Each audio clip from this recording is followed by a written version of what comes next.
Good morning. Coming to you live from Portland, Oregon. It is the first annual Vibes World Championship. Thanks for tuning in, everybody. My name is Sneaker Dad, and I'm here with my colleague Elliot. Hey, how pleasure you to doing? be here. You Great. excited? You excited for today? Could not be more excited. It's going to be an insane day, some insane decks, incredibly talented Vibes players from all over the world.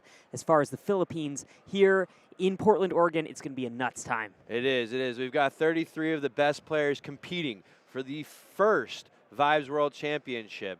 I'm pretty pumped. We've got some pretty cool prizes. Not only the cash prizes, but some other prizes as well. Why don't we take a look? So, first place, $10,000. That's the big one. Oh boy, that's what we're playing for. Second place, $6,000. Third through fourth, $3,500. Fifth through eighth, $1,750. 9th through 6th, 16th, wow, $750. And 17th through 32nd, $250. It's really important to note, there are 33 people, so that means there will be one lucky loser that does not place. That is going to be... That'll be a shame. I feel bad for whoever that is. We love you whenever you do watch this, but we appreciate you coming here. Absolutely, but you can't feel too sad about it because there's a bunch of other swag that these top-tier players will be receiving, including the limited World Championships playmat. We get one of these for each of our regionals, and this is the big one. So we've got the exclusive playmat. They also have the Popcorn Penguin promo, which is by Grant Yoon. If you want to tell us a little bit about that, Sneaker Dad. Oh, yeah. Grant is an amazing artist from the Web3 space. He's done many amazing pieces. I encourage you to check his art out. He's been seen in places like Christie's and Sotheby's, as well as having his own art. He's also, fun fact, a DJ and a doctor. Oh, no way. Yeah. So let's see what we got going on today. All right. So today, day one, we've got a best of one. They're 35-minute rounds, so that should be enough time. And it's going to be a Swiss plus 2. So people who don't know what Swiss plus 2, it's going to be about 8. It's going to be 8 rounds. So we've got a lot of games to look at today. It's going to be really fun. And then tomorrow, day 2, Sunday the 25th, starting at 10:30 a.m. Pacific time, 1:30 Eastern, we've got a best of 3 for our top cut, which is the top 8. It's a single elimination, and it is an untimed round. How long do you think the longest match is going to be? We had some pretty long ones back at Hartford, but we're hoping that these games will be a little bit faster. We've got some some of the decks that we'll be seeing in this meta can move things a little bit faster. So that's going to be super exciting, big event-filled day. Amazing, yeah. So it's going to be amazing here, but you know what? It's also going to be amazing back at home. If you are watching this, you have the opportunity to earn a limited edition, that's right, limited edition digital promo of that Popcorn Penguin by Grant Yoon. Anybody that plays this weekend, so the 23rd through the 25th, is eligible as long as they play a game of Vibes. How do you play? Well, you can download it on Epic, Windows, and Mac, and it's completely free. So I encourage anybody that is wanting to play to check it out. All right, Elliot. So it's now time. We are getting really close to seeing our first match. What do you think the deck is going to be, the most played deck today is going to be? We have not looked at any of the deck lists, so we don't know. What do you think the top deck or the most played deck will be today? Yeah, as Sneaker Dad mentioned, we've gone in and tried to kind of shield ourselves. We looked a little bit around the LCQ. We had a 10K prize tournament yesterday, and the top 8 from that got to qualify for this tournament as well. There were some really exciting and interesting brews in there. One thing to note is that in a lot of these last chance qualifiers, people will play alternate decks so that for this bigger prize tournament, there will be less information on what they'll be playing today. So we saw some really interesting brews. Sneaker Dad, I think my favorite brew I saw yesterday was a Luca Saves the Penguins green brew, which is something that's super not meta relevant now. And I only checked in for a couple of rounds and was just 2-0 last I checked with that deck, which is really exciting. Wow. But in the state of the meta now, we were seeing some really exciting new decks coming out of the European Championships. One of the big stories there was that the second place finishing deck there was an entirely new brew made for that tournament that didn't have a lot of resemblance to any other deck that was being run then. Now we just know that as Red Tower. So there's the meta's in a really interesting place. It's still really evolving. Yeah. We're going to naturally see a lot of Bellyacres. We're going to see Coliseum decks. Those you'll catch by seeing kind of the lack of actions and kind of the tempo of those Penguins. We may even see some Bizbuck, which was relevant here, 8 months ago. That was literally the 7 of the top 8 last time. I think there was one Yum Yum deck last time there was. at Hartford. Made it to second. Yeah, so it's going to be interesting. I feel like there's definitely going to be a lot of parity this time around. I'm excited to see what our contestants have come up with. So why don't we take a look at our first match, our first featured match? We've got William versus Ben. Now, I don't know much about either of these players, but what I do know is William actually qualified for Worlds yesterday. Oh, no way. Placing second in the Qual LCQ. I mean, wow. It's unbelievable. So let's take a look at what their decks are. It looks like William is running a red tower deck. Oh, excuse me, Willem. I apologize. I can't read. So it's Willem.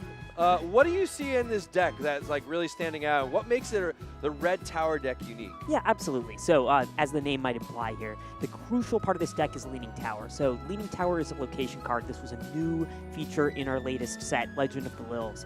Location cards are relic cards that stick around just like any other relic, but they are replaced if another player plays a relic. And they change the fundamental rules of Vibes. So the Leaning Tower deck basically wants to introduce this new rule to the game, which makes it so that only flopped Penguins can win the vibe check, not unflopped. That causes a lot of interesting interactions with cards from the original set. So, for example, Bashful Swordsman is one of these played cards that was really relevant in Enter the Huddle. It's especially relevant now. When this Penguin wins vibe check, if it's unflopped, it gets iced. That used to be a disadvantage. Now, if you've got Leaning Tower, you're going to be flopping your Bashful, you're going to be getting that 14-5 Penguin out that you only paid 3 fish for. That's going to be really great if it's not getting iced at the end of the turn. There's other stuff. Serene Penguin is a card that used to not be any good. You'd see it in very, very few decks. Now that's, one of the best ways to interact with Leaning Tower. And this deck is also going to play a couple of other interesting tech pieces. What a Twist, for example. That's a great tech piece in many decks for unflopping your Penguins so that you can win vibe checks even if they've been flopped by your opponent or in the case of you using them for actions. Now you can use that on your opponent's Penguins to get that inverse. Wow. So if you don't have Leaning Tower out, it's useful for you. If you do have it out, it becomes this offensive play. We've got some really, really interesting cards in this deck, and it's a ton of fun to play. Awesome, awesome. The only other card I like is Lil Singer. Flops your Penguins, but yeah, it's an awesome deck. Let's see what Ben's working with. So Ben is actually using a Bellyacre Colo. This is, I feel like, one of the most popular decks that we're going to see. I mean, there's a few cards should highlight. I don't know. What do you think, Elliot? Yeah, absolutely. So this deck is built around Lil Bellyacre. This is a crazy, crazy Penguin. This allows you to ice Lils, or ice Penguins in your huddle, and then pull out a Lil with a fish cost that is 1 greater than the fish cost iced. If you're looking at your screen right now, you're seeing a lot of cards. The reason is this deck wants to have a bunch of options of things it could pull out. If you ice your Lil Daydreamer, you have a bunch of things that you could get out for 4. Okay. That's maybe not the best example. This deck's only running 1. But if you have a card that only costs 2, you have a bunch of 3 drops. If you ice your 4 drop, you have a bunch of 5 drops. Yeah. So this is really interesting. You're going to get lots and lots of utility. The reason that we're including Bellyacre Colo in this meta name here is that Coliseum is just a great location to have in play. Again, incredibly relevant in the meta, but it's really advantageous against certain decks. So this card is going to be including a Coliseum just in case it becomes a piece of the puzzle that people want. Now, remember, you can't pull it with Lil Bellyacre. You need to grab a Lil. But you can get Lil Lookout, which allows you to get your Coliseum to the top of your deck, or at least second to the top. Yeah, the thing about this deck is it's you can ramp up really quickly. If you guys look, there's one card that only costs 4. It is called Samantha Feathers Pop Idol. You can literally get that out after 3rd turn if you get Little Moonlight out at 1 and then Lil Singer out on 2nd turn. So there's you need to hit the cards, but if you hit them, you kind of have the nuts. Absolutely. So, yeah. Why don't we go take a look at action right now and see what we're working with? Okay. So.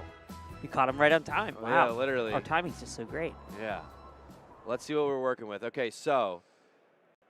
I don't know much about these players. They look like they're ready, though. We've got. Ooh, look at those! Look at those sleeves. Those are nice sleeves. What? Let's see what hands they have if we can. Yes, okay. absolutely. Okay, so Willem has. I see What a Twist. Okay. I see some Peace Out, Popcorn, Adventure Squad, and is that Potion Commotion? Or? Yes, absolutely. So that's one of the new Pudge relics from set 2. Those are Okay. really relevant for getting out your 2-cost actions. Adventure Squad, I think, is there's no purple penguins or few purple penguins to support Adventure Squad in that deck. And Ben has Moon. I saw Moon. Obviously, he's got a little Moonlight. I saw Bellyacre. I saw Little with Balloon. And a Coliseum, And if it hasn't been rotted at this point. Right. So, yep, he's got. So this is very on pace with, I feel like what this Bellyacre Colo deck is designed to do. It looks like he's got the cards, but I mean, we'll see. I mean, we're still very, very early. The cool thing about this game is everybody wins. The loser of the round gets gets the card advantage, and the winner gets the resource advantage. So there might be a world where Willem is not trying to win right now. Okay, looks like Ben's got his play out just as anticipated. So this is kind of the ideal line for Bellyacre. What we saw there is win some early vibe checks with your vanilla penguins that can kind of get you the most vibe you can. Yeah. Get those cards down, and then you can get a Bellyacre and play ASAP. So this is now going to give Willem the chance to get his third play down. Looks like he didn't play anything the first couple of turns, but he's been saving up cards in his hand. Singer. We're going to get a little Singer in play. So right now it's tied. Now the question is Ben going to flop the Bellyacre, remove the Balloon Penguin, and put out, I'm assuming, it's either a Singer or it's going to be a Lil Waker? It's a great question. One thing that we want to note here on stream is that doesn't have to be his only option, right? He has 2 Lils that he could ice, but he's going to pick the Balloon. So if you're in the audience, you might be wondering why. So if you're in this situation, all right, so what we often see in this deck, you want to ramp early to be able to get that Bellyacre out. Once you have the Bellyacre out, there's not a huge advantage to having a ton of rods. Remember, in this deck, you want to have a ton of utility. You want to have cards that you can pull out. So if you have more cards than your rods, you have fewer options. So we just saw a really interesting card come into play here. Little Milkmaid. So, Interesting. Little Milkmaid. This is a card that's double. The vibe is double the number of cards in your opponent's hand. That becomes really interesting with another card in this deck. Now, remember, this deck is Bellyacre Coliseum. So Coliseum allows you to both players to only play cards from the top of their deck. Now, if you've got Little Milkmaid in play, your opponent is going to get a lot of cards in their hand, and it's going to allow you to win that final vibe check with Milkmaid. So that's kind of a piece of the puzzle that we're seeing here. This was an interesting play because, I don't know if this was his original play, but Willem had lost so many times on purpose or not. Mm-hmm. He has so many cards in his hand right now. So playing Little Milkmaid really works because, there's 6 in his hand right now. So he's a 12.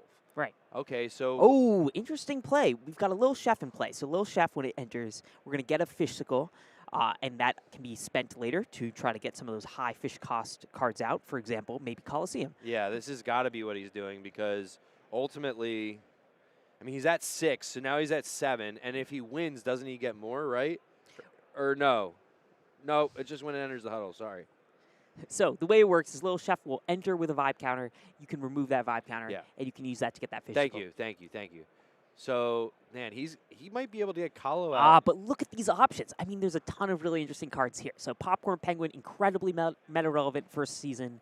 We've also got that Bashful Swordsman to win that early vibe check, or to win a vibe check here. Peace Out Penguin, that is a incredible opportunity to get rid of some of those threats on the board. Yeah. So this is a super, there's a bunch of tools here. Yeah. The question is how you throw them together. What do you do? Like, do you try and get less card, go smaller to have more cards out of your hand to decrease Little Milkmaid, or what do you think? We're about to find out, but I'm curious. So that's a great question. So if I'm looking across the table at Ben here, and I see that Milkmaid, and I see that Bellyacre, I gotta wonder if that Colo's on the rise, right? Because if Colo comes out, you've got no answers. Willem is building his deck around the tower. You can't get that tower out once Coliseum's in play unless you just happen to top deck it. So Willem is going to be looking for ways to get around that. So what Willem has done is what I think I would do in this situation as well. You want to get out your removal. You want to start getting rid of cards that your opponent might be able to win with. So interesting. Getting rid of Bellyacre is always advantageous here. Yeah. Even delaying with the Little Chef, that might buy enough time to delay Colo one more turn, and then also, Bellyacre, although Bellyacre would be the chance to get that lookout. I think I know what he's going to do. I'm going to take a guess here. Okay. I think Willem is going to play the layer of lasagna in his hand. Okay. I think he's going to get rid of the chef. This is my guess. He's going to get rid of the chef with layer of lasagna. And then he's going to use the peace out penguin on the Bellyacher. He's not going to do 2 because the response, because there's a stack, he would get rid of the Bellyacher. Or the Bellyacher could get rid of the second card if he chose 2 penguins with peace out penguins. So on the stack right now, we've got Lil Chef trying to remove that vibe counter to get that physical. In response, here comes that layer of lasagna. Excuse me. Choosing Bellyacher here. Interesting. So we've got now. There is a chance here, as you mentioned, for that Bellyacher to happen in response. Let's see what Ben decides here. But that's a really interesting line, Sneaker Dad. Yeah, what Ben could do is get rid of Little Milkmaid and get another Bellyacher. If he got rid of Little Milkmaid, correct. Yes, that is an option here. It's an interesting option. It is, because he'd be losing the turn, but he'd still have his Bellyacher. So something interesting here is that you'll notice that you have to choose a Lil with vibe 5 or less with layer lasagna. So he was only able to do that because removing the vibe counter on Chef Penguin is part of the additional cost to use the act ability. That's a really, really heads-up play and shows kind of the, well, it's especially interesting because Willem here only qualified yesterday. Yeah. And that's something that players often miss, is kind of the chances to remove vibe counters. That's a timing issue because that trigger happens before the card moves onto the stack. It shows that Willem is really practiced in his understanding of Vibes rules. It's a heady play for sure. Okay, so it looks like that Bellyacher is going to be removed. Oh, no, we've got a judge call here. We're just checking with Mark. And Ricardo. Okay. This is good. We'd want the right answer here. And Mark, as the person who is in charge of making sure that Vibes rules are accurately conveyed during this tournament, he's kind of, there's no one I would trust more to make sure that this call is understood. Okay. But that Peace Out Penguin is going to be super interesting keeping here, especially since Lil Milkmaid's vibe can change on a dime. Remember, the way that Peace Out Penguin works is that the total vibe of the penguins that Peace Out Penguin removes has to be 10 or less. Right. So because Lil Milkmaid's vibe can change, you have to make sure that you don't get cards drawn in that meantime before it resolves. So it looks like he's got 4. So he'd have 8. So, all right, what do we... Interesting here. There's something going on. There's a little confusion, it feels like, with the stack. Well, it seems to be deciding if what I imagine is happening here, and it's a little hard to tell because we're not in the room, is we just want to make sure that this interaction happens right. If Layer Lasagna is choosing Lil Chef, the vibe counter definitely goes away. It goes away even if that ability fizzles. Layer Lasagna then is a legal target, or can legally choose Lil Chef, but the question seems to be around Lil Bellyacher. I think what they're figuring out is because, there's the chance of, what I'm guessing is Peace Out Penguin. And basically what happens with Lil Bellyacher, before the action resolves, you have to ice a penguin regardless. So there is a world where if Ben flops Lil Bellyacher, ices his penguin, Willem can respond with Peace Out Penguin and remove Bellyacher before he is able to search his deck. Correct. So that seems to be, and Ben has decided he's going to try to do it. He's going to try to ice his, the Lil Chef icing does happen. That's a trigger, and that happens immediately. So now the question is, will Willem Peace Out Penguin on Lil Bellyacher? Yeah. If it were me, I would. Oh. Wait. Oh, no. We're good. We're good. Okay. I think. The Layer Lasagna hit. Well, let's see what he finds. Is the Layer Lasagna? Oh, God. I think what happened here. Oh, God. Sneaker Dad, tell me if I'm wrong. I think the Layer Lasagna was choosing Lil Bellyacher. And he Lil Belly-ached his Chef Penguin. Okay, yep. To get out. Yep, that's what happened. There it is. Yep. Okay. Yep, okay. Yeah, bravo. Okay, so for those who are watching, we had misstated the choice that was made for Layer Lasagna here. So the complication from where we're standing is which card is chosen. So once you play an action, the card that is chosen cannot be changed afterwards. So for Layer Lasagna, once you choose that Lil, it can't change. And so in the booth, it's a little hard to tell where Willem wants to use that card. If he uses it for Lil Bellyacre, at Lil Bellyacre, then Ben has the chance to respond. If he chooses it at Lil Chef, then that card would then fizzle once the Bellyacre ability happens. Can Ben do anything right now? I'm a little confused because if Ben is able to use Little Bellyacre, that means that Layer Lasagna had to be played first, right? Right, Layer Lasagna happened before, but I think what's happening now is, okay, haha, we got it. Okay, so Lil Bellyacre happened. Oh, he's just figuring out which one he wants to get rid of. Okay, got it, yeah. Now Lil Huzoom's enters play, and that makes Lil Huzoom's trigger happen. So now that would happen. Cool. Okay. Okay, and now Lil Singer.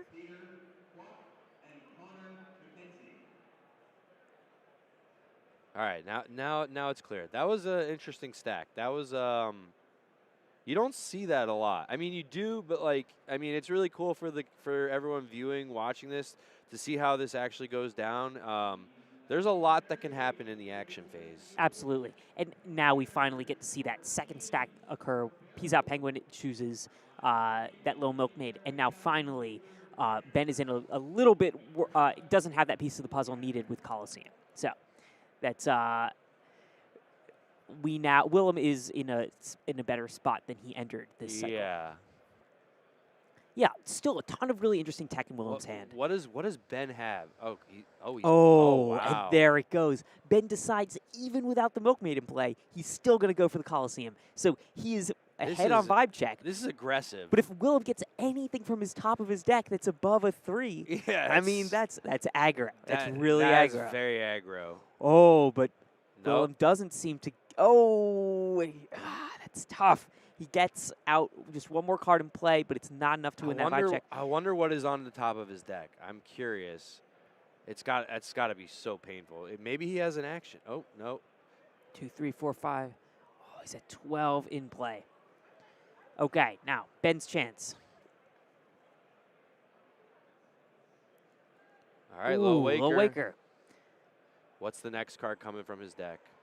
What is it? So Lil Waker lets him remove 2 cards from his ice to unflop a card. And he's going to rod that last one, getting Ben to 15. Ooh. Wow. Okay. 5 up. Oh! Oh, no. Man, he's hitting all the right cards right now. This is, sometimes this is just how it goes. Wow. Okay. So tons and tons of interesting and good stuff. Ben now has the ability to unflop stuff, has the ability to flop his own stuff and provide counters on it, and the ability to remove Willem's Penguins. I mean, this is just... Yeah, this is wild. Oh, man. And has the highest vibe on board. I mean, that is just brutal. Yeah, I mean, sometimes playing aggro, you just got to get lucky, right? So Willem has to decide, does he rod this or does he play it? Is this going to be... He gets one chance to put a card face down as a rod and not have to play it. Does he want to waste the fish on this card, or does he want to play it as a rod and hope for something better? Now, is he trying to figure out what cards are left in his deck? He's got cards in his hand. This makes me wonder, is the card that he has in his hand here, or that he could play, a location card? Oh. Oh, man, the one card he needed. Oh, my God. Unbelievable. Wow. Wow. So for those watching, just like what a play, right? So he's got the Bashful Swordsman here. That means that he's going to survive another round here. He's going to be able to win that vibe check. And he has removal for 2 of Ben's Penguins. Only if he has an action. Right. Only if he can play a red action. Yeah, so he has to top deck a red action. If anything, he's like you said, he's surviving another round at minimum, unless Ben has something on the top of that deck. If he has a layer of lasagna, it's over. Right. If he's got that layer of lasagna, that's tough. that would not be good for So, oh, man. Okay. 2 red Pudge. Oh, okay. So first things first, Ben is going to flop his, so Little Singer, for those who are unfamiliar. This allows you to flop one of your own penguins.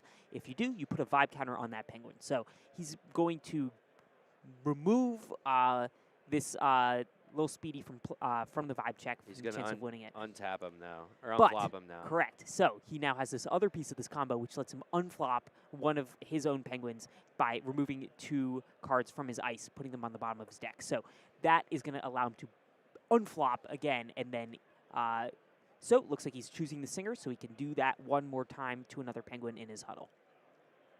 Interesting. Okay, Willem's looking like he's holding out. He's not going to do anything here. Ben's going to do it one more time and put that vibe counter on. Looks like he's going for his little Daydreamer. That's interesting. Spreading these vibe counters around. I think he's just trying to buff him up, honestly. Why do you think he's... right. So if Peace Out Penguin is going to remove some penguins here, yes, you don't want to put all your vibe counters on one choice here. And you want to spread them out. You can't put it on a target that's already flopped. It has to be unflopped. Gotcha. Great catch. So okay, we okay. So Willems turn. used that Bashful Swordsman that turn. It's gone, but he survives one more round. That makes this. Oh, that sucks. That he. Oh man. He's forced to draw the layer of lasagna. That is the card he needed to see at the top of his deck. Yeah, that's. Oh, okay. Oh, Serene Penguin. Okay. I mean, that's. Whenever he plays an action, huge. it gets flopped. That's not great. He doesn't want it to be flopped, but no, it stays at 10 if he it's doesn't play an still action. got a vibe counter of 10, and it's so hard to. You only have so many actions in your deck, and you have in a Bellyache or Colo, there's almost no actions in that deck. I don't think there's any in his deck, so I don't think Serene is going to have an issue. So that's really interesting. So there's kind of 2 ways this goes, right? One is Willem doesn't have any action, or one is like Ben plays no actions, which I think Ben doesn't have a ton of actions in his deck, so that's going to be that 10 is just something that Ben is going to have to deal with. Ben, you can kind of see on his face, I'm seeing a little bit of regret in rushing out that Coliseum. If I were in his shoes, I would not be quite as confident. Now, that's not to say he can't deal with it. We already see that he has Lil Speedy in his deck. So that's going to be something that, for example, if you were able to top deck that, that would be a great answer here. So I'm looking at Ben's deck. All he has is one What a Twist, and 1 layer of lasagna. Oh, He's got to be. But you can't play that What a Twist because he's got Colin. Right. So he literally has to. He needs 1 card and 1 card only that'll save him from Serene. Well, Penguin. also Lil Speedy. If he could get the Lil Speedy out, he could return the Serene little Penguin to Zoomer. Lil Zoomer. Thank you. That's true. So, but certainly not a lot of cards There he can answer. There are very few cards. How many little Zoomers does he have? He has, let's see, Zoomer. Okay, Pop and Pete, it's not going to be enough there. It's a relic remover, but only for he's got 1 other little Zoomer. Okay. I mean, like he needs 2. He has 2 cards in the deck that could save him from Serene. Unless he has, does he have Bashful? Oh, and he is not going to play that top card. Oh, is he? 4. What's he got here? The Lookout. Oh. But remember, Willem's already at 14. Yeah. I mean, I don't think he's going to get the chance to draw that card. When it enters, he can search his deck for a location. He can put it second to the top. What's he going to play? Leaning Tower, I guess? Well, it would be super interesting if he had Leaning Tower. The thing is, if I'm in his shoes here, I don't know if I get to the point where I can ever draw that. I mean, you got to win something this turn. I don't think he has it in his deck. He goes through. He doesn't see the location. It must be in his rods. Oh, that's brutal. That's rough. Man. Wow. Well, that's the risk that you play with only running a couple of copies of a card in your deck. Once a card's a rod, it's forever a rod, unless you you build your deck to try to find ways to get out of here. But we're seeing a very few bounce house rods, bounce house dimensions in this meta. So once that Leaning Tower goes down as a rod, Ben's just gotta brace himself. Yeah. Well, and with the Colo, he can't even do anything with it. Oh, well, he played from the top of his deck. Yeah. But he would get it back to his hand. He would have to lose this vibe check, draw a card. But if he loses the vibe check, I mean, He's game's done. over, right? Yeah. Unless he finds that removal. Oh, you know what? Actually, if he had that leaning tower, because he has Little Daydreamer, he could use the Little Daydreamer, get Willem's countdown to 13, survive one more turn, hit the leaning tower, play it. But he didn't have the leaning tower, so, oh man, that's brutal. Rough. Is there any way for him to win at this point? I don't think so. I could be wrong. I mean, does he really? Ooh. Does he really have 22 cards out there right now? Yes, he does. Oh my goodness. He's rolling it. Oh, so for man. anyone that's watching for the first time, yes, Ben has 22 cards, and you do need 15. However, you do need to have Baron Fish Pockets on your side. Okay, that Little Daydreamer is going to activate. We're going to get rid of that that penguin there, and so looks like Ben is going to survive one more cycle. Man. I mean, this is like hanging on by a thread right now. Is there anything in his deck though? Is it literally just like I don't know if I saw a layer of lasagna, but it's either that or a little zoomer. Those are the two I can think of. That's like literally he's got a man. Man, oh man. Okay. We're familiar with this little combo here with singing Little Singers, so we're going to get some more vibe counters out. In the meantime, Willem just has to hope and pray that whatever he's got at the top of his deck is better than what Ben's got. And Ben is going to have to hope the same. Yeah, I mean, Willem is in the driver's seat right now, 100%. Okay, Willem now at 14 count after winning that vibe check. All right, Ooh, can't play it though. No, Oh, man. I'm wondering if we can see what Ben is going to have. Bounce House Rod. I mean, Willem has 2 cards in his hand that if Ben had it at the top of his deck, would just win him the game. Layer Lasagna and Bounce House Rod.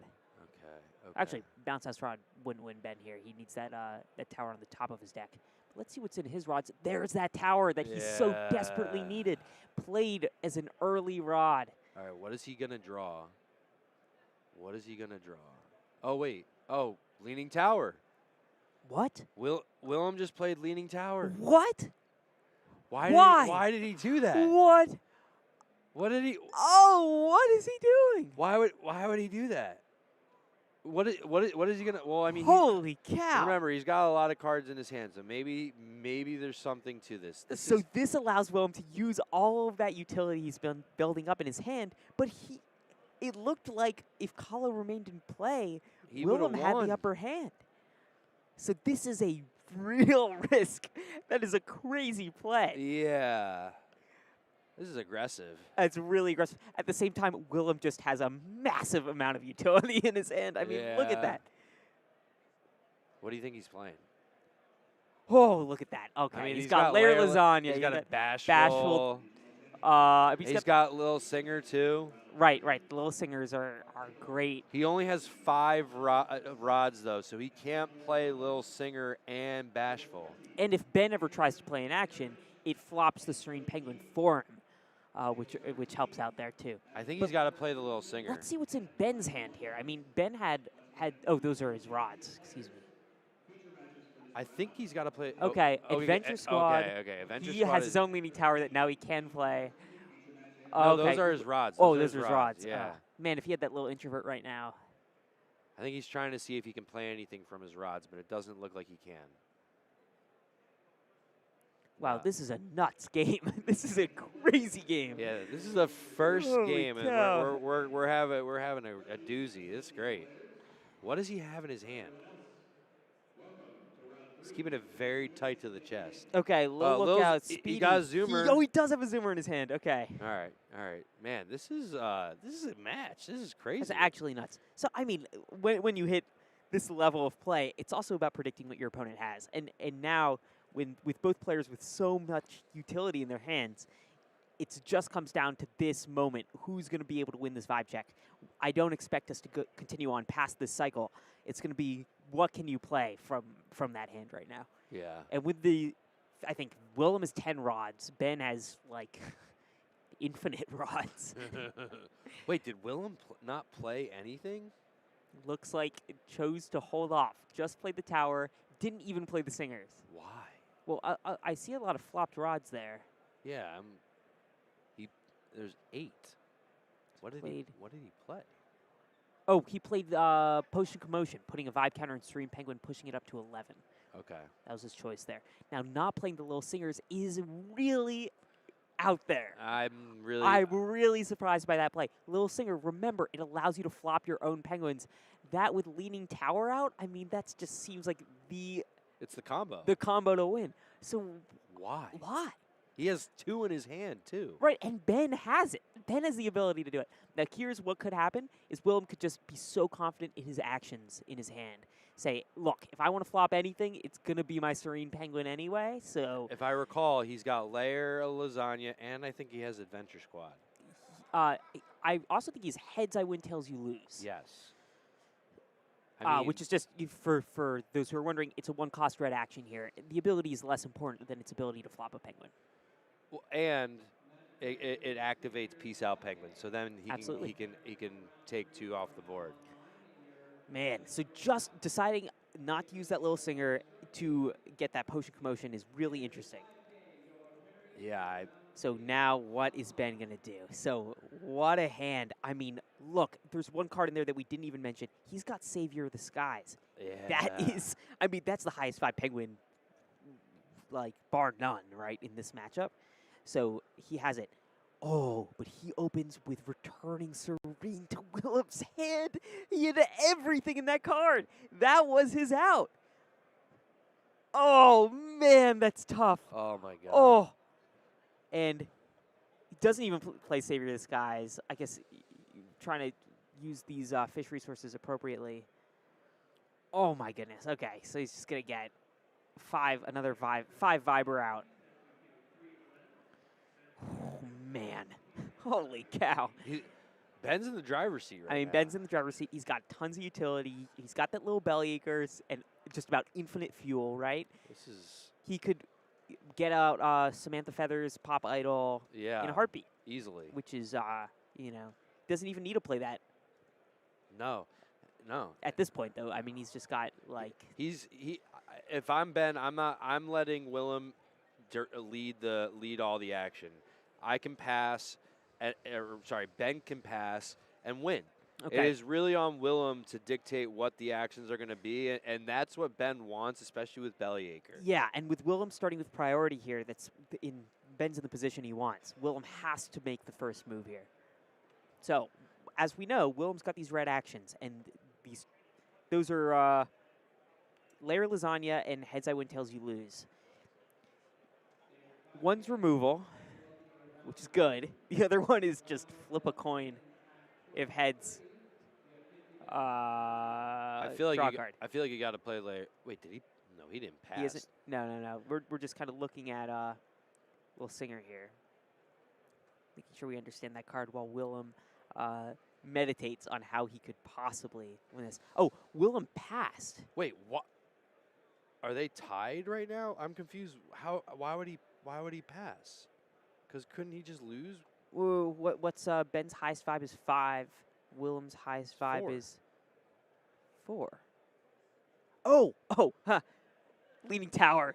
Oh, duh. Yeah, duh. Willem was actually able to drive here. Yeah, good. Sorry, guys. For first match of the day. Yeah, we're warming up. Willem actually was going to tie the vibe check, which would have been good enough to win. Yeah. So he didn't have to play anything. Ben actually had to do something. He opens with Little Singer to get a flopped Penguin out.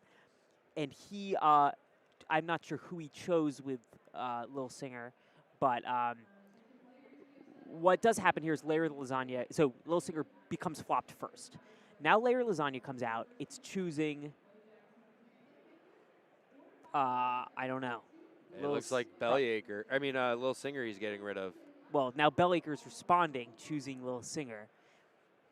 Okay, so now Bellyacre's on the stack. Remember, Little Singer gets ice no matter what, because that is an additional cost. So now, no matter what, we've managed to remove Little Singer from the field, which is great for Willem, because that's the only flopped Penguin that Ben had. Is he going to use Peace Out Penguin? Except now Lil Bellyacre's flopped. So now Willem gets the chance to respond here. He's thinking what he wants to do. He could use Peace Out Penguin here if he wanted to. I think he's got to. I don't think he has a choice. And he will. Okay, so he's going to go for Lil Bellacre, removing the only flopped Penguin on Ben's side of play, and he's going to remove Lil Waker. Really great card to get rid of here. Remember, Lil Waker allows you to unflop Penguins. Willem really does not want his Penguins to get unflopped. Remember, you've got to have them flopped to win the vibe check. In response, now Ben is going to use Lil Waker, flopping Lil Waker, and moving 2 cards to the bottom of his deck. All of that happens instantaneously, right? It's an additional cost, or that's the cost of doing that. However, the unflopping doesn't happen until after Lil Waker happens. Oh, and Willem responds to that? He's thinking about it. It doesn't do anything. You know, like, because remember, the stack has to resolve before anything happens. So the only thing that's right now that's instant was that Bellyacre removing one of the cards from his hand and putting the 2 cards from on the bottom. Right. But everything else has to resolve. So well, and the flopping as part of the cost, right? Now it looks like he has chosen to flop Peace Out Penguin, which means he has to make choices here. The question is, who is he unflopping? Is he unflopping the Lil Moonlight? Because that's the only one that's going to stay. If we resolve this... Almost certainly. So I don't doubt. Oh. Or is he unflopping his Lil Bellyacre? But why would he do that? Because it would still get rid of it. Yes, correct. Yeah, no, you're right. You're right. So the only thing that makes sense here is he unflops the Lil Moonlight. Doesn't make a difference though, because they would both still be tied. So in that case, yes, correct.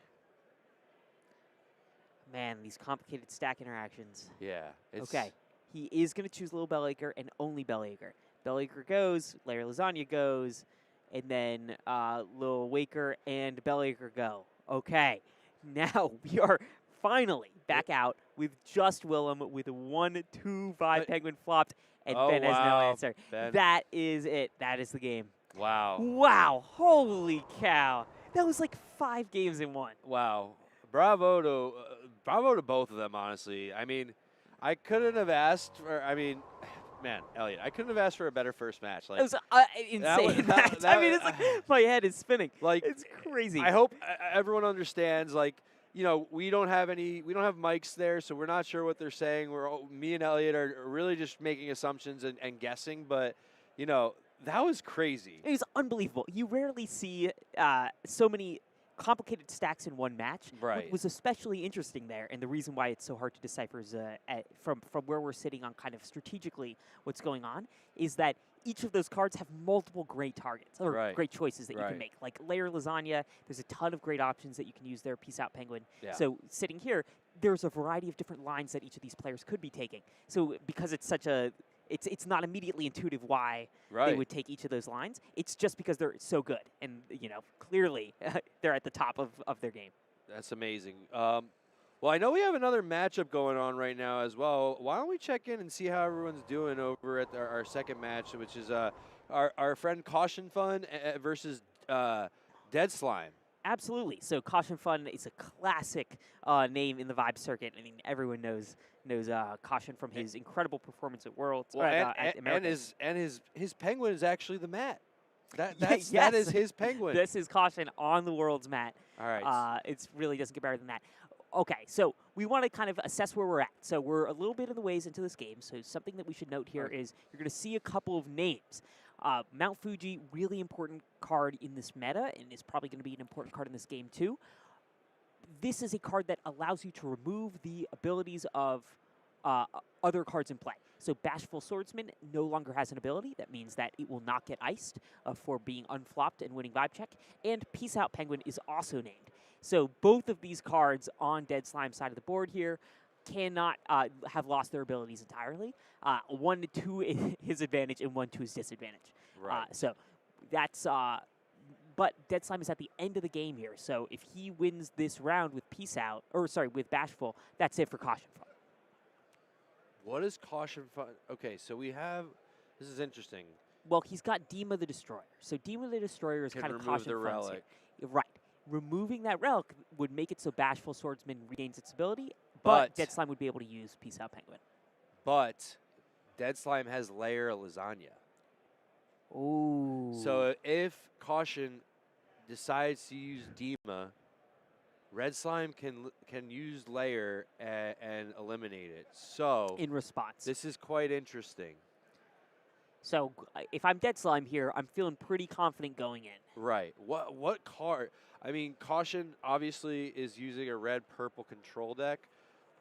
What can he do? So it looks like Caution's got a couple of things in his hand here. He's got that Serene Penguin for that 10 vibe. It's not going to be enough, right? Pudge Relic's not going to be enough. Peace Out Penguin and has lost abilities. So can you see Caution? Yeah, he's got two. He's That's sitting rough. there. He's making these faces. He clearly named Peace Out Penguin, trying to get make sure that Dead Slime is in trouble here, and then got stuck with two of them in his Yeah. own hand. I mean, Came that to- is just brutal. That's horrible. That came to bite him in the behind. Right. Sheesh. That is really tough. But he still has one card here that could possibly do something for him, and that is Prosperous Penguin. But he just doesn't have the cards in the ice to make that happen either. So Right. if I'm in his shoes, I'm not feeling too great about my options here. Okay, gonna play that Serene Penguin anyway. That means that he is second to winning the vibe check. If he could only get rid of that Bashful Swordsman, Caution Fun would have the ability to win here. Yeah. So I mean, I know Caution is a very creative player, but I don't know, man. I don't know if there's really any outs for him right now. It seems Based on the cards in hand, I mean, seems it's rather bleak. real bleak. It's not looking great. And that's because we do get to see what's in his hand. When you're Dead Slime, though, you have reason to be confident. I mean, especially with that Layer of Lasagna. Just having that piece of removal in your hand is like, just great. Yeah, that's I mean, Oh, wait. You know what? We missed something. what did we miss? Caution's got 2 inspiring stories. Oh, right. So but- Caution can get everything's oh, on 4. So he it's a can't tie use vibe Layer check. Lasagna. Yeah. No. Caution's at 15 and is tying vibe check. If he can just get one No, Bashful's at 16. from what? He's got a Oh, counters. Oh. he's got an inspiring story. Oh, man. If Caution just had one more inspiring story. But he can get rid of Mount Fuji now and not worry about Layer Lasagna. But Layer Whoa, Lasagna why doesn't he have to worry about Layer Lasagna? because it's 6 and Layer Lasagna for a little is Demon not a little? Dima the Destroyer. Yeah, it's a little. Oh, it's a little. So But it could get rid of Serene Penguin.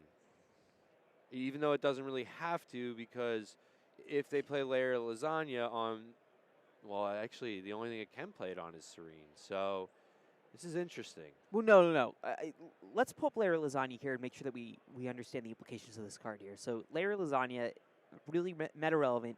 It can choose any Lil with vibe 5 or less and a non-Lil with vibe 10 or 5 or greater.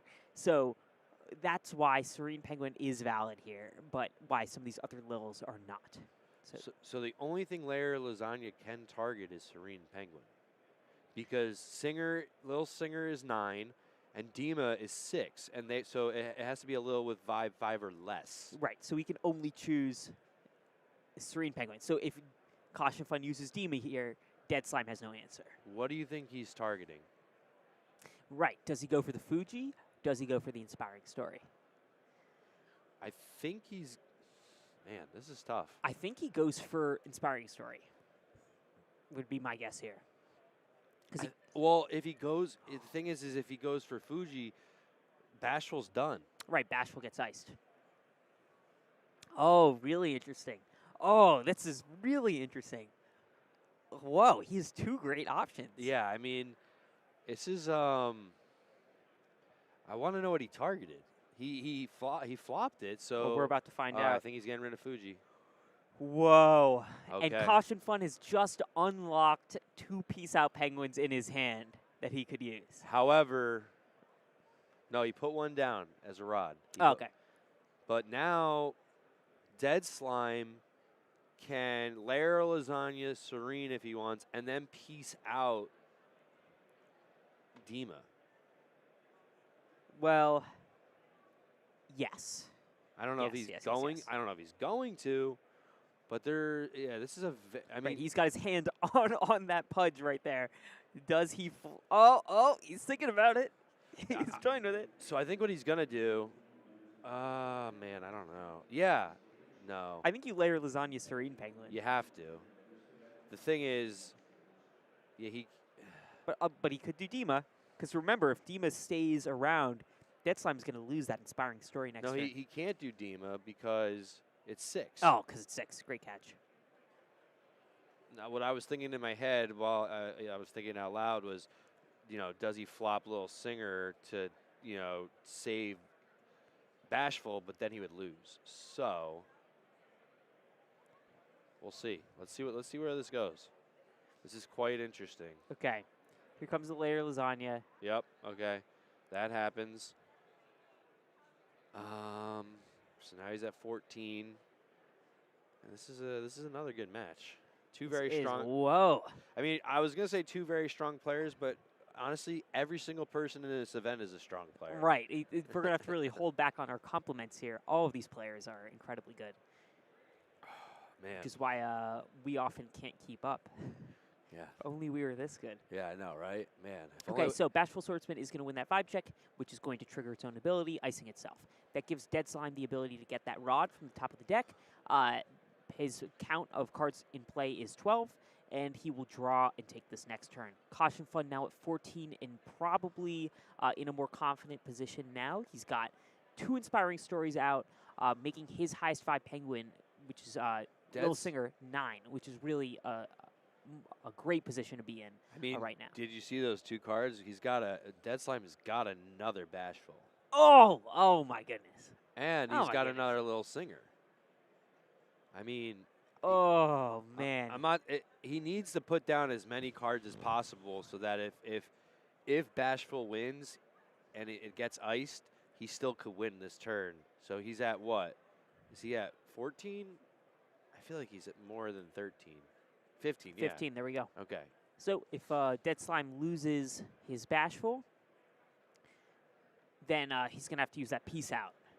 Okay, he needs that red action. What does Caution have? Do we know what he has? I know it's hard to see his hand, but what is he working with right now?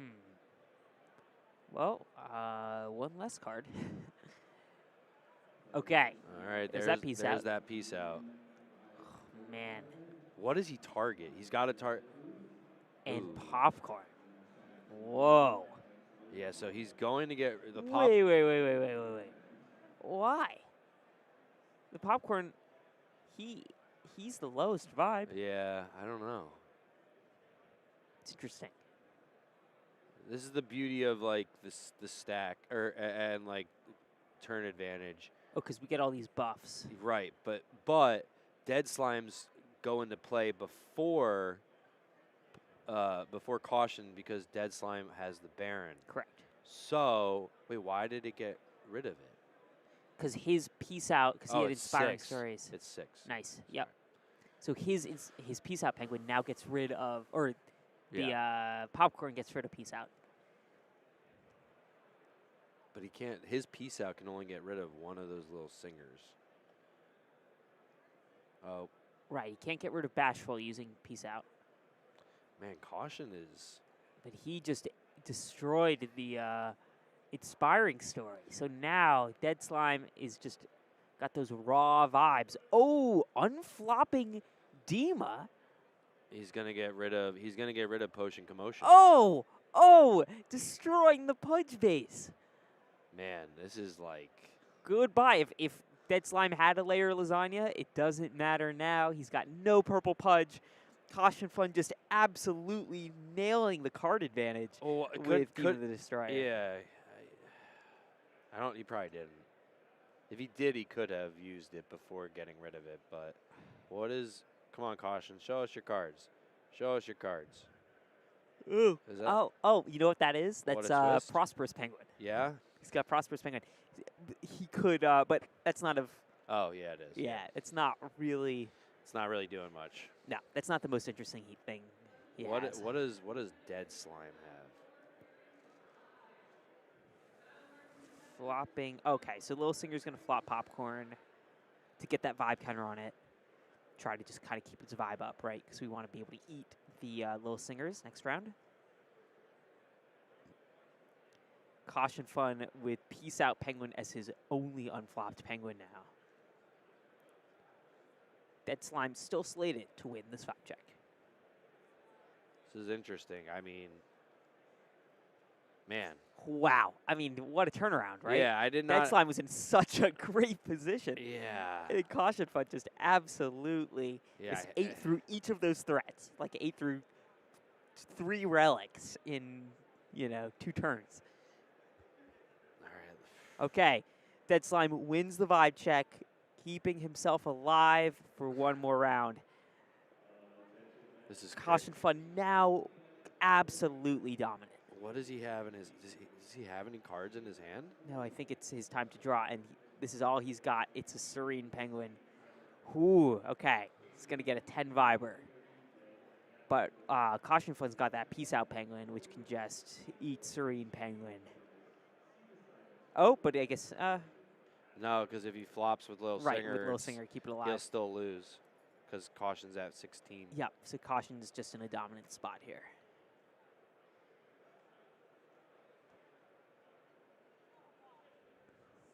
Prosperous Penguin picks nothing in the ice. Yeah. For anybody wondering what we're talking about with Prosperous Penguin, when this Penguin enters the huddle, you may pick an action in your ice with pledge cost 2. If you do, you can play it this cycle.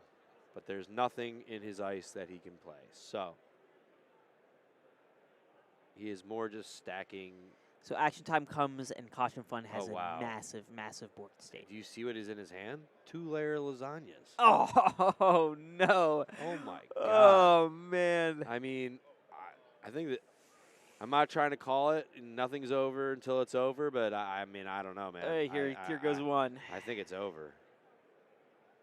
Flopping Serene Penguin, giving Caution Fun what he needs here to win.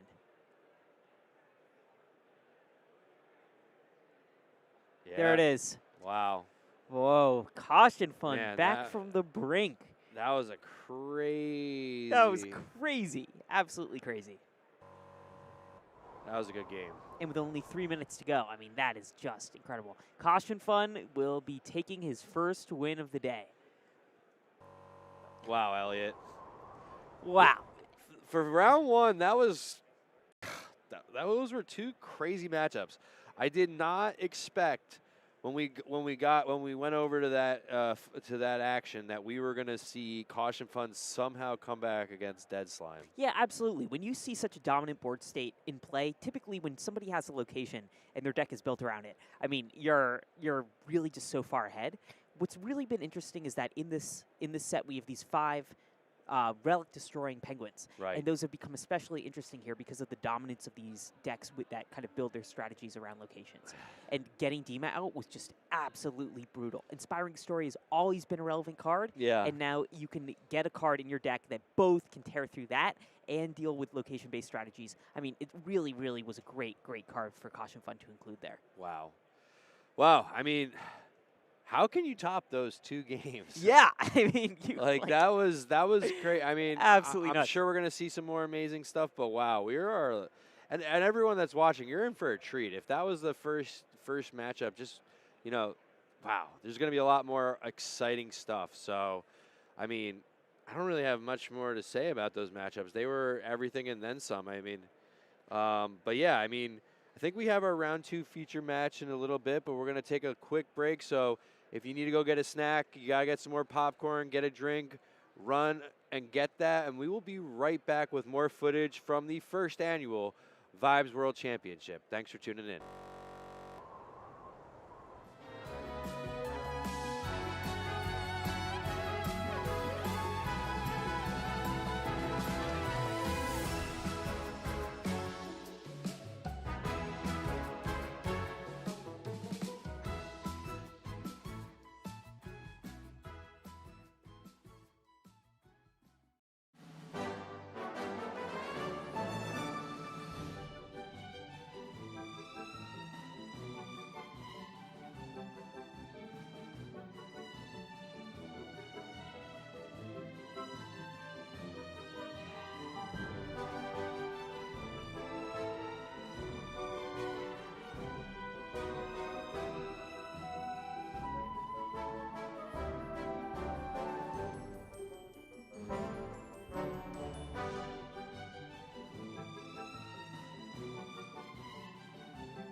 Hello, and welcome back to the first annual World Championships for Vibes.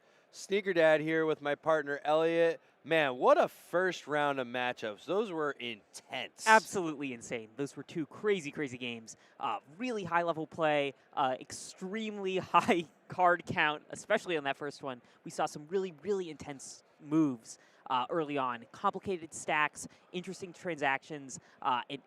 I'm really excited to see what we get in the second round. Yeah. Speaking of, we have our featured second match, Giovanni versus Golgari. But before we get there, I want to remind everybody at home that you need to check out Vibes Online, completely free, available on Epic, Windows, and Mac. This weekend, we are offering a limited edition digital promo. The same promo that everyone here at Worlds is getting in person, you can earn for free by playing our game on Epic, Windows, and Mac. Only available this weekend. So, Elliot, like I said, we have a Giovanni versus Golgari for our round 2 feature. Looks like we're going to be seeing a red-purple mid-range versus a Bizbunk. Holy cow. So, for those who aren't too familiar, Bizbunk was a super, super dominant deck. This deck was one of kind of first set-only cards. This was relevant in Hartford, which was our American Championship. This deck is intense. It requires a incredibly dedicated focus to play. So this is kind of a great example of a typical Bizbunk list. What you're going to see here is you're going to see Bunkus. Bunkus is critical. It's the centerpiece of this deck. It interacts with a couple of cards here, but the win con is actually not Bunkus. Even with its massive vibe, you're winning through a card called Bismo, PhD candidate. Now this card makes it so that when it enters the huddle, if you have no cards left in your deck, you win. So the way this works is that Bunkus, even though it takes cards from your ice and puts them back on the bottom of your deck, which seems like the opposite of what you'd want to do to try to get to Bismo's win condition, it interacts really interestingly with Ascending Penguin, which says that whenever a penguin enters your huddle, you ice cards from the top of your deck equal to half that penguin's vibe. So you use Bunkus, takes cards from the bottom of your deck, but then Ascending Penguin, if you have a few of these in play, will put multiples of those numbers of cards back from your deck into your ice. So you can eventually loop this a couple of times, and then you can get to Bismo. All the other cards you're going to see here are support. Penguin uses K will get extra things into your ice, and you're going to see a couple of other interesting interactions. All right, let's look at Giovanni's deck. We've got the red-purple mid-range. What sticks out to you here, Elliot? Yeah, absolutely. So this is kind of a classic list. Super, super popular right now. You've got some of those cards that we saw, especially from round 1. Peace Out Penguin is always going to be a strong card in just about any meta deck. If you're running red, you're going to want to run it. You're also going to see Adventure Squads. You're seeing the best of what purple has to offer when it comes to their actions. But really, what you're going to see here is a lot of utility. So Mount Fuji's great for kind of dealing with your opponent's threats. You're running Bashful Swordsman, so maybe you can get rid of its own ability with your Mount Fuji. Inspiring Story, buff your penguins. Popcorn Penguin, another classic from the first set. So what you're seeing here is just kind of like essentially the best that red and purple have to offer when it comes to their actions with a bunch of utility pieces. I will point out my least favorite card as a player, and probably the one that is somewhat of the kiss of death, although he's only playing one, is Silent Snow Globe. Absolutely. So he's also got Silent Snow Globe, another one of these utility pieces. Man, when this card comes out, it just absolutely ices over the field. Yeah, I mean, Bunkus is useless. Absolutely. You can't do anything. Every penguin loses its abilities. But yeah, let's see what the players do. I think this is a battle for Italy right now. Both players, I believe, were at our European Championships in Rome. Let's see what they're doing. Yeah, absolutely. So in Rome, in our European Championships, Bizbunk was an underrepresented deck. So ever since the advent of Set 2 cards, a bunch of really interesting decks, especially using Bellyacre as the basis, kind of became more dominant in the meta. But Bizbunk is, still as strong as it always was. There are a couple of new answers to it that didn't previously exist, but all the cards that work together still work together. So Bizbunk is going to be especially interesting to see in some of these new matchups. We've already got a Mount Fuji out for Giovanni. Yep, absolutely. So no one's going to win that early 5 check, but players are already going to make guesses. Whoa. So already naming the centerpiece of Bizbunk. So, this is I want to say, like, the blessing and the curse of knowing who you're playing against, because literally Golgari has nothing out right now, but yet Giovanni knows exactly what he needs to target. So, Absolutely. you know, when you're testing out there with your friends, sometimes it comes to bite you in the butt. But, you know, I mean, they're both 1-0, so I'm sure they'll figure out a way, or Golgari will figure out a way around it. But man, you know, does Golgari have really any sort of any sort of cards to eliminate relics? I don't even know. It's a great question. So what we're seeing now is we'll just kind of play out the next couple of turns. Penguin is okay, gets out, still getting a bunch of stuff to ice, right? So we're going to keep getting those out. Brainy Penguin, still getting more stuff into ice. So Golgari early on is still working on, hey, if I don't have Ascending Penguin, how can I get my most interesting cards into ice? And already he's won some really interesting stuff in there. So 3 cards in there are playable from ice that he's already got. 1 Bunkus, and 2 Penguin who breaks the 4th wall. So in the metagame, like, you're not going to see as many Bunkuses around ever since the introduction of Binkus. So Binkus in set 2 is kind of the mirror to Bunkus. It allows you to take cards from your opponent's ice and put them back on the bottom of their deck, kind of like opposite Bunkus, right?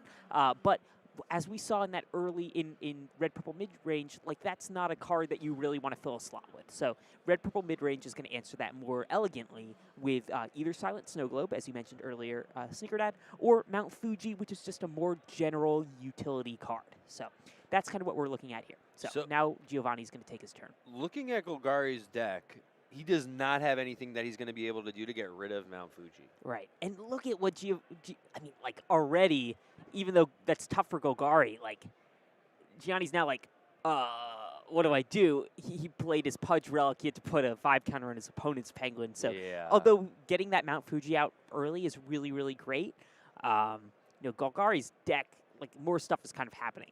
Right. I mean, in theory, the meta here, and I think the play that Golgari has to adjust to is instead of self-milling, he's really just going to have to beef up Bunkus. Yeah. So Golgari here, even though he can't use Ascending Penguin, he still has other stuff that can get stuff into ice. Right. Nothing at the speed that he needs to get Bismo out cycle 6, which is, really what this deck is aiming for. Right. But he can still get some stuff in there if he can just kind of stack some of his other stuff, like Penguin is okay, for example. Like, so he just needs to beef up Bunkus. Yeah. And he doesn't need to mill his deck. He just literally can send them all back, and he just, have the highest vibing Penguin. Totally. There we go. So, just need to have that high vibe. It's not like you have to get to Bismo. Just having that typical win condition of just getting a big Bunkus out is always, great. And remember, Penguin who breaks the 4th wall, he's got a couple of those in his ice as well. That's a 9 vibe Penguin. Are those Penguin sleeves on Golgari's deck? Are they? I want to say the thing. It looks like it's a Penguin. It's kind of hard to. What is it next to? I don't know what it's next to. It looks like something from like Fallout or something, but it looks like it's a Penguin. We got to ask him at some point. Those are interesting. Yeah, we're gonna have to consult at the end of the match. Those sleeves are very man, they're distracting. Like not in a bad way. I'm just like, man, I'd be wondering what they were the whole time. So Gianni's gonna get out Lil Singer. We're seeing a lot of that, right? So Lil Singer, flopping Penguins, and he's gonna get out just some extra purple Pudge. So starting it off, already gonna just start putting vibe counters on his stuff. And gonna hold, and now we're gonna go to action time. Oh, sorry, not action time. Golgari's gonna take his turn. Now Golgari also has Penguin who breaks the 4th wall in his ice. He's got 2 of them, in fact. Yeah. And he's got a bunch of rods. So in order to play Penguin who breaks the 4th wall, this is actually a card that we didn't see as much of in the meta than as we perhaps expected when it came to purple, especially in Season 1. But it's a really, really cool card. You ice your own rods, and it allows you to get this 9-5 Penguin out into play. So it's card disadvantage, but a 9-5 Penguin is just great. You can play it from ice. So that's, obviously a really advantageous card to have in a purple deck. Okay, I have a really silly question, and maybe I missed it, and maybe you saw it. But how did the Penguin who's okay get rid of? How did they get iced? Penguin who's okay was removed with the Peace Out Penguin. Oh, sorry. I can't read. It says Popcorn Penguin. Oh. I apologize. That's my fault. Yep. Oh, you're all good. That makes sense. I thought it said Peace Out. I think, you know, everyone in the audience, please go get your eyes checked if you haven't in a while. You know, I mean, gosh. Good little health update from the booth. Yeah. Please. All right. So I see a layer of lasagna. I see a bashful. Yep. And the heads I win, tails you lose. Couple of those. What are we thinking he's doing? And some relic removal.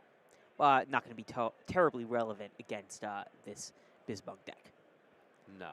I think, you know, the play is get the bashful out and then just keep, you know, flopping it with Lil Singer maybe to beef it up until a Bunkus comes out. It's a great point. So if you can get that right and just keep flopping it so it isn't going to win those vibe checks, it's a great call.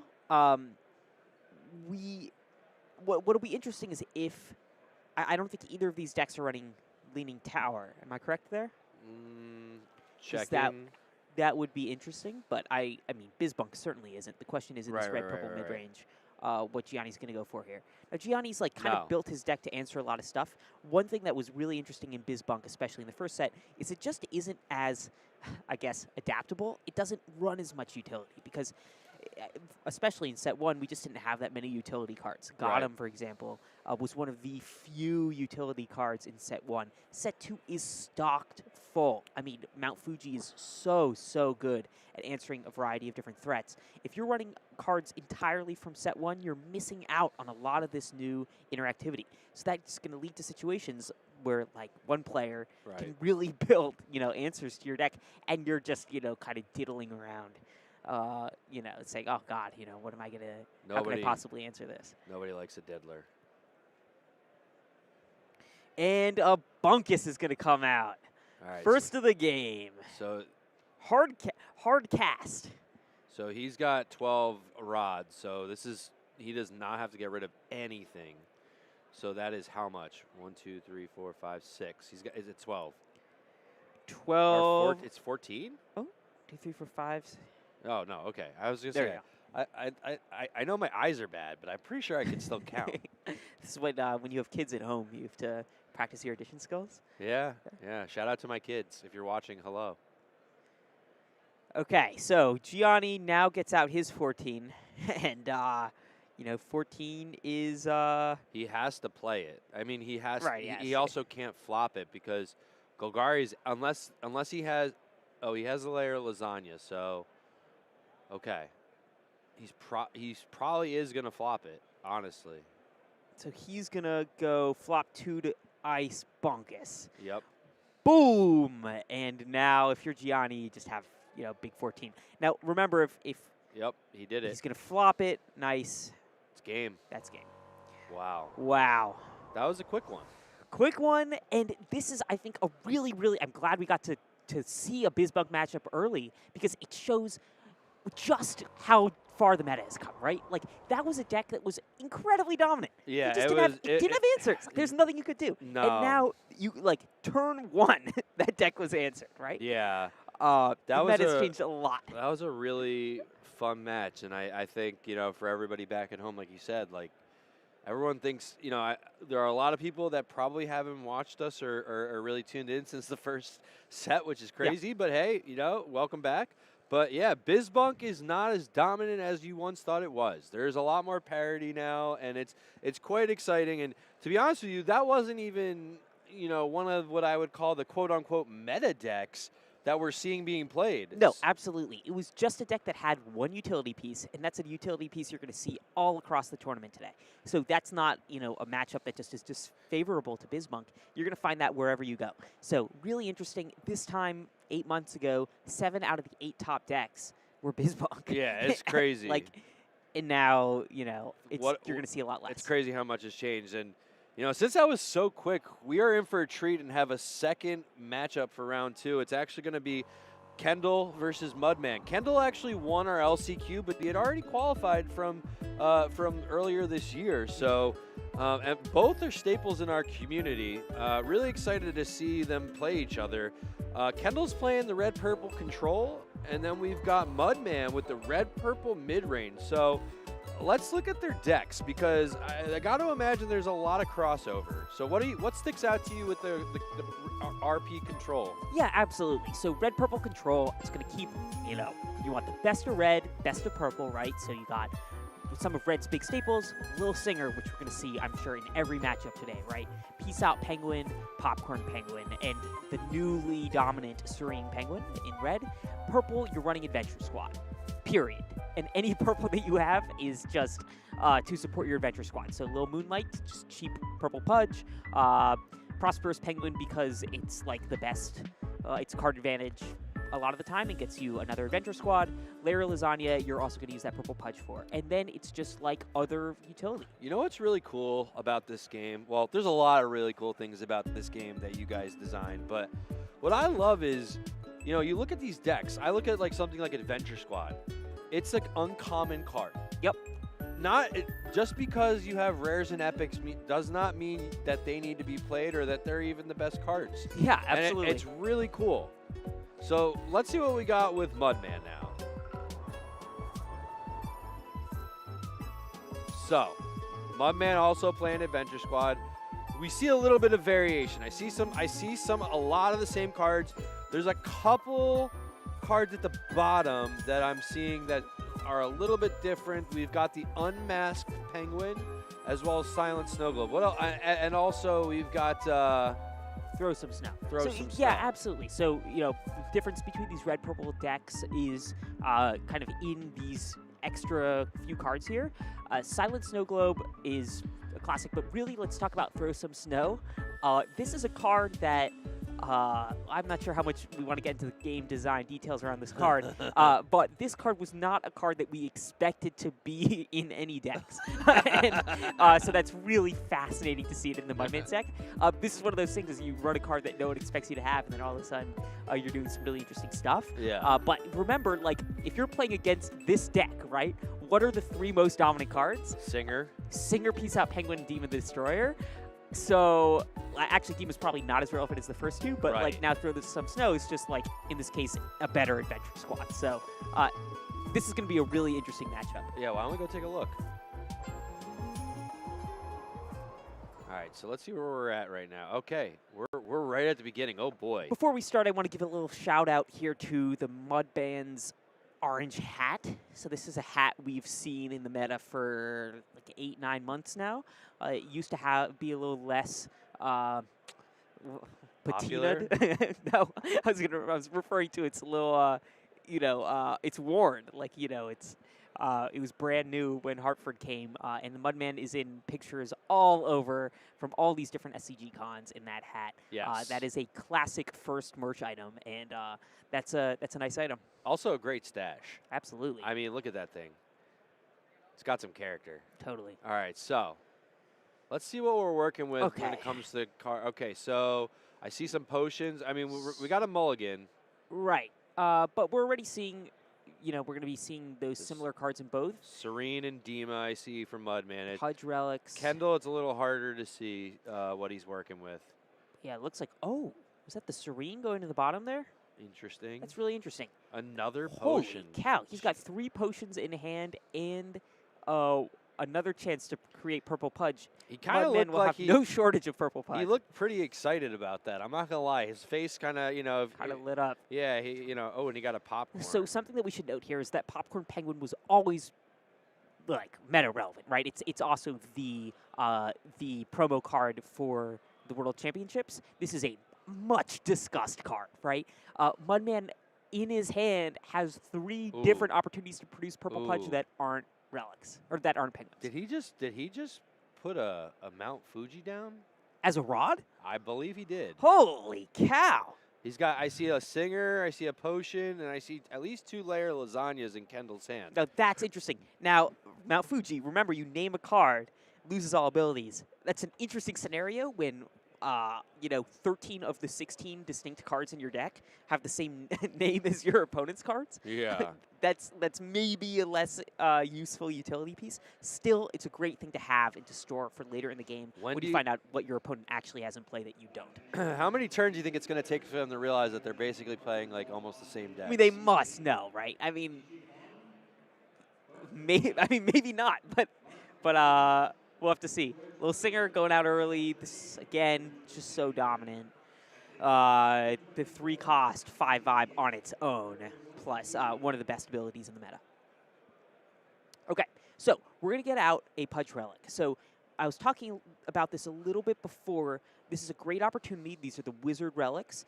They allow you to produce Pudge in 2 different colors. They put a vibe counter whenever they enter, and critically, they are not a penguin. So in a meta, I mean, there's less Popcorn Penguin now than there ever was, but Popcorn Penguin does not affect your Pudge source.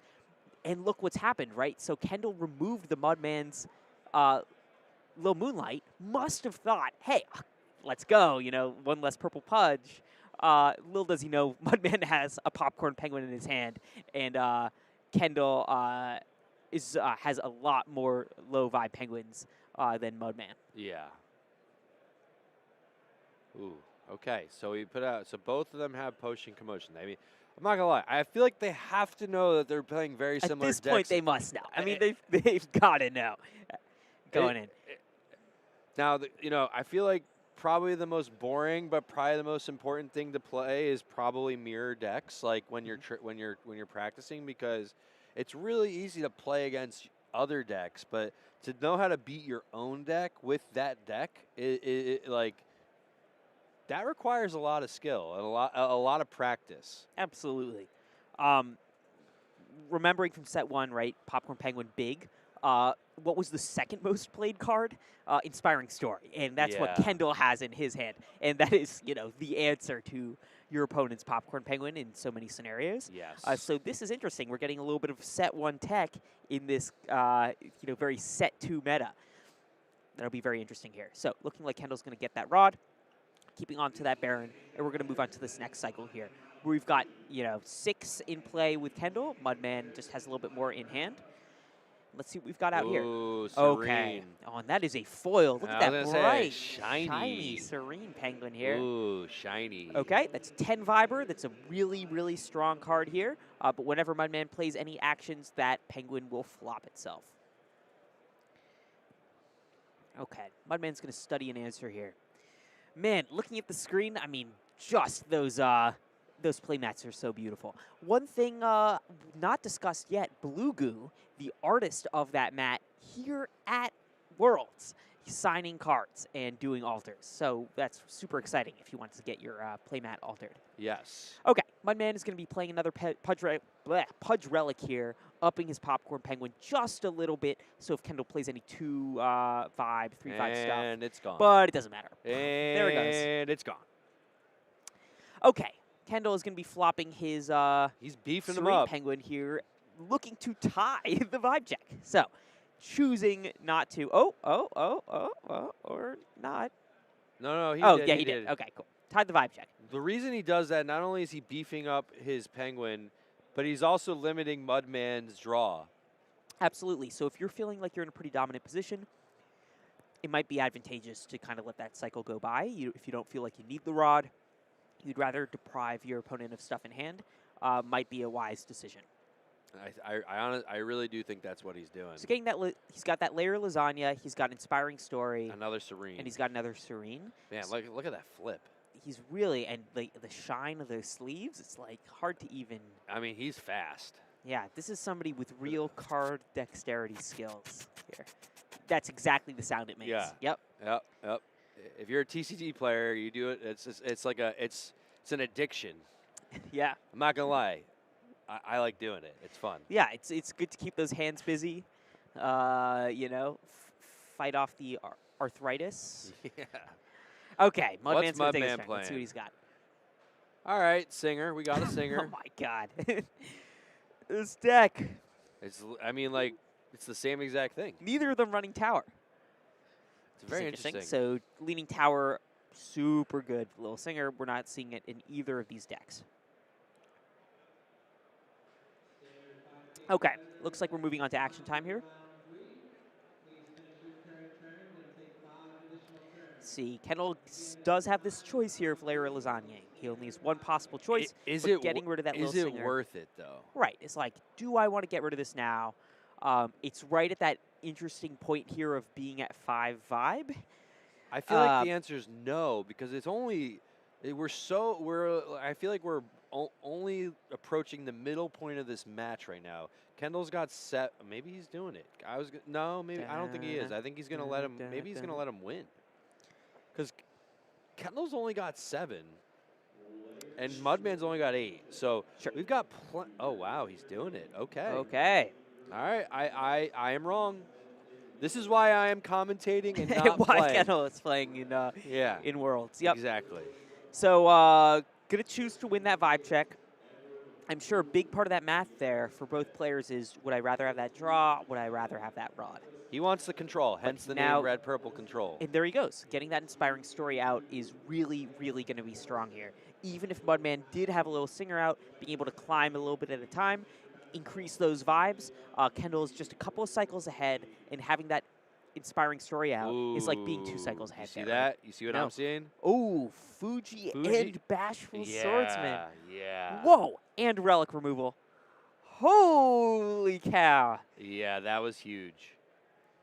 You could almost see the Mudman smiling under that mustache. Yeah, you can. Yeah. Okay, so if you're in Kendall's shoes, 2 of your, that Demon the Destroyer has some real potential here, and you just used your Layer Lasagna. Granted, Layer Lasagna does have some restrictions on what cards it can hit. Does Kendall have anything to get rid of Demon in his hand? I forget what he's got. I think it's Well, there goes Potion Commotion. Whoa! There goes Potion Commotion. Not inspiring story. That's 1 less purple pudge. Now he doesn't have purple. Whoa, whoa, whoa, whoa. Look at that hand. See that card? That's a very interesting card. Hey, that's the World. That's it. That's Worlds. Whoa! Oh! Wow, guys. In play. What a first flex. time on stream. What a flex. What a beautiful card. Man. So just so you know, this is the first time we have a guest artist doing a card.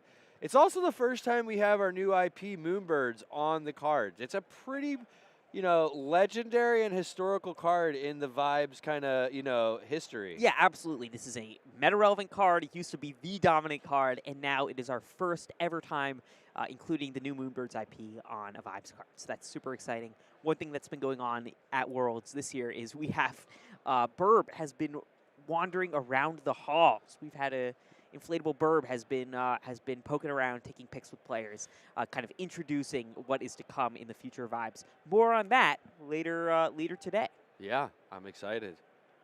So let's see, what does Mudman do? Because we know he's got a Bashful, and we know he has a Fuji.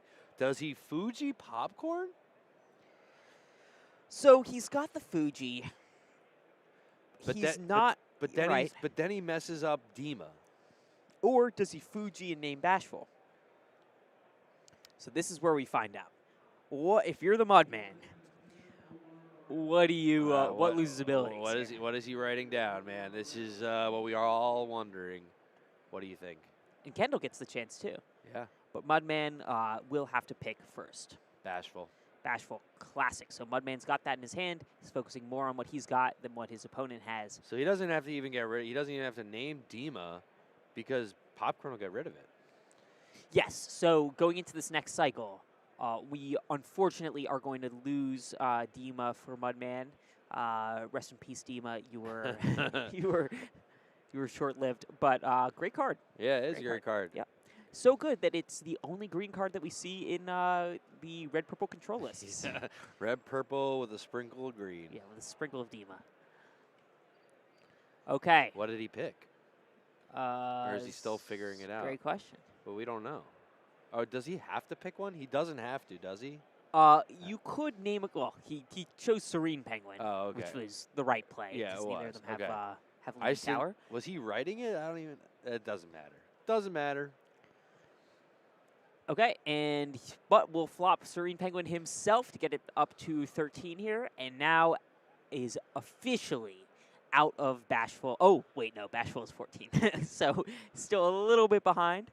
But those counters don't include Inspiring Story, do they? That's true. Oh, great point. So now he is above. Yes. Bashful Swordsman. Yes. So Kendall's at 10. Mudman at 12.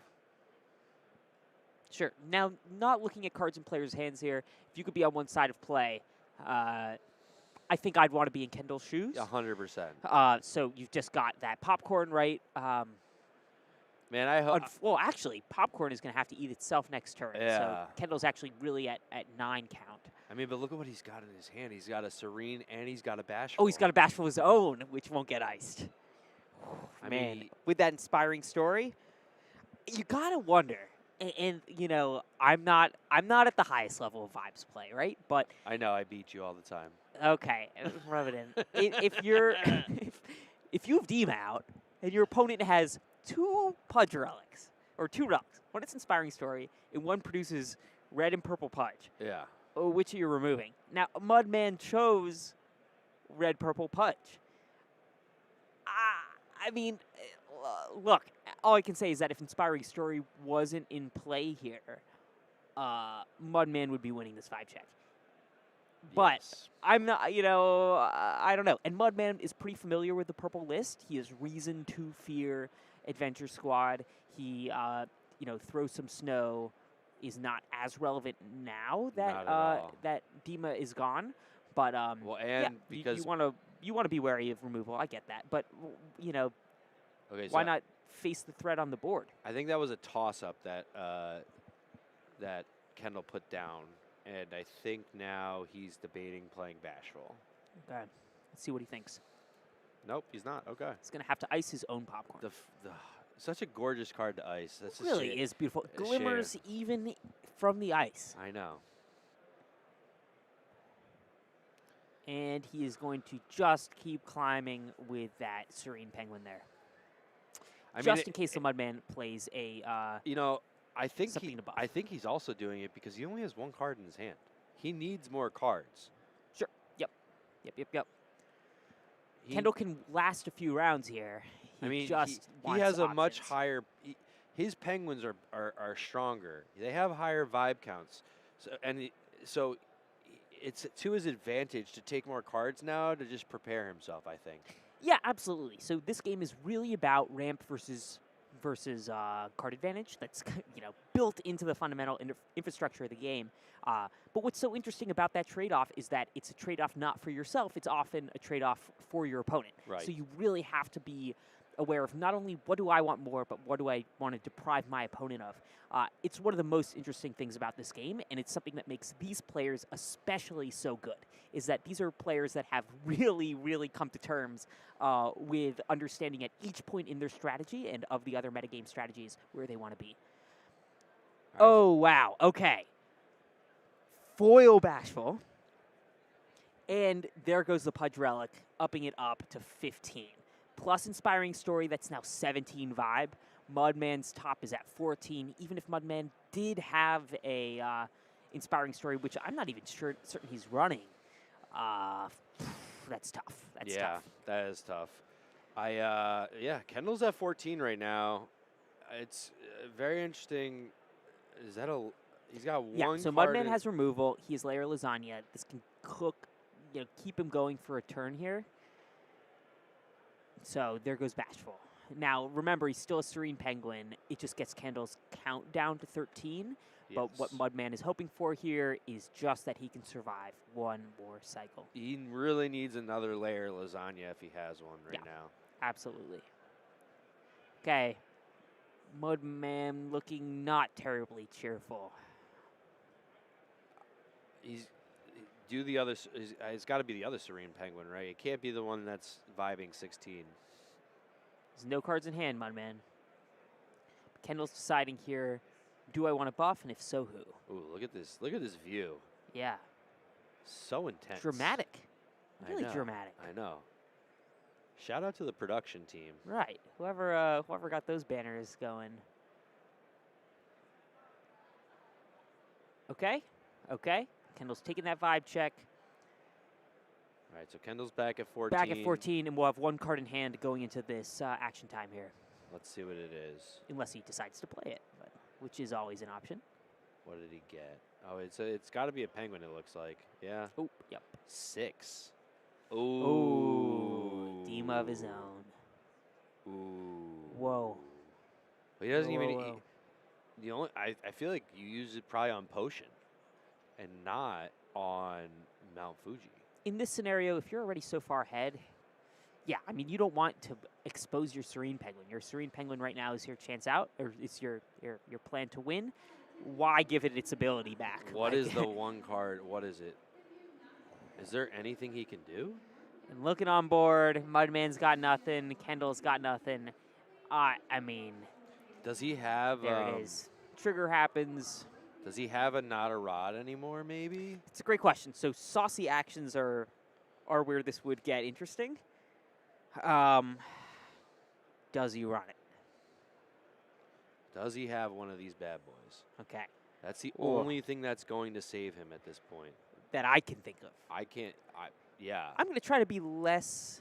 Oh, he's peeking. Oh, he had oh! it. Oh, my Oh! God. Wait, He is that won. enough? Yeah, he won. I'm pretty sure Mudman won. Holy cow. Holy cow. No way. We called it.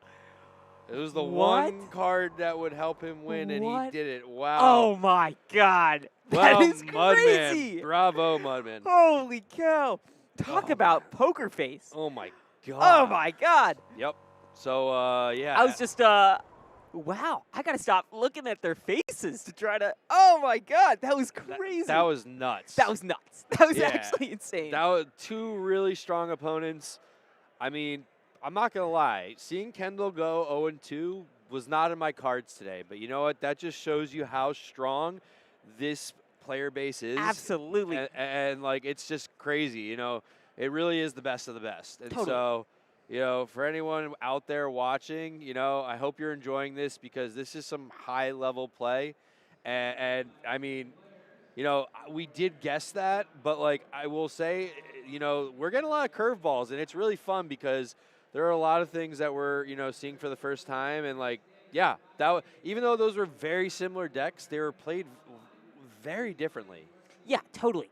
If you had to run that back, I don't think either of them would wanted to play that dramatically differently. I think that with the select utility that both those decks have, that the not a rod anymore becomes one of the most interesting cards in the game that you could possibly have. That was not considered one of the high-level cards going into this tournament, but that is a card that is super, super interesting in a game that is currently like really focused on Bashful and some of these higher vibe penguins, the reintroduction of Serene Penguin. So really, really cool and heads-up addition to that deck.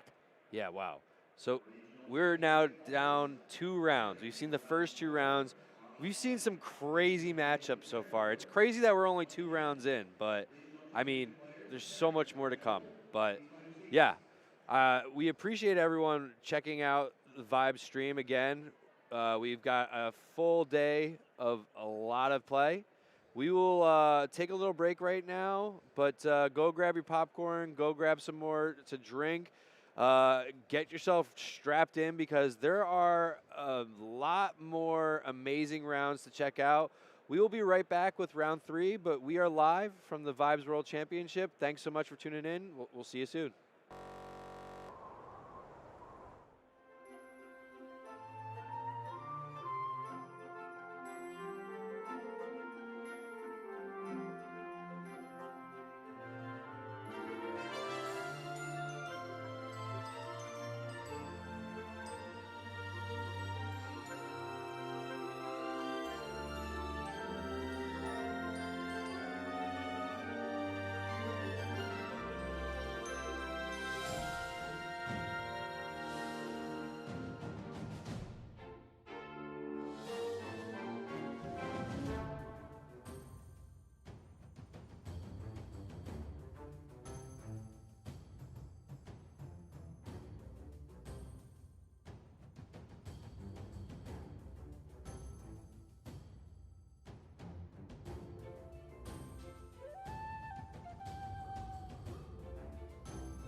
Welcome back, everybody. Thank you again for tuning in to the Vibes World Championship. We are back with myself, Sneaker Dad, and my partner, Elliot. How's it going? Great 2 rounds so far, wouldn't you say? Absolutely. Insane action on all sides. We've seen some incredible names, some people that were making waves even in the regionals coming back and upping their level of play even further. We've seen some really interesting matchups. Our first kind of mirror matchy type situation. We've seen some bizbunks. We've seen location actions. So we've gotten a really interesting taste of what the Vibes meta has to offer. And the fun doesn't stop here. I mean, we've got our round 3 matchup, and it's going to be a pretty exciting one. But before we get there, I just want to remind everybody at home that you too can join in on the action. You can earn yourself a limited edition promo card digitally. That's right, the Popcorn Penguin, that is the Vibes World Championship edition, this weekend, the 23rd through the 25th. And how do you access that? Well, you play Vibes online for free. You can download it on Epic, Windows, and Mac. And for this weekend and this weekend only, you can earn a limited edition digital promo. Yeah. So, absolutely, you don't want to lose that one. That is No. an incredible promo. It's been much talked about here, and getting it digitally is super exciting. I agree. So I'm looking at our matchups, and we have some familiar faces. I think we're going to be looking at 2 strong players. One, Caution Fun, who we saw a little bit earlier, and our champion of North America, Absolutely. John Suarez. John Suarez is an absolute powerhouse. For those who are not familiar with the Vibes circuit and some of the big players here, we've got 33 of the biggest names in Vibes under one roof right now in Portland, Oregon. In terms of the most well-known of those 33, there's a great argument that John Suarez might be that number 1.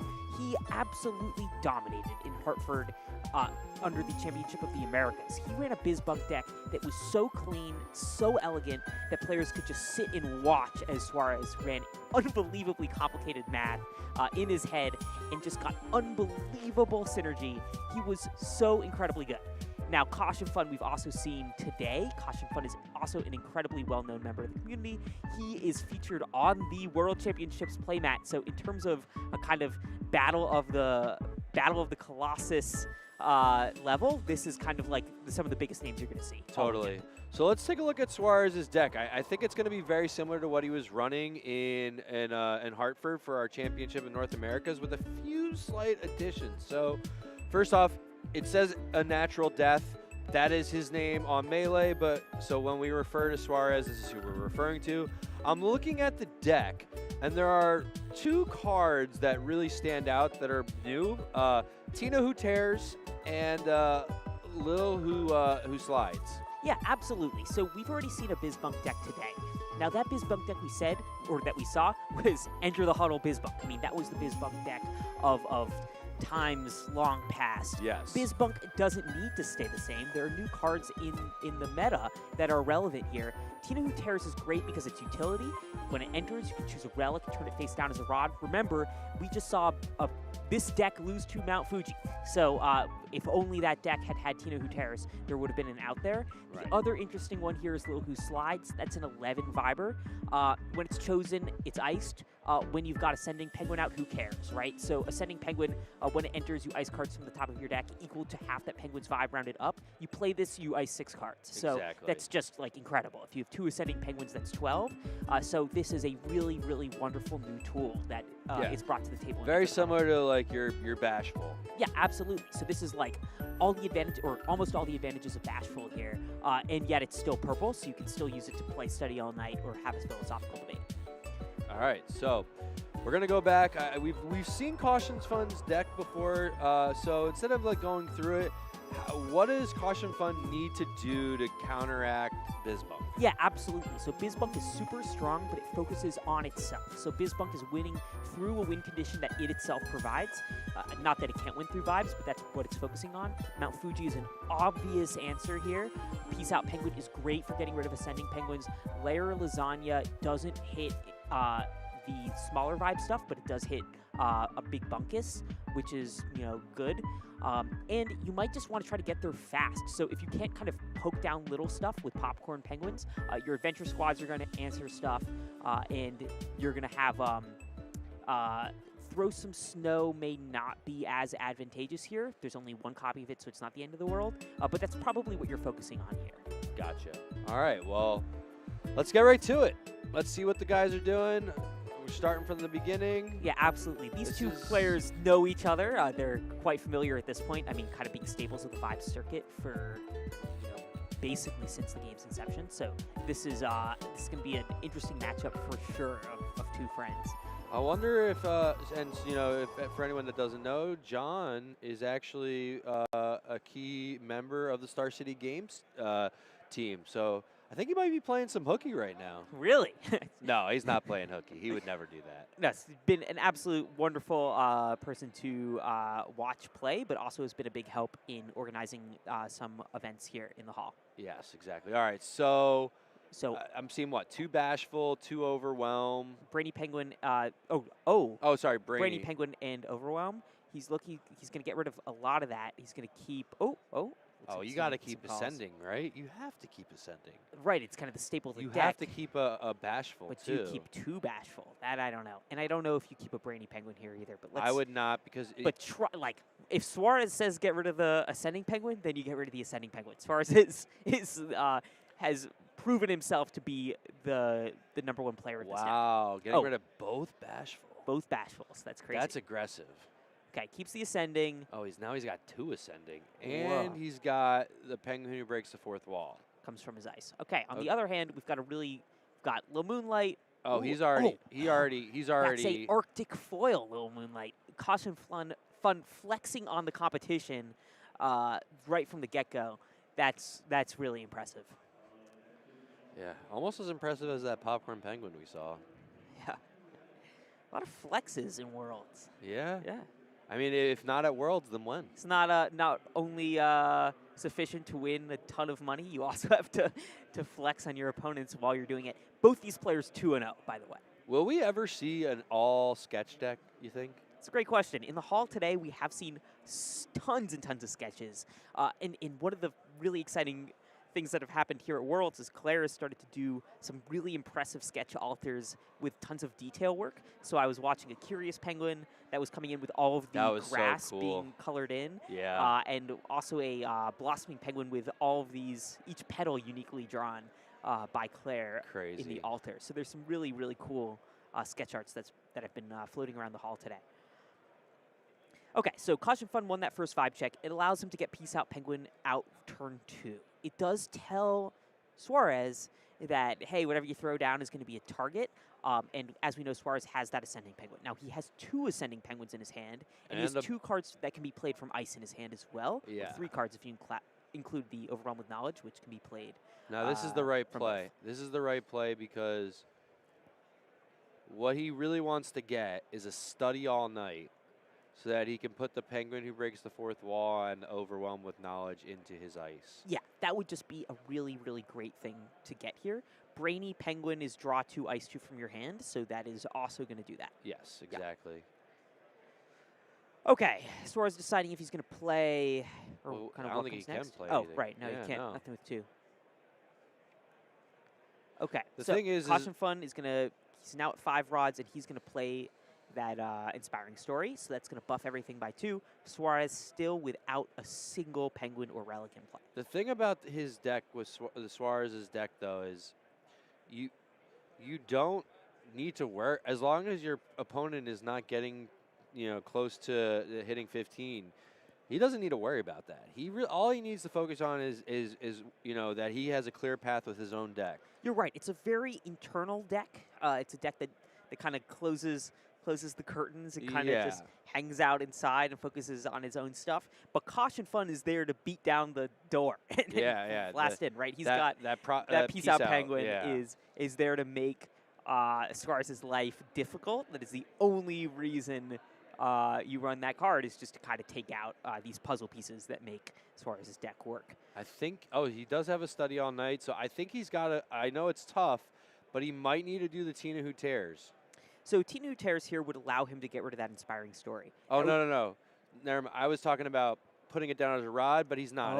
It's fine. Okay. We're still good. So playing that Brainy Penguin allows Suarez to draw a couple cards. It then allows him to play a couple of take a couple of cards in his hand and put them in the ice. Usually a disadvantage.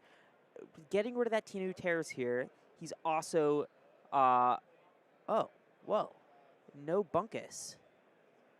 No, so basically so he has Bunkus in his rods, and with Penguin Who Breaks the Fourth Wall, you have to ice some rods. So what he's going to do is he's going to ice the Bunkus. Great catch. So Penguin Who Breaks the Fourth Wall, if we can get a preview of it, it makes it so that you ice 2 cards from your rods to play that card from ice. It's card disadvantage, but in BizBunk, it's not quite, because you can get Bunkus back from your rods into the ice. It's one of these really fun interactive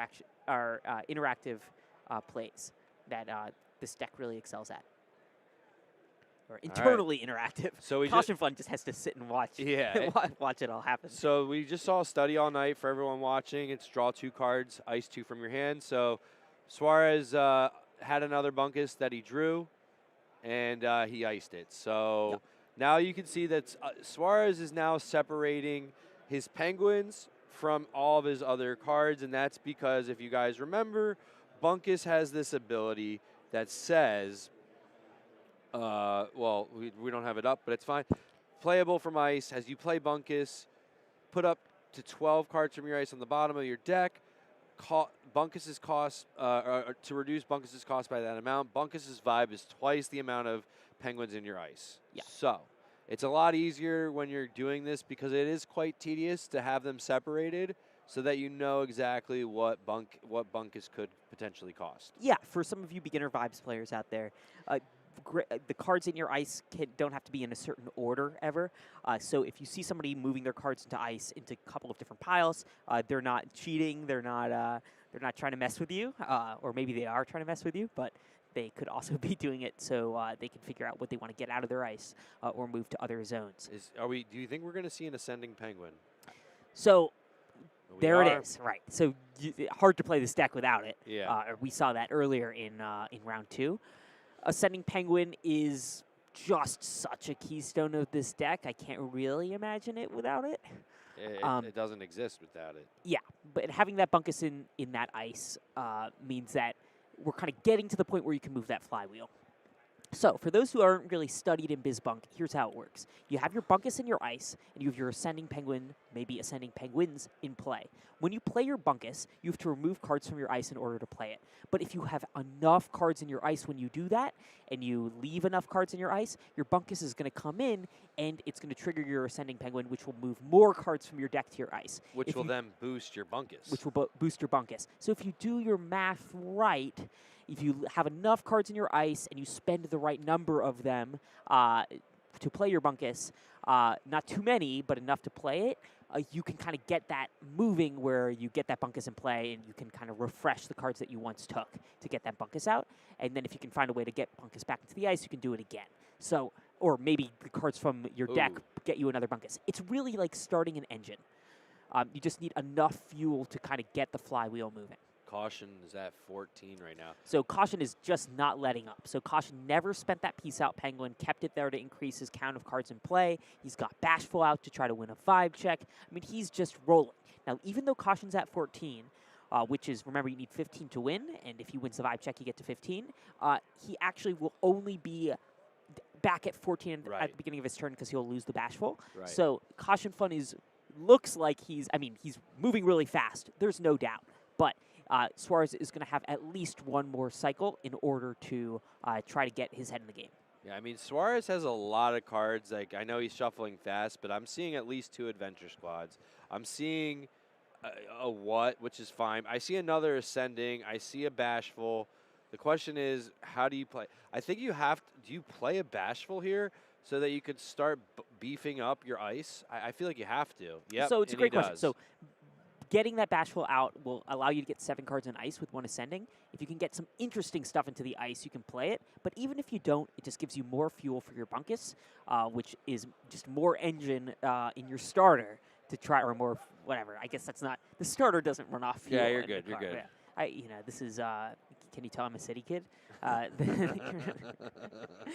it's going to give you kind of more stuff to play with. All right, so he's got 2 rods left. There's really not much he can play other than Penguin, who's okay, if I'm not mistaken.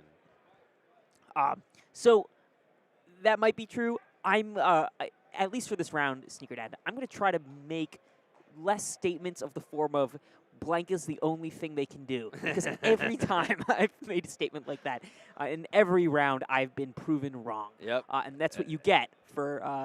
What do you know? There's something. Yeah. And he's got 2 whats. And we haven't really talked about what yet, but let's talk about what. Yeah. So what? Really interesting card. This is a card with no subtype or some type of question mark. When it's put into your ice, you move the top card of your deck into your ice. Yes. And 2 of those hit ice. Those trigger twice and get a couple more things in there. And Suarez has been holding those. For and some he time. has another what? Oh, and look, he hits Bunkus. Now this is the fun part of Bunkus. This is going to be a long turn.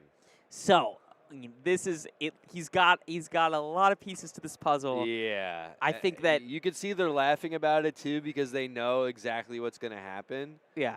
It's what the cool. So first off, for anyone with kids out there, that is it just reminds me of my kids in their car seats. But the cool thing about Bunkus is you can actually organize exactly how you want the cards to go on the bottom of your deck. Yep, totally. So Suarez, as you can see, he has the whats at the top of his deck so that they come out the soonest the next time around.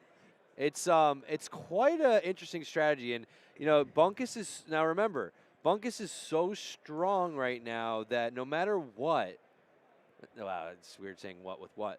Ascending Penguin is going to eliminate a lot of cards because he, So let's see.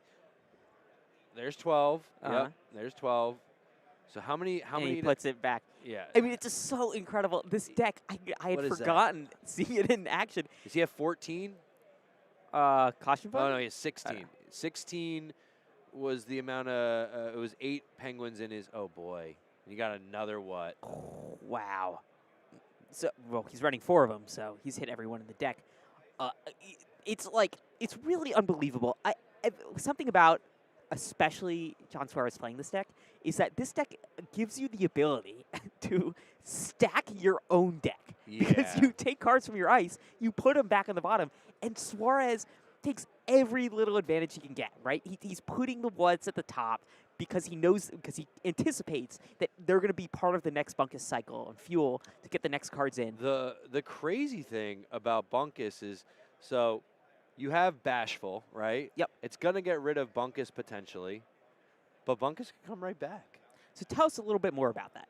Well, the reason, so again, with Bashful, it's going to ice the Penguin that's vibing. If it's unflopped, it ices the Penguin who's vibing the most, right? Well, no, it ices itself. No, it's whenever a Penguin wins vibe check, if this Penguin is unflopped, ice that Penguin. Gotcha, yes. So, because Bunkus is vibing the most, it'll ice Bunkus. But as we've seen, you can play Bunkus from your ice. So all it's really doing is it might reduce its vibe only because now there are less non-penguins, but there are also a lot more penguins in there. So, this is a very, it gets rid of it temporarily, but yeah. it's not going to, it doesn't go away. No, absolutely. Really, really interesting interaction. You just so rarely see stuff winning Vibe Check that isn't Bashful when Bashful is in play. Yeah. You just so rarely see it do its thing. But no, this is a great way for Suarez to kind of get Bunkuses in ice, and then that allows him to replay Bunkus, which is sometimes more advantageous than even keeping the Bunkus. So Bunkus is 30 right now. So Bunkus is absolutely massive. Huge Bunkus. So it's bunkified. If Bunkus, so what Suarez will need to do is, does he have another Bashful in his hand? So if he doesn't, I'm playing this out. He would have potentially 5. No, he doesn't. No, he doesn't. He would have potentially. Oh, but he has an ascending. He has penguin. the Bismo and the ascending penguin. I mean, he's in a great spot. Like, there's no argument. He can't play. He's in a great spot. He can't play ascending though because he can only get up to 5 rods down next turn. So in theory, 5 rods, two non penguins. So that's 7. So he needs to put 5, which means he could ice. The Bunkus could be 20. So he could ice 10 cards. So right. Well, yeah. He has some actions, though, so he can move some actions. Sure.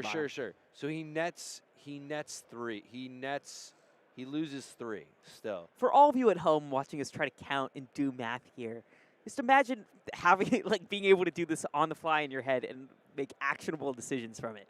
I mean, in the booth, we're just sitting here. Oh, whoa, okay. So, Caution Funds tries to slow him down. Here comes Suarez's answer. And just decreasing overall permanent count on both sides is good for Suarez because you just need more cycles. Like, the more cycles you have, the better chance you're at. So, just having removal is super, super strong. I mean, in theory, he has, if I'm not mistaken, another adventure squad. I'm pretty sure he could get rid of that other Bashful if he wanted to by just flopping Bunkus and the Penguin who breaks the 4th wall. I know that's a little nutty, but it kind of makes sense. I mean, if you're Caution Fund, you're staring down a 35 Bunkus. And that's not even the thing you're most scared of because Suarez is planning on winning before he even gets to 14 cards in play. Oh, he little singered him. Wow. Oh, whoa. So that, interesting. So that makes it so, but Bunkus still gets iced because from the other Bashful. From his Bashful, yes. Yeah. So. But by keeping his own Bashful flopped, Caution Fund is able to avoid Bashful Penguins, or his Bashful's trigger. All right, what does John draw? I mean, this is a pretty straightforward playbook for John. Okay. John also has, I guess you can't play. Does he have, God, just trying to look at all of his options. I mean, his ice gives him so many options. He has Overwhelm with Knowledges in his rods that he could get into his ice by playing Penguin who breaks the 4th wall, which then he could play those from his ice to get, Right. It's like Suarez just has a lot of options. I think he just needs to make sure he doesn't. I think what Suarez is figuring out right now is if he plays Ascending Penguin, will he ice himself all the way down where he has no cards and can't play Bismo? My guess here is that he's probably has like 17, 18 cards left in his deck. So let's see. I think he's got 17 cards. I think he's about 17 cards in his ice. 4 rods, so that's 21. Okay, so he's doing exactly what we think he's doing. Okay. There's that Overrun with Knowledge. Yeah, he's not playing another Ascending. Yeah. So he's going to ice 5. 1, 2, 3, 4, 5. Okay. All Penguins. So, I think he's got, I mean, yeah. You can see caution. He's just like, you know, zoned out. it's just like, all right, dude, just Come on, do your thing. Just do Whatever. it. Just do it already, man. But God, can you imagine losing to Bunkus in 2026? No. And yet, But this is why he was the world champion. Yeah, I mean, this is sorry, why the it's champion of this America. is why it's the championship of the America. Yeah, exactly. So like, So 1, 2, 3, 4, there's no one 5. who I would trust more So he needs running 6. this build. Oh. Okay, counting him out, making his fuel mixture for Bunkus. Put those together.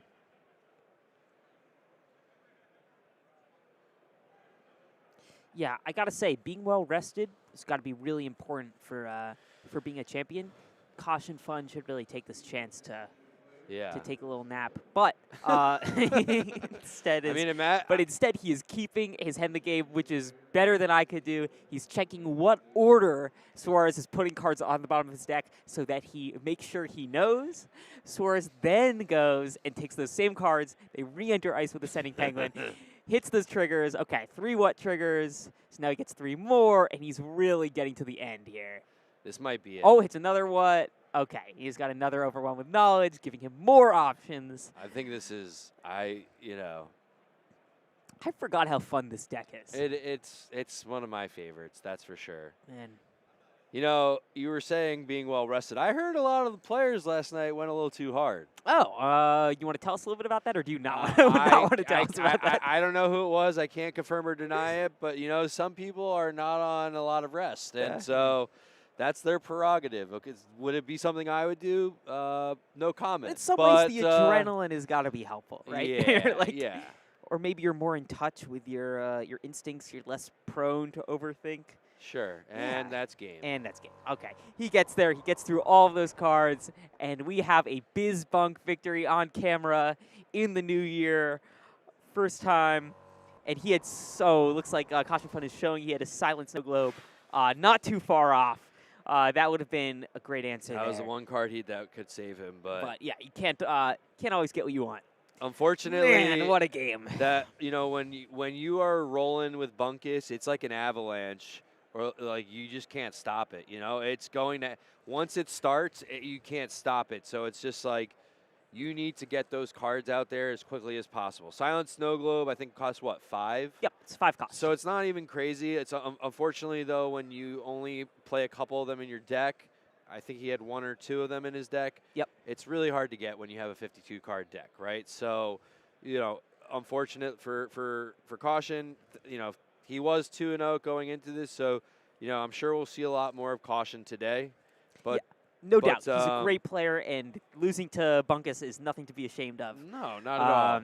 It's just amazing watching it work. No, yeah. So I apologize. I was looking at the deck, but you know, why don't we go and see? I think we have another match going on right now for round 3. Why don't we go check it out? See who we've got playing right now.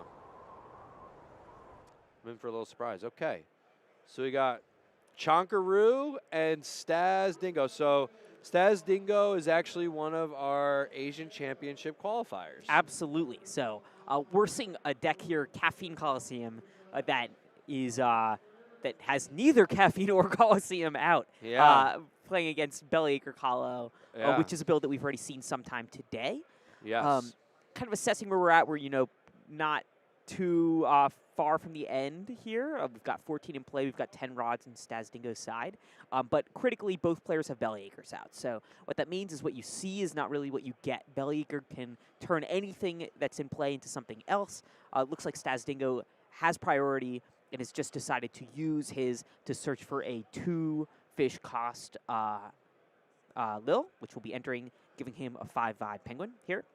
But the real winners on field in terms of vibe check, which is going to be important to Staz Dingo here, is Little Milkmaid. So Little Milkmaid has 10 vibe because Chunkaroo holds 5 cards in hand. That's if Staz Dingo can just power through, not lose any cards, Staz Dingo is going to win just straight out with there. Now, Chunkaroo, on the other hand, has some distributed vibe counters across a few different cards because he has these Champions of the Clouds out. This is an interesting card. We don't see a ton of it. So it's really interesting to see it here.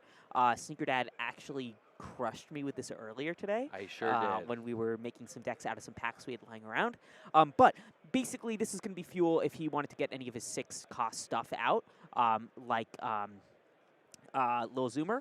This would be his way to do it with Lil Bellacre. So Chunkaroo is going to toss one of those and look for a 6/5 card. That could be a way to get out of this. imagine it's Zoomer. Yeah. So there it is, right? So there goes that little milkmaid, and that will get Staz Dingo back to 13 count. But really what we're seeing here is a game that's probably going to be dominated by Bellacres going into these last few turns, and just kind of seeing what utility pieces each player can get out. So, did Chonker, did he choose Balloon? Did Chunker choose Balloon? Could you tell us a little bit about that? Well, Lil Zoomer chooses a non-speedy penguin to return to its hand. Oh. And I'm wondering if he chose Little with Balloon. So that's a great question. I was not looking, so we'll have to see. All I saw was him tap it, so I don't know for sure. So I would certainly be surprised if he did. It seems like the biggest dub. Oh. Low with Balloon has 4 vibe counters on it. Yes. Okay, so we've not been, involved in this match for too long, but I'm surprised to see that.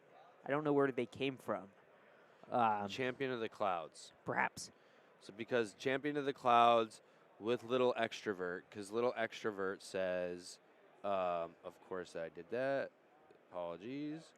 Let me pull up my deck list. I mean, either way, Chunker is going to want to get rid of one of these 2 high vibe penguins. It's either going to be, Little Milkmaid is something that Chunker has some control over because he can get rid of cards from his hand. Sure. So Little Extrovert, whenever a penguin in your huddle gets a vibe counter from anything non-silly, put a vibe counter on it. And if you guys remember Champion of the Cloud, wait, what did he get rid of? Oh, he got rid of Bellacre. Okay. All right, nice. That makes sense. Okay, Staz Dingo going into 14 count.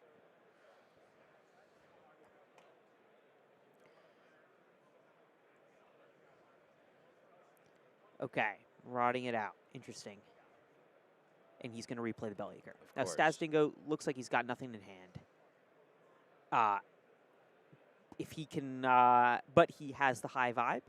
Chunkaroo has a good amount of utility on board and is going to be looking to make sure that Staz Dingo either loses 3 cards from play or, more likely, Chunkaroo would try to get a chance to win the vibe check here. All right, now does Chonker have more than one Zoomer is the question. He does. He's got 2 more.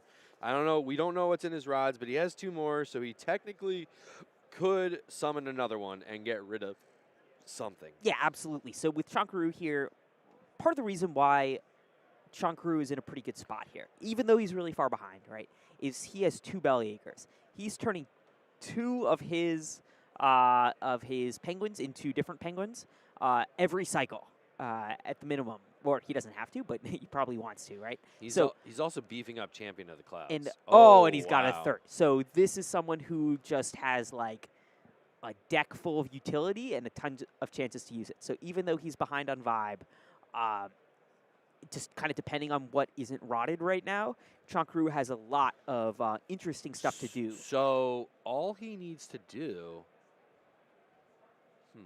So there's a few ways out of this. But not knowing Chunkaroo's deck list, actually it's unclear kind of how much Staz Dingo has seen of Chunkaroo's deck. But Chunkaroo he's leading right now. He's the Champion of the Clouds is 11, Milkmaid is 6. Right, Chunkaroo has been able to knock down Lil Milkmaid by playing a lot of those cards in hand. Yes. And Champion of the Clouds just continues to grow. So by playing more cards, Champion of the Clouds continues to get bigger and bigger.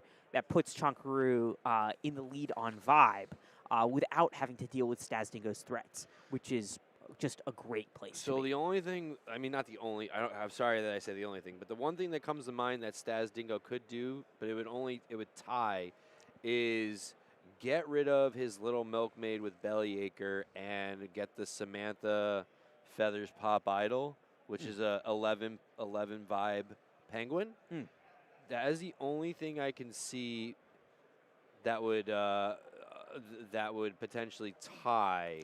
But Staz Dingo here is running a Caffeine Coliseum build. Question is, are you running? I mean, he has Bellyacre, so maybe he does have it. He does. He does have it. Okay. I look at his deck. He has one. So unless it's a rod, Oh, interesting. he does. So Staz Dingo's got a shot here if he has it, Yes. or if he even thinks of it.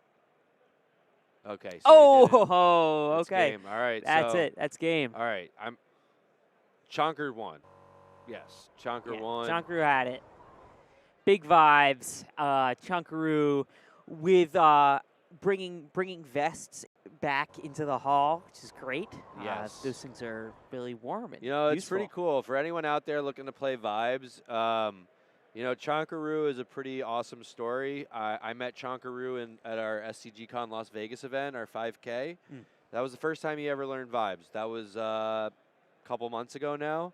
Wow. He's been in the Discord and part of our community for a couple months now. So, all it takes is, passion and interest in the game, and you can be like Chonkaroo. And I'm not trying to discount what he's doing, but it's just really cool to see somebody so new, but also so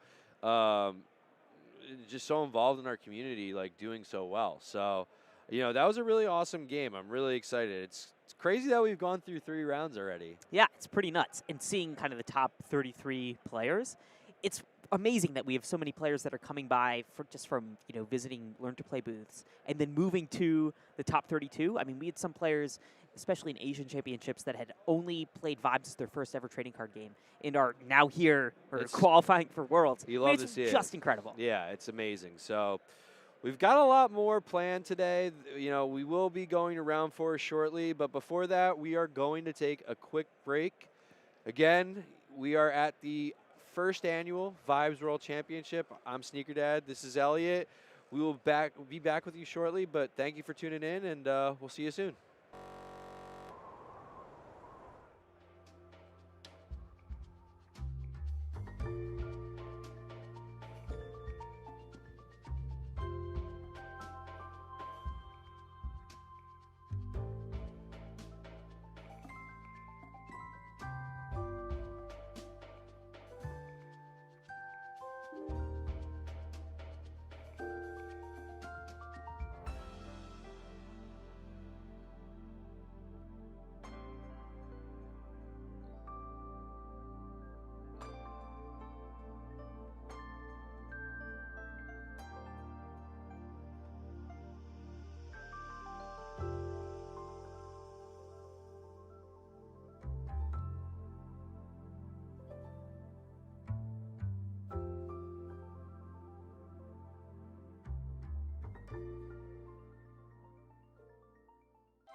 welcome back to the first annual Vibes World Championship. Sneaker Dad here with my partner, Elliot.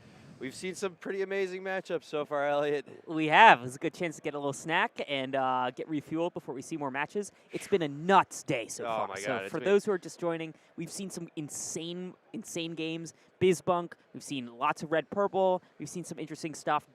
Kahlo, Bellyacre. So whatever comes next, I'm excited to see. Yeah, I'm excited to see as well. We've got our round four. Matchup. It's between I Got Goodness and Doc Camel. Doc has been a very key community member for us. Yeah, that's an understatement. So Doc Camel flew all the way to the Philippines for Asian Championships, supplying cards and singles to players in Asia for the Asian Championships. Absolutely a pillar of the community, and has also just been an incredibly talented player, and has been on camera a multitude of times in these tournaments.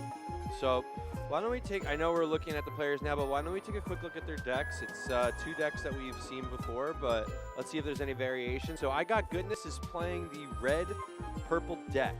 Yeah, absolutely. So this deck, we've seen it a couple of times. Yeah. Peace out, Penguin, right? You're seeing Popcorn Penguin, you're seeing Fuji, Lil Zoomer. We've got kind of all the classics sitting right here. Yeah, exactly. And, with the Silent Snow Globe, I feel like that's just in case. But, yeah, let's see what Doc's working with. So Doc Camel's running a red tower. Somewhat similar, but obviously the main staple here is Leaning Tower. And then, surprisingly, I did not expect to see this card, but Honey, I Shrunk Absolutely. the Pegs. Fascinating addition. This is a really, really interesting card to see here. You really don't often see this. What is one of the most discussed cards right now? It is Layer Lasagna. Doc Camel's playing it, and so are his opponents. And one really interesting thing about that card is that it differentiates between valid choices that you can make for Lils and non-Lils. Right. That's going to be super, super interesting for Doc Camel to include in this deck. I'm fascinated to see how he uses it. Yeah. That it's really, really unusual here. Some cards that I think we should talk about in this matchup, and kind of like who's favored between these two deck lists. Sure. We've got, kind of red staples in both. One thing that people don't think about often when playing against Leaning Tower is just how new it is to the meta. This is a deck that we only saw kind of the final day of European Championships. Sure. During European Championships. That was the second place deck, and it kind of came out of nowhere. It's full of utility. Both decks are. Mm-hmm. Mount Fuji is really advantageous to both, but because these two decks, even though they're different archetypes, Red Tower and Red Purple Control, they're running some of the similar threats. They're both running Layer Lasagna, but also when it comes to cards that stick around and play, they're both running Peace Out Penguins. They're both running some of these other staples, right? So having a Fuji in Doc Camel, I think, makes Doc Camel having that in his opening hand already kind of sets him off in a really, really good place. Yeah.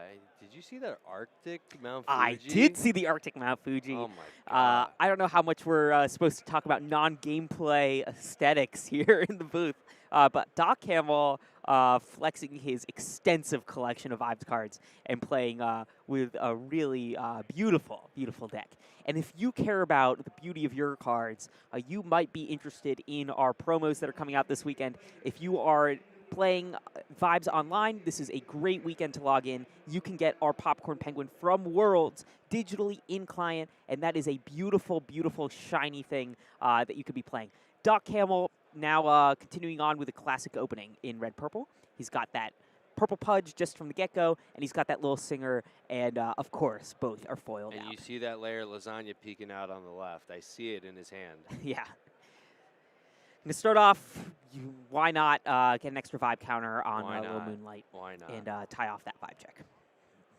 So they tie? Yeah, absolutely. Is that a Peace Out Penguin I just saw? I think it was. I Got Goodness has a bunch of good utility in the hand. Adventure Squad I see in there. I see Layer Lasagna, removal heavy stuff. That's always good to have. I think that's another Adventure Squad there. That's a hefty hand, if I say so myself. Adventure Squad is so powerful for only two Pudge? Yeah, absolutely. When it was designed, it was kind of a mirror to the green. So green had a, it was one of our first ever designed cards, Walk the Runway. It picks 2 penguins, or the player who plays it picks 2 penguins, and the one with lesser vibe gets iced. We thought, wouldn't that be interesting if we had a mirrored version of it? And it just so happens that mirrored version is just so much stronger than Walk the Runway is. It's a lot stronger. Now, Adventure Squad is not in defense, or not impossible to get around.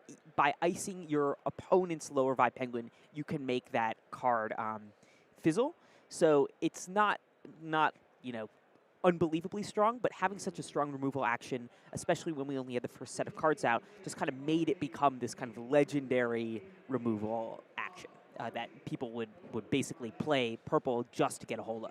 And that legacy has really stuck around even into the new meta.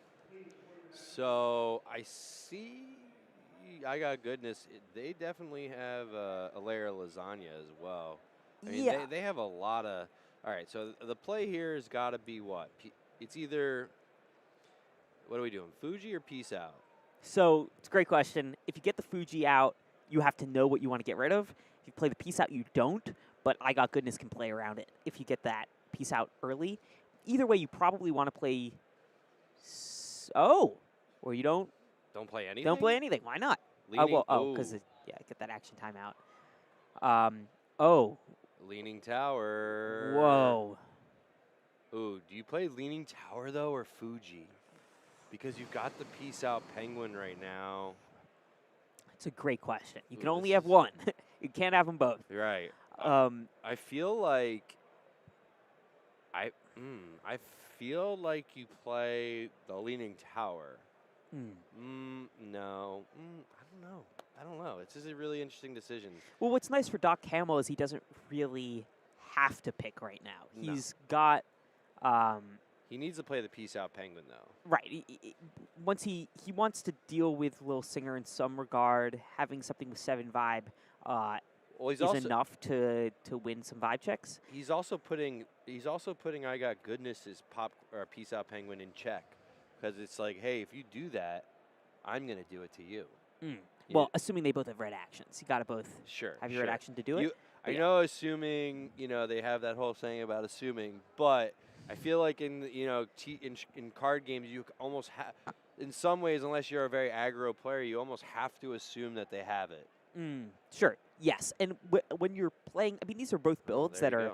Oh man, it's just so beautiful. We'll see. We'll just have to wait a moment here and find out what both players want to name. But Peace out. Neither of these builds are that unfamiliar. I'm sure that Doc Camel's practiced a lot against Red Purple Control. I'd be surprised if I Got Goodness hasn't played Red Tower. They're going in knowing what they want to get rid of here. Now, what's fascinating here is that both decks play both, and both have both out. So this is going to really remove a lot of the options in play. Now, remember, Doc Camel can get rid of this at any point in time by playing his Leaning Tower.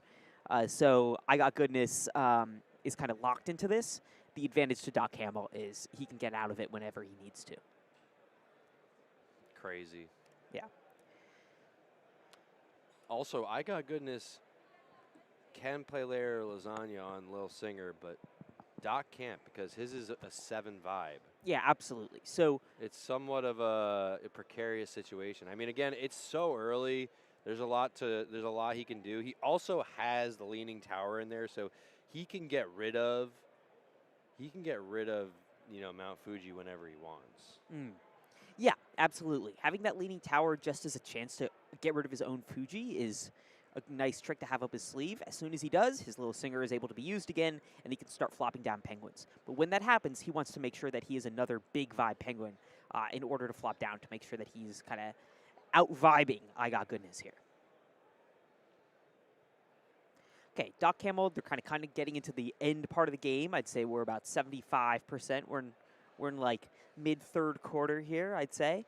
But Doc Camel has a few tricks up his sleeve. So remember, Red Tower makes use of Serene Penguin in a way that we haven't seen in a while. But even better than that, in most scenarios, is Little Introvert. So Little Introvert is just great. It doesn't have the ability to flop itself, but man, is it good when it's flopped. So It's if you strong. can flop that, you automatically have a 14 Viber in play. That is just wildly strong in this game. So Doc Camel getting that out is great. We have not seen any little introverts out today, even though we've seen this build a couple of times, which has been really, really interesting. Yeah, love the art on that card too, by the way. Totally. It's a throwback to Introvert Penguin from set 1. Yes. One of the fun things we did in set 2 is we took kind of card designs that we had in set 1. We thought, what if we reimagined this with an ability that was kind of untraditional to its original version of its ability, and this was a really fun one to do. And I think Claire had a lot of fun with the art on those. I mean, it's awesome. Yeah, absolutely. Okay, but Doc Campbell's got some interesting choices here because he only has one red action. It's his chance to flop down Little Introvert, and it'll be his only chance, at least with the cards he has right now, to play his Peace Out Penguin, or to use his Peace Out Penguin. Well, he can't because of Fuji.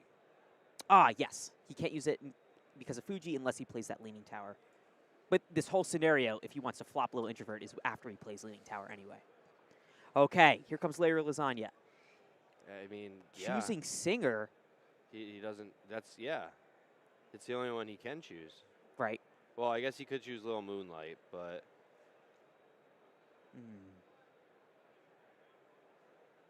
Okay. All right, resolve. Doc Camel agrees. So at this point. At this point, you've got your Fuji, and it's kind of asymmetrical now. Yeah, I feel like. Decisions. Right. For a moment, it looked like Leaning Tower could have been a really great play for Doc Campbell there. Now all of a sudden, now Fuji's working in his favor. It makes you wonder, do you just kind of ride it out? Now, if Doc Campbell just keeps winning turns here, I mean, he's...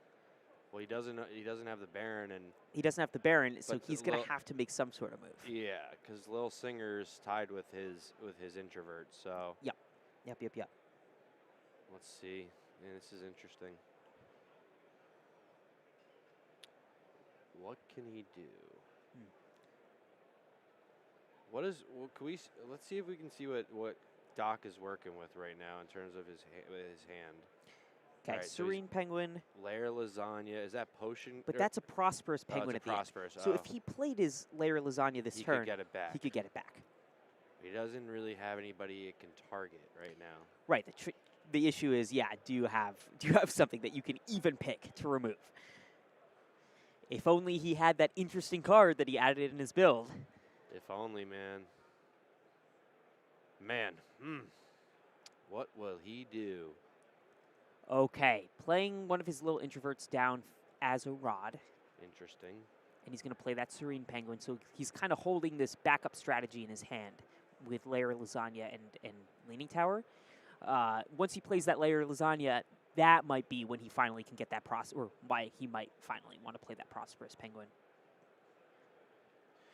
Now, one thing to note here is that currently Doc Camel has 1, 2, 3, 4, 5, 6, 7 rods. If you wanted to play Leaning Tower and Prosperous Penguin, presumably next turn that's going to be an option for him, he could do it in one turn. So what he could do this cycle is play Layer Lasagna if there's any kind of valid target there that he would want to get rid of, and then next turn kind of pivot in one turn to his Leaning Tower strategy.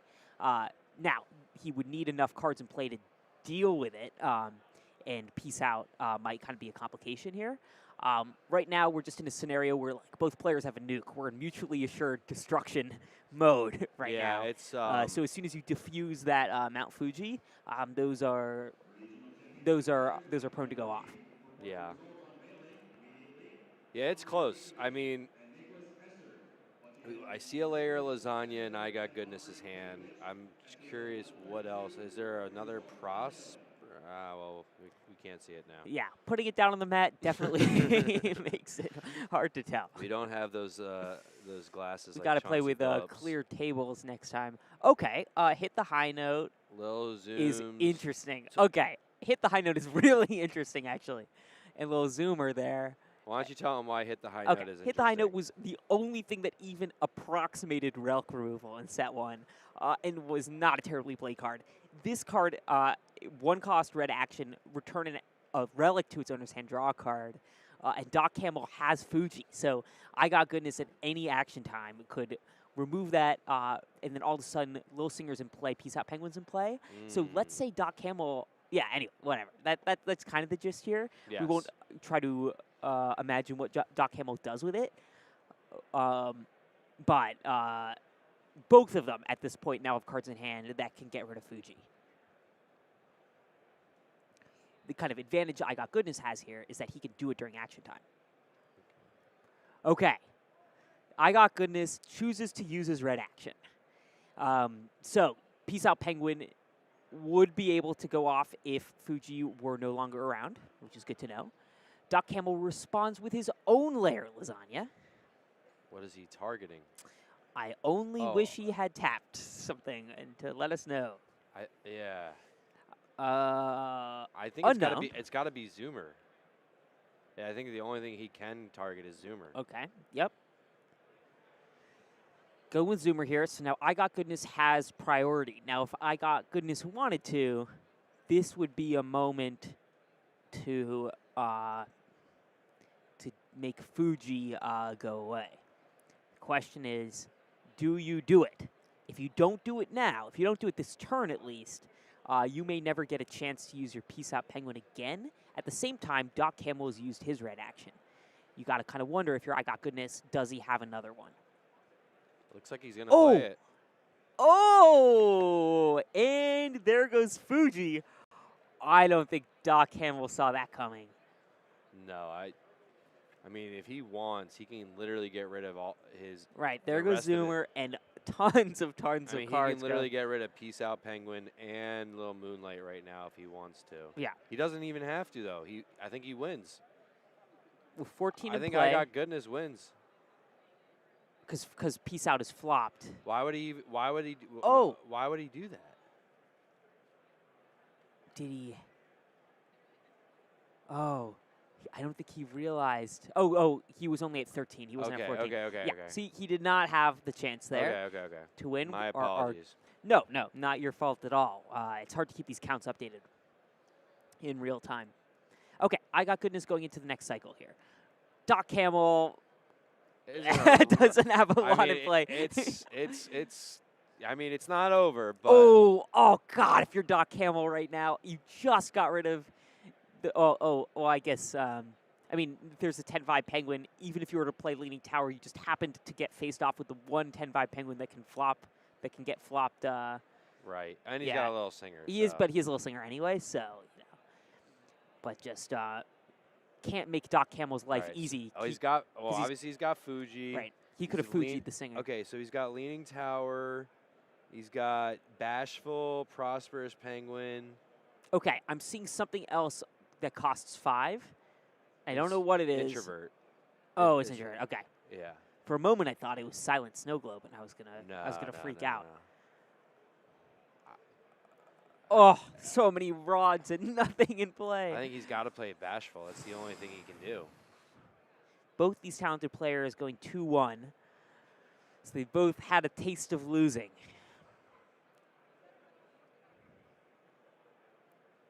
What does he do? Okay. But it all comes down to this. Can he survive another cycle?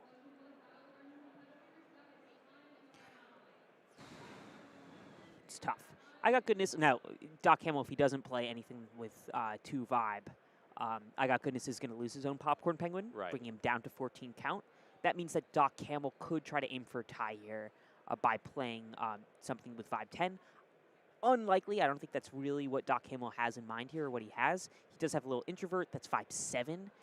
So what could be an option here if you're Doc Camel, get that Introvert out, get Leaning Tower out, and find a way to flop it.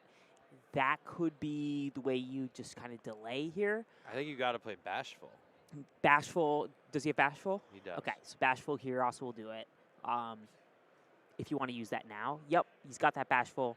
He's got another Peace Out Penguin. No actions, though. Oh, but well, no actions for it. Oh, well, we don't really know about his Nodorods. We don't want to...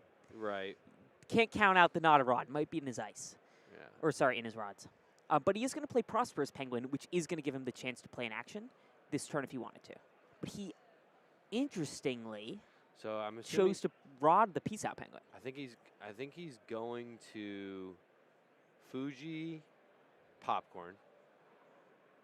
He's going to get the layer lasagna. Fuji popcorn, so that his Prosperous Penguin stays. Layer lasagna. He'll get the layer lasagna. Get the layer lasagna. He'll.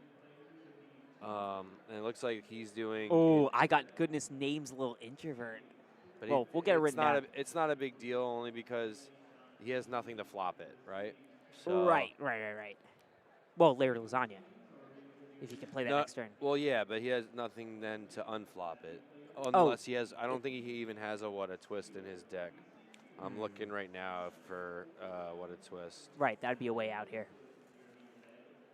Let's see. Red Tower, great deck to run What a Twist in, but there's only so many slots you can have. Okay. Oh, he does have What a Twist. He does. Layer lasagna to flop his little introvert. But little introvert is named. And Popcorn Penguin is named.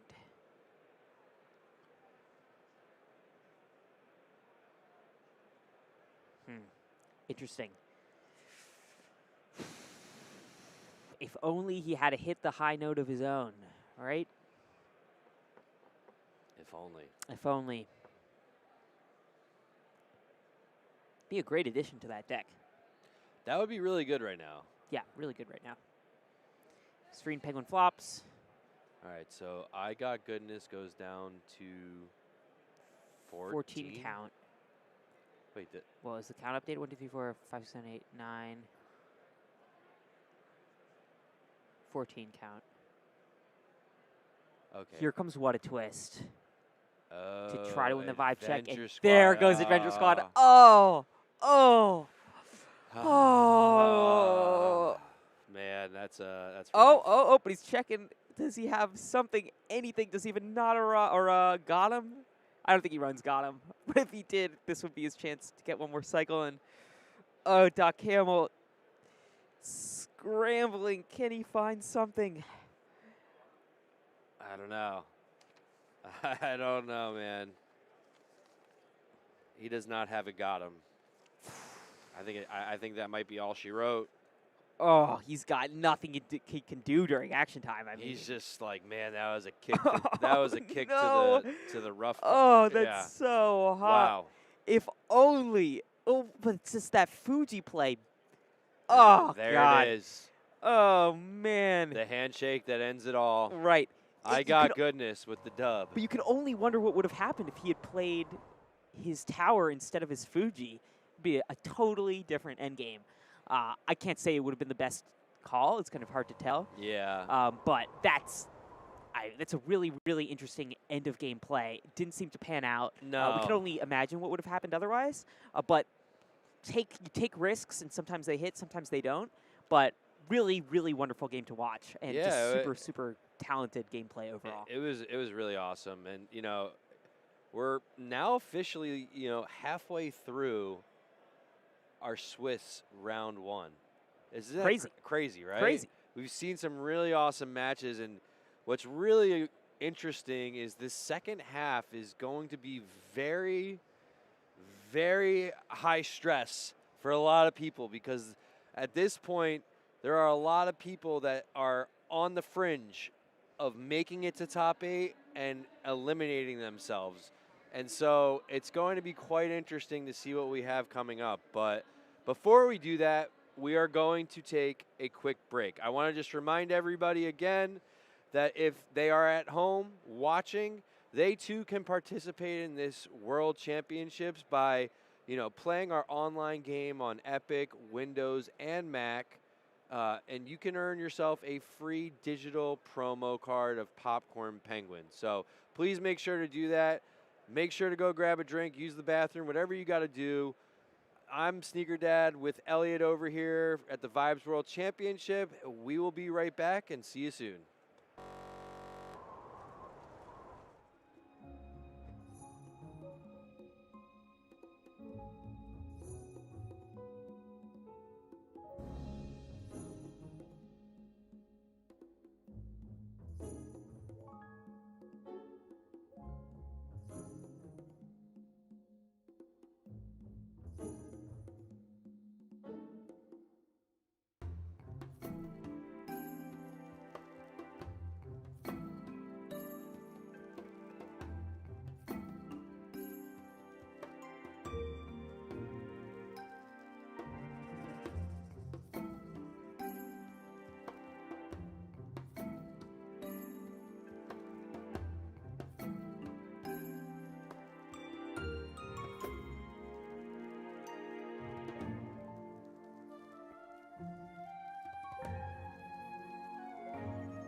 And we are back, coming to you live from the Vibes World Championship here in Portland.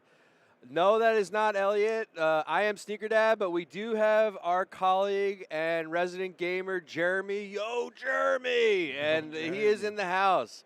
What's up, brother? How you doing? Man, it's been awesome to just be here this weekend. Pleasure to be alongside you guys. I've had a ton of fun just watching these matches. They're explosive. Yeah. I'm just down to get into it. I mean, we're halfway done through Swiss rounds. Yeah. Looking to see who comes out on top. Yeah, and Jeremy, you know, one thing in particular I wanted to talk to you about, if you guys don't know, Jeremy plays the game. Well, we all play the game a ton, but Jeremy's actually really good at the game. So I wanted to bring Jeremy on to get some more insight into, you know, all the different decks and what we like to call the metagame.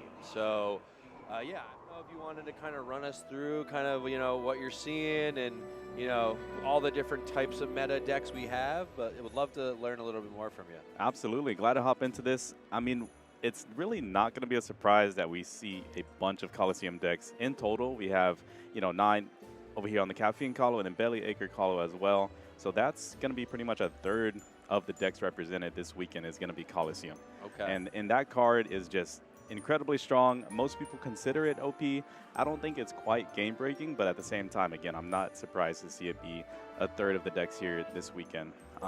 With number 2, a lot of people putting this deck also in S tier, like A+ tier with red-purple, and if you combine those, again, 6 and 4, 10, that's another third of the metagame this weekend. Yeah. So between Colo and then red-purple, these are 2 of the strongest decks that, you know, the community, the players would consider the strongest decks. So again, that is no surprise. If we want to talk about a surprise, though, if you look there at the very top, we do see a rock, paper, scissors buff. And I'm going to give the viewers one guess to just take a guess on who that may be. Oh, we know who it is. We know. It's got to be Airy. It's got to be Airy, and you hit it right on the head, yeah. Airy did bring his rock, paper, scissors buff deck, so we'll see how that plays out for him. But yeah, I mean, there's incredibly strong cards introduced in set 2. One of them that I think is my MVP somewhat of the weekend is going to be the Layer of Lasagna card. Oh, such an awesome card. And that card alone has just enabled this archetype of red-purple. Yeah, no, I agree. I'm curious your opinion. So, like, from my play, I felt like a Bellyacre Colo was a little bit better than the Caffeine Colo. Not better, but I thought it would be played more than Caffeine Colo. Like, I don't know if we want to, like, maybe just go through the slight variation and why people are playing Caffeine Colo, because I was a little bit thrown off by that, I'm not going to lie. Yeah, and some people are even doing a weird variation where they're just mixing it all together. And it's like this Hoffen deck where, you know, it's 1-ofs and 2-ofs. Okay. And they will even throw a Bellyacre in there along with the caffeine, which it's, you know, counterintuitive. But yeah, it's just to give themselves a little bit of options. It's like a toolkit deck. But again, like you said, Bellyacre was just, when we went to, what was it, going into Asian champs. Yeah. I mean, Bellyacre was all the rage. It was all the everything. talk. It was nearly unstoppable. Yeah. But I think as more decks started to tech around it, again, more decks tossing in the Peace Out Penguins, which when you can sandwich the Peace Out, when we sandwich the Bellyacre with the Peace Outs, it just locks that deck into, it just turns it off. Yeah, and, I hear you. And so I think that's why people are going to, again, going back to the Caffeine Colo with GMP. It's awesome.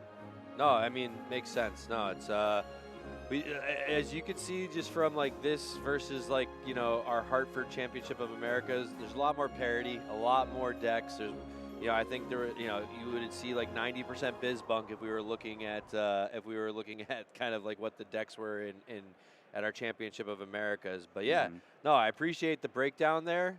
I know we have a featured match right now between 2 of our awesome community members, Professor F and Matt B46. I think Matt's running the Caffeine Colo as well as Professor running the Red Purple Control. If you don't know who Matt is, Matt actually works for Van Eck. You know, a little plug, check out segment.io, an awesome company that he's running. He's also, I think, our largest like sketch collector as well. Sketch promo collector. Yeah, he's got over 60 sketches right now. It's quite the feat. It's crazy. So let's look at Matt's deck, the one we were talking about, Caffeine Colo. What sticks out to you here, Jeremy? Are there any cards in particular that you're like, whoa? Yeah, I mean, when we hop into this, it's a pretty standard shell here for Matt, but the things that stick out for me are going to be 3 cards, specifically Silent Snow Globe, Not a Rod Anymore, and Little Daydreamer. So if we start off with Not a Rod Anymore, this is really going to be a tech that's included in these decks to counter Layer Lasagna, because if you consider Layer Lasagna, it's very strict in the rules, right? In the conditions. It's a little with vibe 5 or less, or non-little vibe 5 or greater. Right. So you can use this Not a Rod to really save your little. Right. Because it just pushes it out of range, and they didn't expect it. Sure. No, that makes sense. And then again, Little Daydreamer is incredible tech for a Bellyacher. So if you're targeting Bellyacher with this one. Again, this Colo deck does not have Bellyacher at all. Daydreamer is in here to punish the ones that do have it. Gotcha. All right, well, let's look at Professor's deck. It's the red-purple control. So we've seen this deck a few times today. I feel like I've seen this. This is definitely, as you showed us in the graphic, one of the more popular decks. What do you think is the strength here, and like what, looking at that versus Caffeine Colo, what's the strategy here for red purple?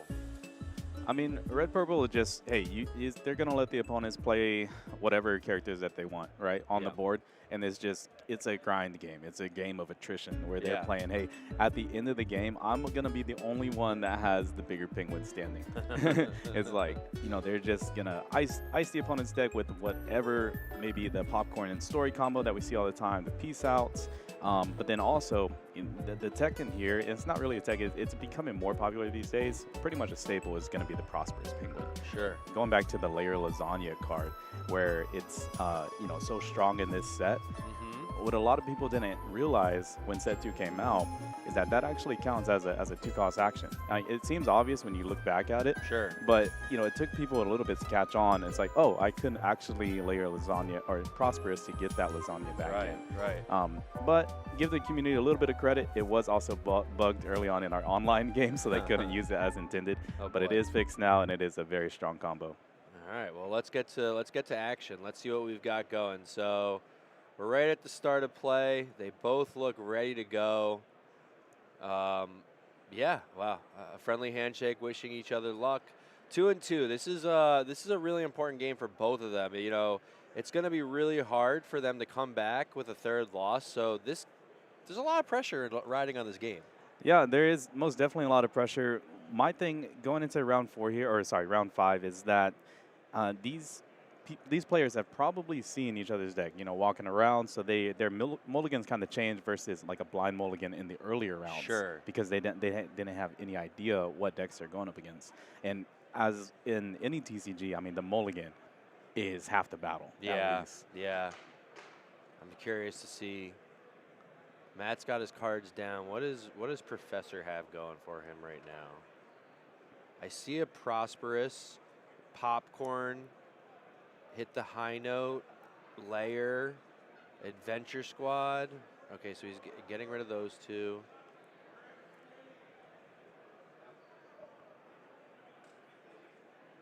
Oh, sorry. We're already in. Oh, yeah, wow. They're going fast. I'm a little slow here, guys. Okay, yeah, we're catching up. 2 rods down then. Yeah. Yeah. Okay, so interesting. All right, yeah. Now we're back up to speed. Yeah. So there's 2 layers. There's a Bashful, but why would you play a Bashful right now?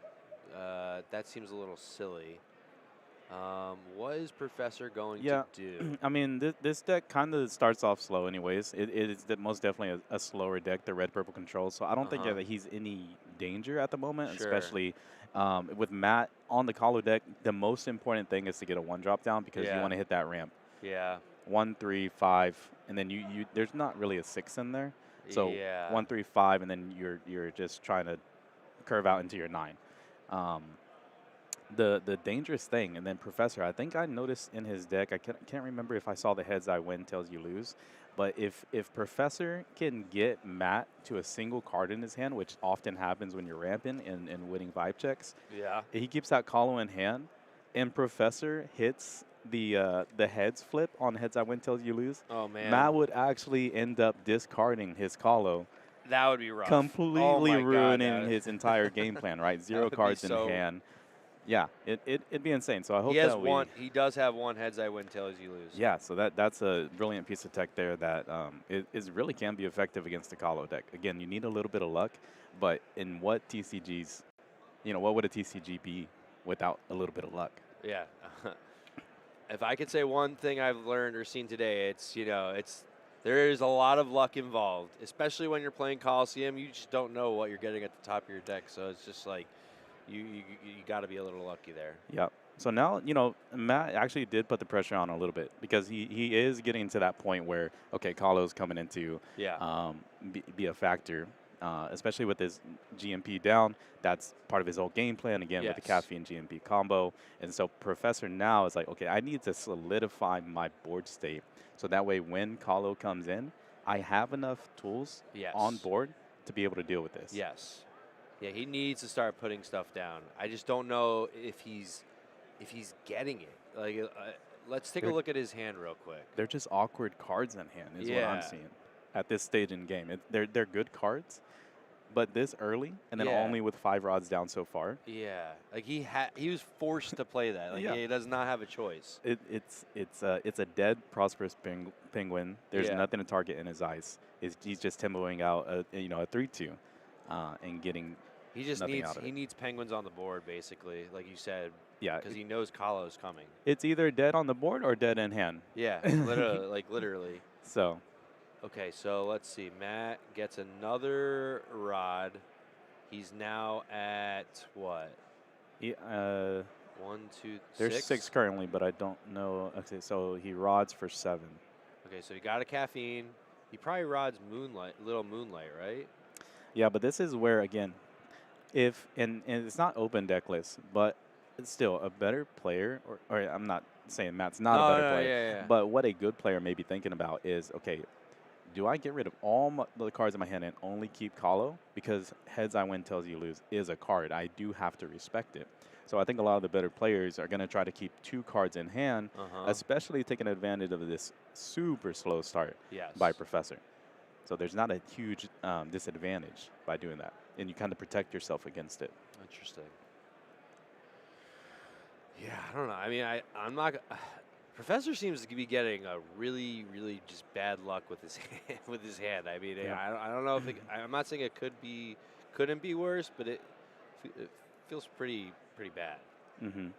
But again, on the Professor's side, there's not even a red pudge developed. Yeah. And even if you do, Matt just played the caffeine, so he can flop it every time. Yeah, he can take away that play. Yeah.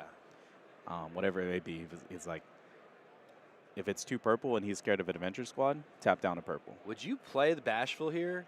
Because you can use with caffeine, you can literally flop it every time and just save it every time until you need to use it. I can't remember if he already rotted. What a twist! But if it's down there, it's definitely a play to consider. Okay. Again, with that caffeine, because like you said, it can be advantageous to yourself. Right. Just tapping it down, save it for when you need it. Win that last vibe check.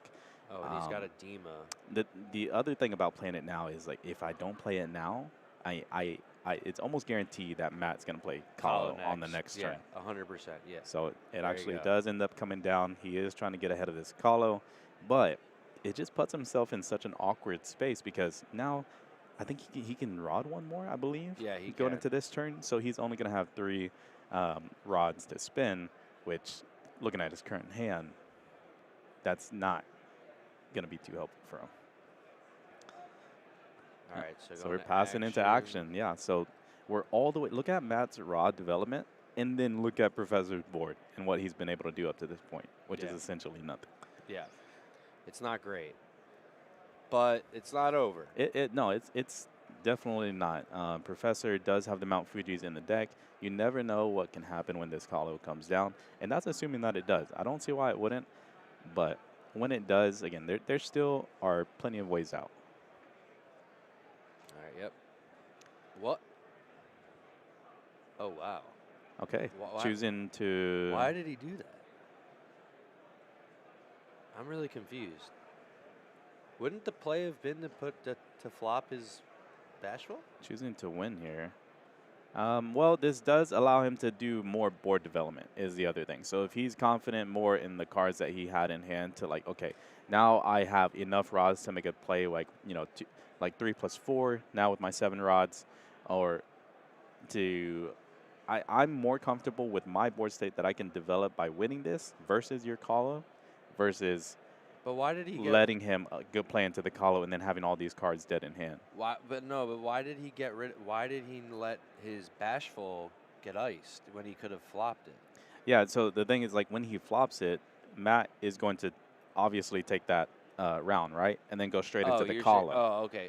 Sorry. Yes. Yeah. Yes. So he's saying I like the cards in my hand he wants more, the advantage, right? more than the cards potentially on Yep. the top of my deck. Yep. At least for one more turn. Okay. Got it. That makes sense. Yeah, because, and I was going to talk about this. Last turn, he was at 5 rods, and so he couldn't play Dima. So now he protects himself against potentially a caffeine because Dima is just a relic breaker, a location breaker. The worst thing that he could see here would be a popcorn from Matt. But the thing is like, couldn't the caffeine get flop the Dima, so then it's basically useless? Yep, but again, if he has that what a twist in the rods, but again, if Matt plays the Colo, that what a twist does become irrelevant. Yeah. So that's rough. there are going to be ways that like he needs to be able to untap the Dima. Okay. But it gives himself another option. So now he has one option on board, hopefully. Oh, yeah. That's going to be tough there with the double caffeine GMP. Wow. Matt. Yeah. Whew. But see, it's actually kind of interesting by Matt here. Again, we haven't seen his hand in a little bit, but I'd be curious to see if he still has that Colo in hand. Like, who would rod a Colo? Yeah. But at the same time, he's just like, I have such an advantage. Yeah. Tap, you have no board development. You have no pudge. I'm in complete control. You cannot touch my GMP. So there's no rush to play it. Right. That's true. If I play the Colo, we are now on both equal playing grounds, besides that you can't touch my GMP. Yeah. It's only going to get rid of one, though, so. It will only get rid of one. He does go down a rod, but again, red-purple is a game of attrition. Professor does not mind having this game go long. Right. Makes sense. I feel like because we saw the what a twist, I almost feel like Matt will probably feel more inclined to want to use the Coliseum if he has it still, just because he doesn't want to deal with that again. Potentially, it's just the thing is when you play Colo, you're not worried about a what a twist anymore because it just takes it completely away from the game because you can never play it from the rod. Right. But seeing one out of the way is also still a good sign from Matt. Right, because there's one less. There's one less. Right. Absolutely. And I don't even I'm sure maybe he's running 4. Let's see if he's running 4. No, he's only running 2. Wow. I mean, obviously Matt does not know that, but yeah, he's only running 2. So. Tapping down 9. Here comes the Colo. Let's go. There it is. There is the Colo again. The epic from set 2, which is, I mean, in my opinion, probably a top 2 card in the set. Yeah, no question. What's the other one, do you think? Oh, man. Give me like a top 5. I mean, Singer. Yeah. Lasagna. Let me think about. Is Bellyacre one? I mean, Bellyacre, absolutely. I'm a big fan of blue in this game. Okay. But I think we're down bad still a little bit in set 2. But maybe it's a puzzle that's unsolved because the Little Milkmaid aggro deck is actually really fun. Yeah. But, yeah, I obviously Colo coming down in incredibly strong play, looking to lock it up here. I mean, he can't. He's at 13 permanents, according, if they're keeping track correctly. But 13 permanents, he's saying, okay, if you have one more turn to make a play, unless it's GG's, time to go home. Yeah. And I mean, he can't even adventure squad. Yep. Professor, getting the other Bashful down out there. Obviously, Matt's going to have to protect his Coliseum by tapping down the Dima. So absolutely, the Bashful will be able to stand up.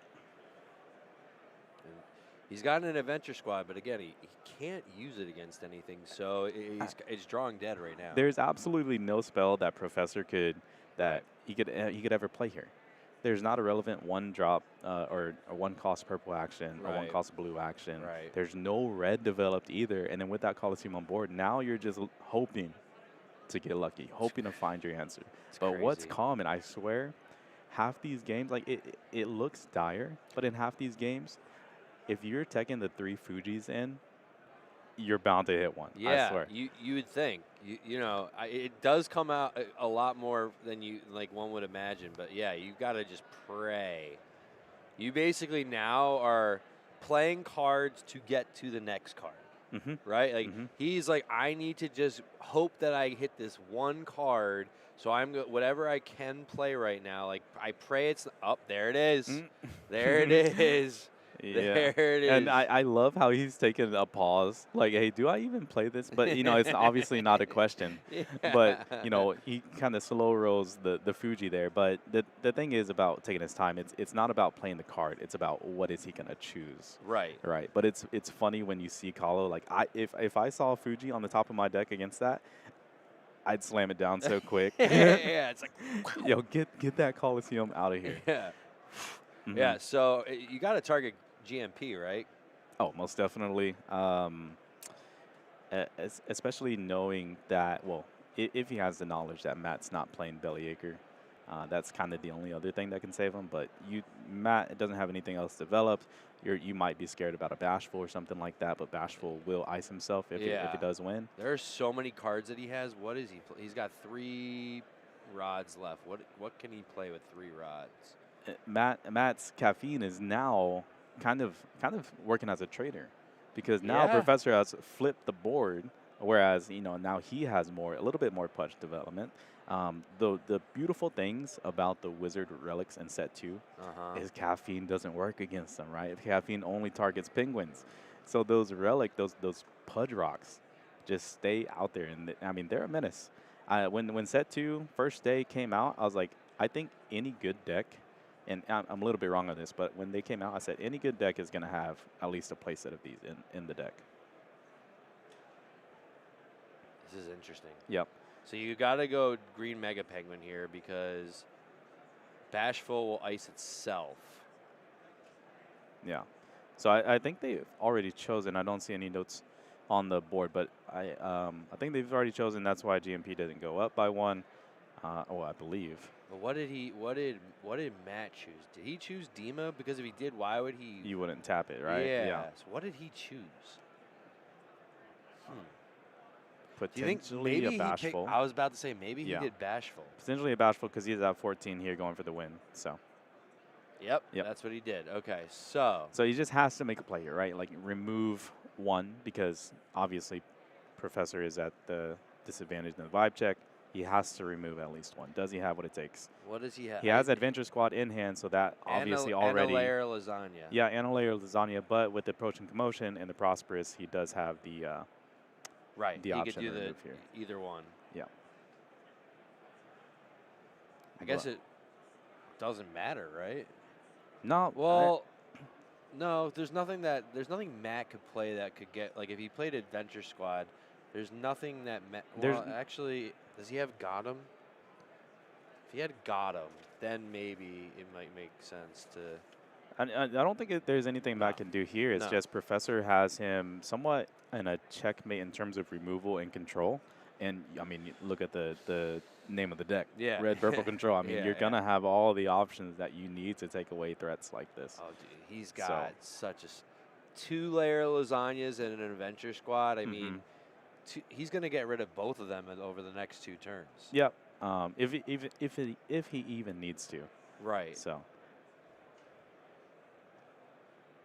There you go. There's 1. Because, again, you do have the caffeine to tap. So it's somewhat pseudo removal. Like you cannot worry about that penguin. Right. Right. Yeah, it's crazy. Well, we're going to see 2 turns either way. Yep. Yeah. This is, does Matt have anything to get, does he have a hit the high note or anything to get rid of his own caffeine or something? I don't think he does. No, he doesn't. Yeah, no, he needs to get a penguin out there. So just like I talked about the Wizard Relics being one of my favorite cards when Set 2 launched, coming into this weekend, I was screaming Mount Fuji from the top of my lungs. Oh yeah, You know, for sure. It's so good. Yeah, I was like, Fuji is going to be the card of the weekend. It's so underrated. I was a little bit bummed that it was bugged in our online game for so long. But I was so happy when it got here because there is just such mind games when you play the Fuji. Because you don't have to, the penguin doesn't have to exist on the board when you play it, right? Right. You name it. It's awesome. Yeah. So you can kind of bluff it. You could try to see 3 turns down the road. Right. You can. Well, what's crazy is it only costs 2 fish. Yeah. So like you could have a cards in your hand, and it's like you get that out so early. Like you said, you could be planning so far in advance. And it's quite the card. And with the card you mentioned just a little bit earlier, hit the high note. It's like a toggle, right? Yeah. So you kind of with Bashful, You bait somebody. You bait somebody, they choose Bashful, you choose Bashful, whatever it may be. Then you hit them with a high note, turn it off, and now Bashful is triggered back on. Yeah. So there's a ton of plays to be made around Fuji. Okay. another demon coming out, basically just begging him and say, okay, any relic that you play, I have an answer for. You only have 1 caffeine, I have 2 Demas. Good luck. Yeah, like he could literally, he won't. I don't think he will, but he could get rid of his Fuji if he wanted to. He could get. I don't even know if it makes sense to get rid of the caffeine, does it? Because he's using it to his own advantage. I mean, Matt only has 1 penguin out there, right? And there's not going to be any actions that Matt has. It's all just big penguins. Right. He needs to get something else out there right now. I honestly don't see an out necessarily from Matt. Other than a story and then a what a twist, but it doesn't really matter because if you look at Professor's hand, like so many cards in hand, and he has all the answers. You saw a double, or maybe he doesn't. Did he just say? Did you just say he doesn't? He said, did he show empty hands? Anyways, that's what it looked like. But I think Matt's doing the classic. Like I'm looking to see if there's anything left. I think it's game set match. Yeah, I mean. From the hand that we saw earlier with Professor with the 1 adventure, the 2 lasagnas, no matter what Matt played here, he was kind of covered up. So he's still playing. I don't know what he can do.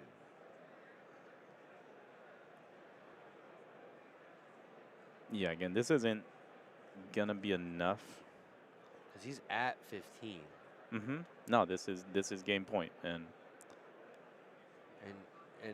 Professor has 2 penguins that have 2 vibe counters. So okay, all right. 16, yep. Or no, 4. Sorry. Interesting. So that'll put him at 14. But the key thing here, again, we haven't seen Professor's hand in just a little bit. I can't completely remember what it was, but if he does still have that lasagna here, that's a little moonlight. Right, so 4 it's under 4, or it's under 5. Yeah, it's not going to protect him from layer lasagna. But could this be bait, where Matt has another red rod in hands and go to 6, gets rid of a card in hand from Professor, 2 rods from Matt. This is interesting. And in that sense, he would stay alive, but it's still looking pretty grim. Adventure Squad. Yeah. So he's gonna Dima and him, So that way, no matter if he does another red rod, it's still, I think that's it. I think that might be game. Yep, it is. Yeah, no, well played by Professor. And you saw, I mean, it was super slow development by Matt. That is not what you want to see in the beginning. Yeah, that's tough. You missed a 1 drop. The game gets levels of degree more difficult. Yeah, no. I mean, that was a really Congrats. great match. Yeah, congrats to Professor. I mean, wow. Another awesome match. It's crazy that we're through 5 rounds. We have 3 left before we get to our top cut. That is insane. We have some pretty exciting matches coming up. I know this one was really fun to watch. It was really cool to see 2 of our awesome community members. Yeah, and the giants of the meta. Yeah. Red, purple. Yeah. Calo. Yeah, exactly. So, you know, I think it's coming down to crunch time. Some people are on the fringe of getting eliminated, you know, coming into these next few rounds. So, the intensity is going to go up a notch probably, and I'm sure the nerves are also going to go up a notch. So, Yeah. you know, I'm really excited to see what we have next. But before that, we are going to take a break. So we will be back shortly from from Portland at the first annual Vibes World Championship. I'm Sneaker Dad. This is Jeremy. We appreciate you guys. We'll see you in a sec.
And we're back at the Vibes World Championship. I'm not Sneaker Dad. I will be hosting this round with Jeremy. I'm Elliot, for those who don't know. And Jeremy, want to introduce yourself? Absolutely. You guys heard me a little bit last round, but if you're just tuning in, my name is Yo Jeremy. I run the socials for Vibes, but I've also been a day one player of Vibes, Season 0 Dummy Thick player. And again, like after I joined the team, a little bit less time to play the game, but I do grind in my off time, just not enough to hit Dummy Thick. A huge fan of the game. Looking forward to, just the end of Swiss rounds of this weekend and see who takes the crown.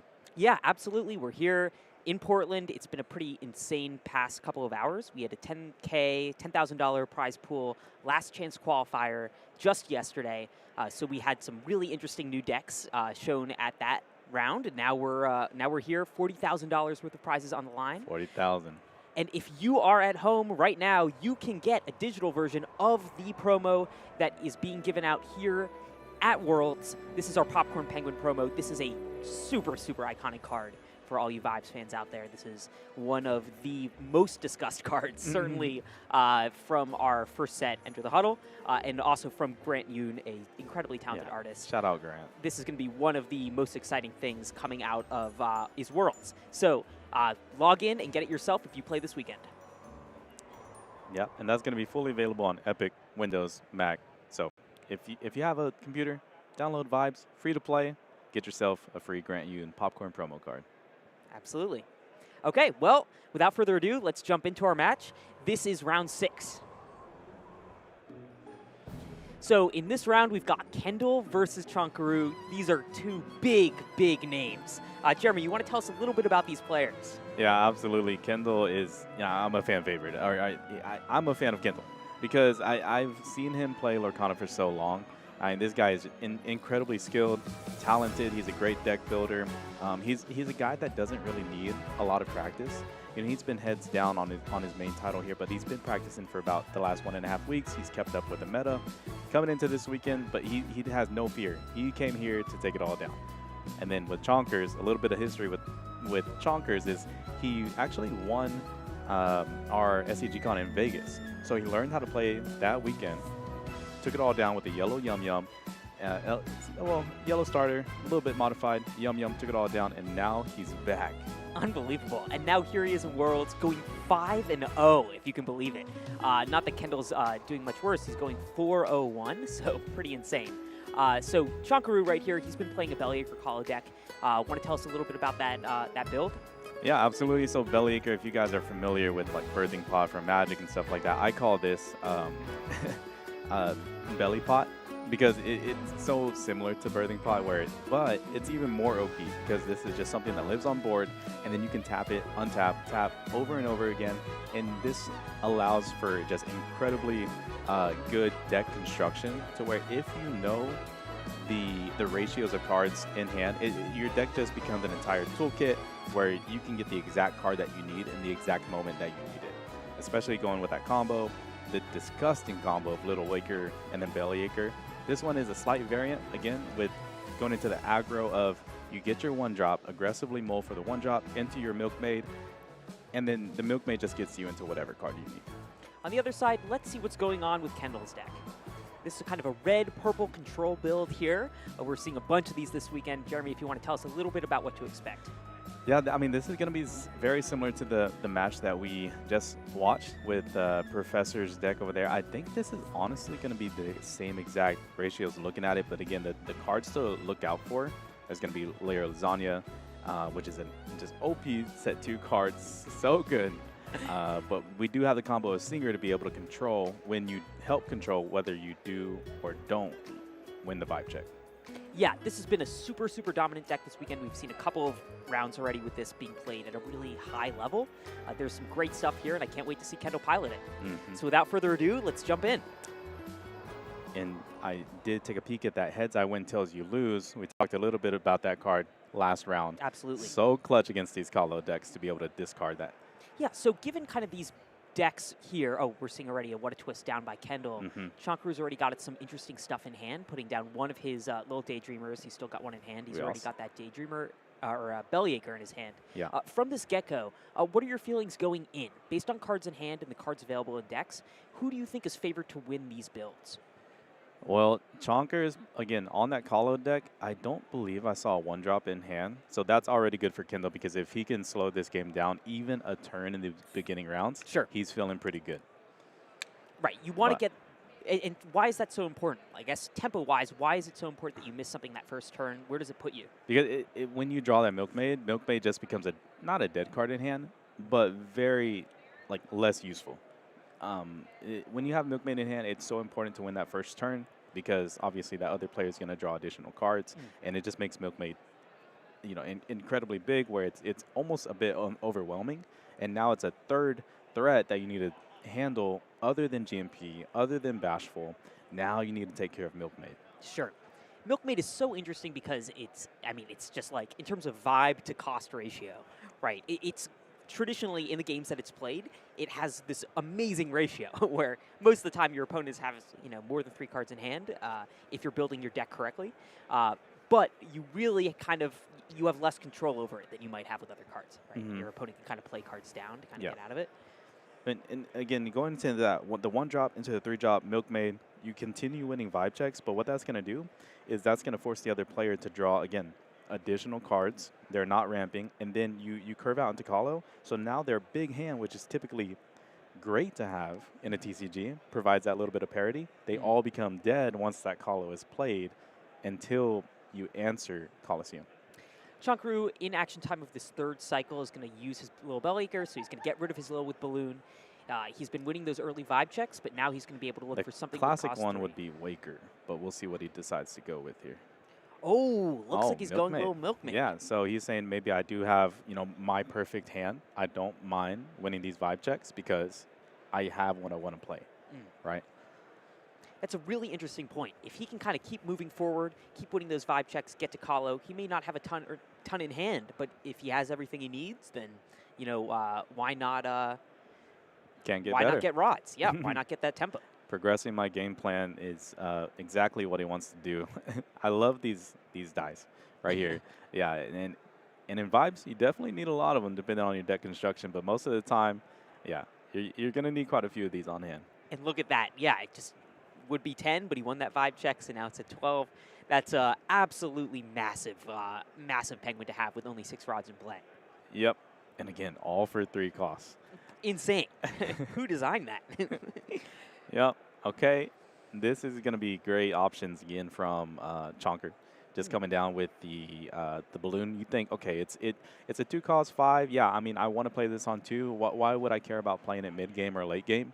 Well, in this deck again with the Bellyacre combo, it is such a good card to have.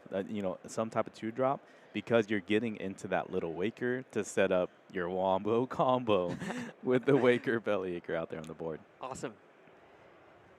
Well, on the other hand, he also got this Extrovert out, a little Extrovert. Can you tell us a little bit about why he might be running that in this deck? I did. Does he have GMP in here? But regardless if he has GMP, there is going to be the Champion of the Clouds. So that's another combo that that really pops off in this deck with the Extrovert and the Clouds. His target right now is to get into Clouds as soon as possible. Okay. Because now your entire deck is a threat because most of them are littles. And that Champion of Clouds, it's going to get buffed every time that a little enters your huddle. But with the Extrovert down, it's actually going to go by +2, right? Ah, gotcha. So by having Champion of the Clouds out, every time one of these littles enters the huddle, you're getting all of these buffs. So it's going to be much harder for someone to get out, play, well, relevant here, I guess, Lara Lasagna, or even pop out a Peace-Out Penguin here. There's just so many threats on board. You know what it becomes? It becomes a pseudo-Extrovert from set 1. But Sure. With the Bellyacre combo, now you're culling these from your deck multiple times a turn.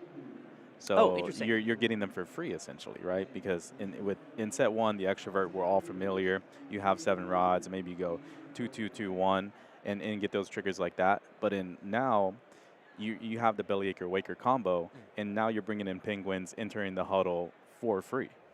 Wow. Just so strong. I mean, it's such a great interaction.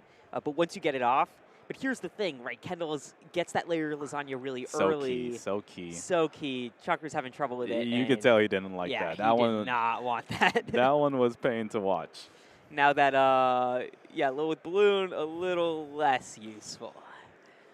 Yep. But again, there's multiple threats in this Kahlo deck that, although that is the key, that is the engine to this build, he's going to have multiple answers, and he's going to force Kendall say, hey, you're going to have multiple of those.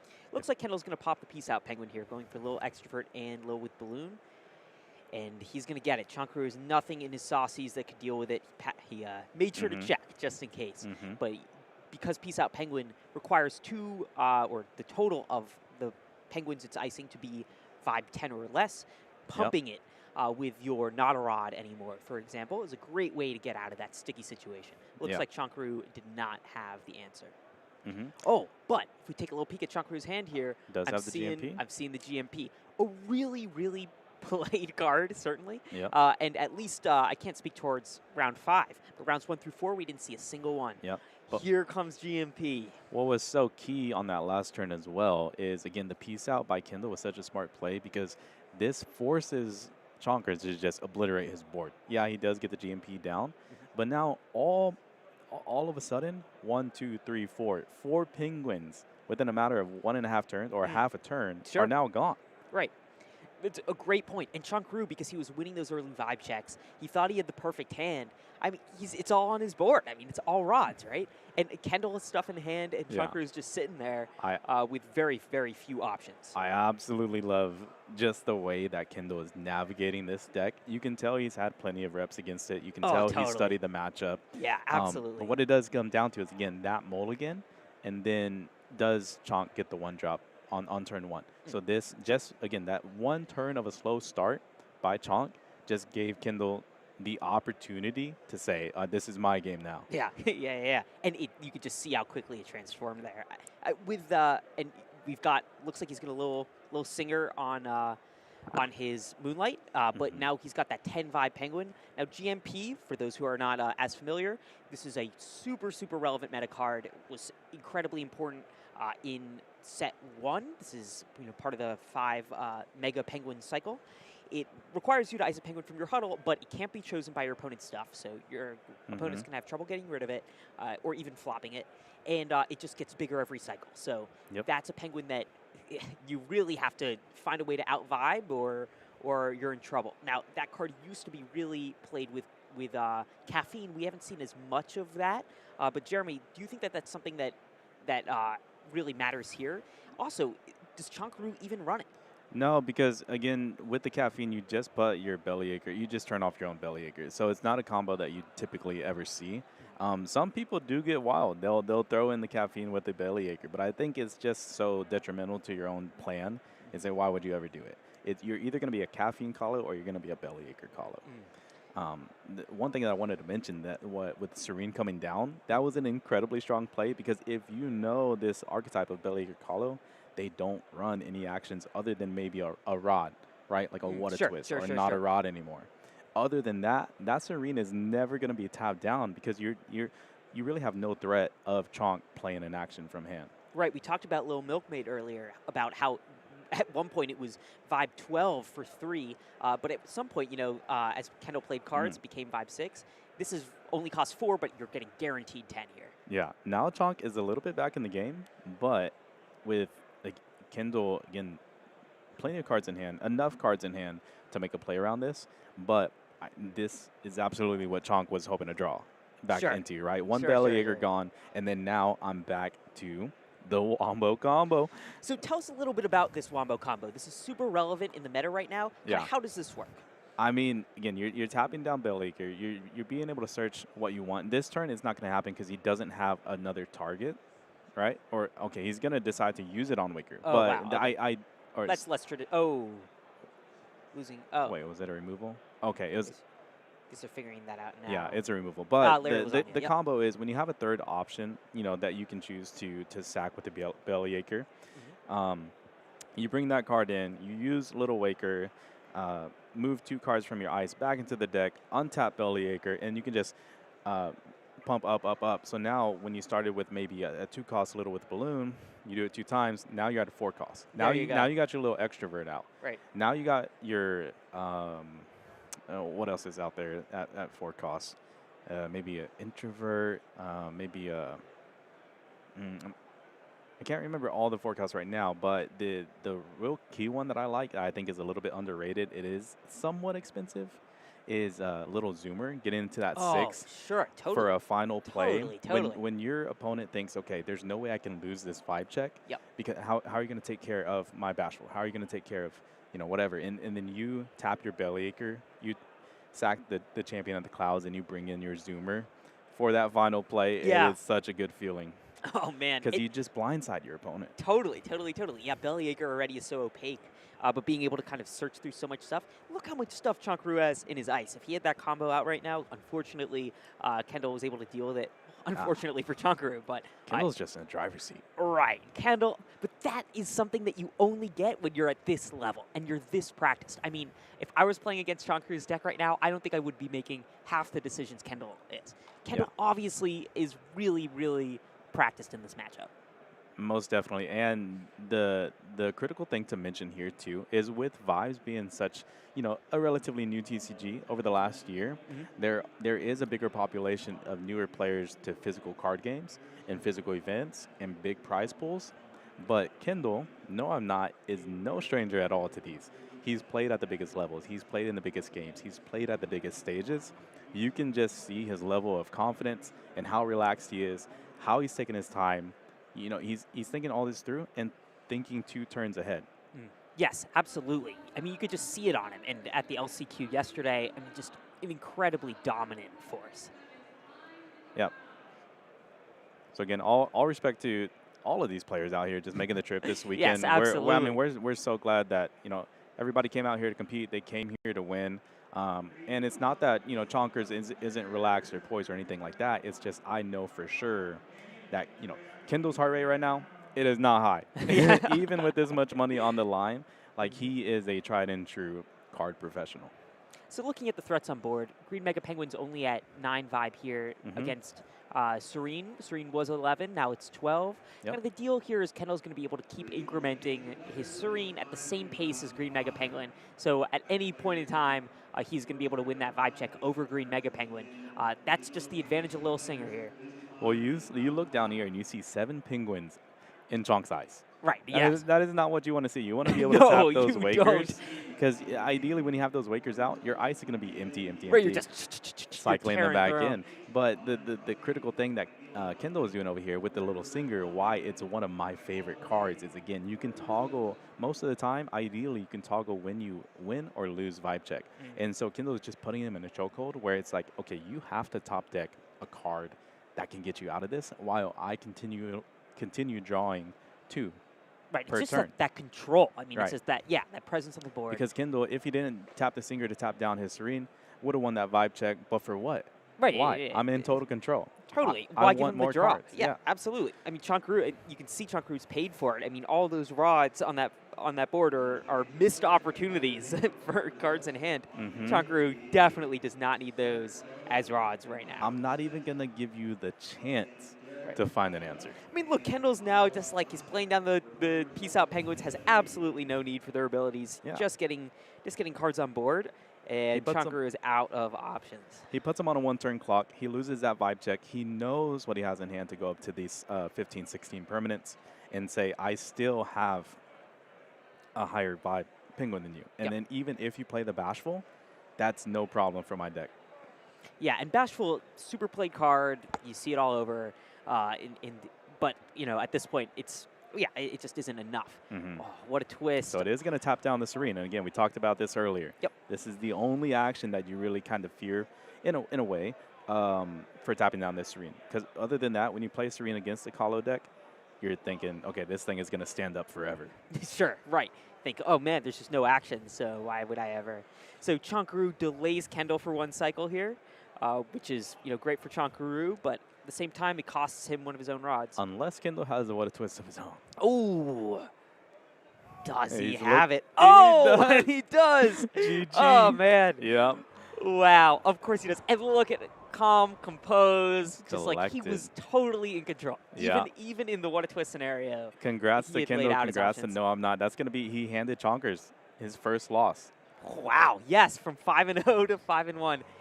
Man, just incredible gameplay from both of them. But that was like, wow. Well played. It's prescripted. I mean, it's very clean by Kendall. Honestly, Chonkers did as much as he could going into that match, and then even through it with all that removal, he found another belly acre. He found a waker, but it didn't matter. No, I'm Not just cleaned up his whole hand to exactly what he needed. Yeah, just kind of had control the entire way. It makes you wonder if he had the 1 drop, how it would have played out. It's a totally different game when they have the 1 drop into Milkman, I'm telling you. Totally. We'll take a short break, and when we come back, we'll be jumping into round 7. So stick around, and we'll see you shortly.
Welcome back to Vibes World Championships from Portland, Oregon. I'm Elliot. It's a pleasure to see you all. For those who have not been watching so far, we are in between rounds 6 and 7, but I want to introduce a special guest here, Claire. Hi. Claire, want to tell us a little bit about yourself?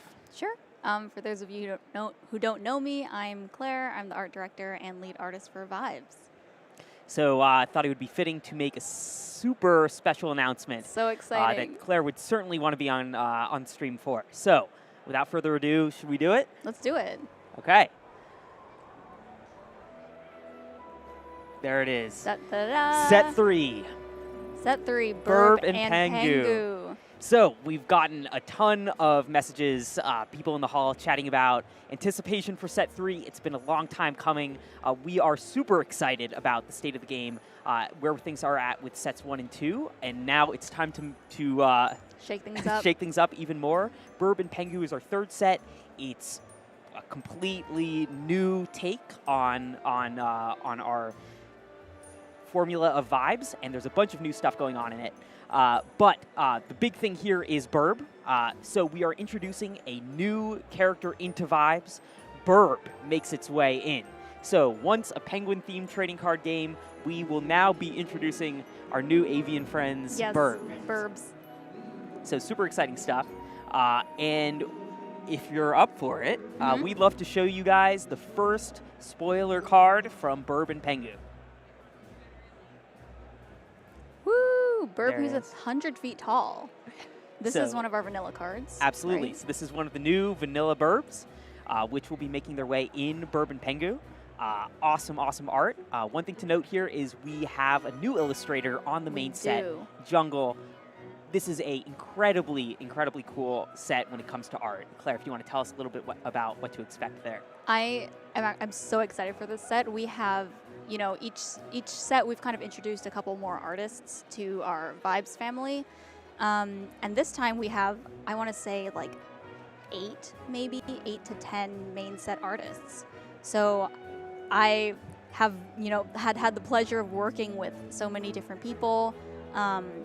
We've had some really cool, I feel like people on, the internet might know some of these people. We've got Blugu and Yosuke back for a couple more cards, as well as Jungle, whose art is featured here. And, as we get into spoilers, I think you guys will be excited to see who else we've invited in. Yeah, absolutely. From set 1, Claire did 199 of the 200 cards. Set 2, we had 3 main set artists. Claire is still doing a majority of that as well. Set 3, we have a variety of different artists making some incredible new cards. And from the art perspective, this is the top of our game, the best we've ever done it. So just cannot wait to show more of these cards as we begin to enter spoiler season going into set 3, Burb versus Pengu. In terms of game design, we'll also be announcing shortly in those spoilers how these new cards interact with our game. The first thing you might catch here is the new type character.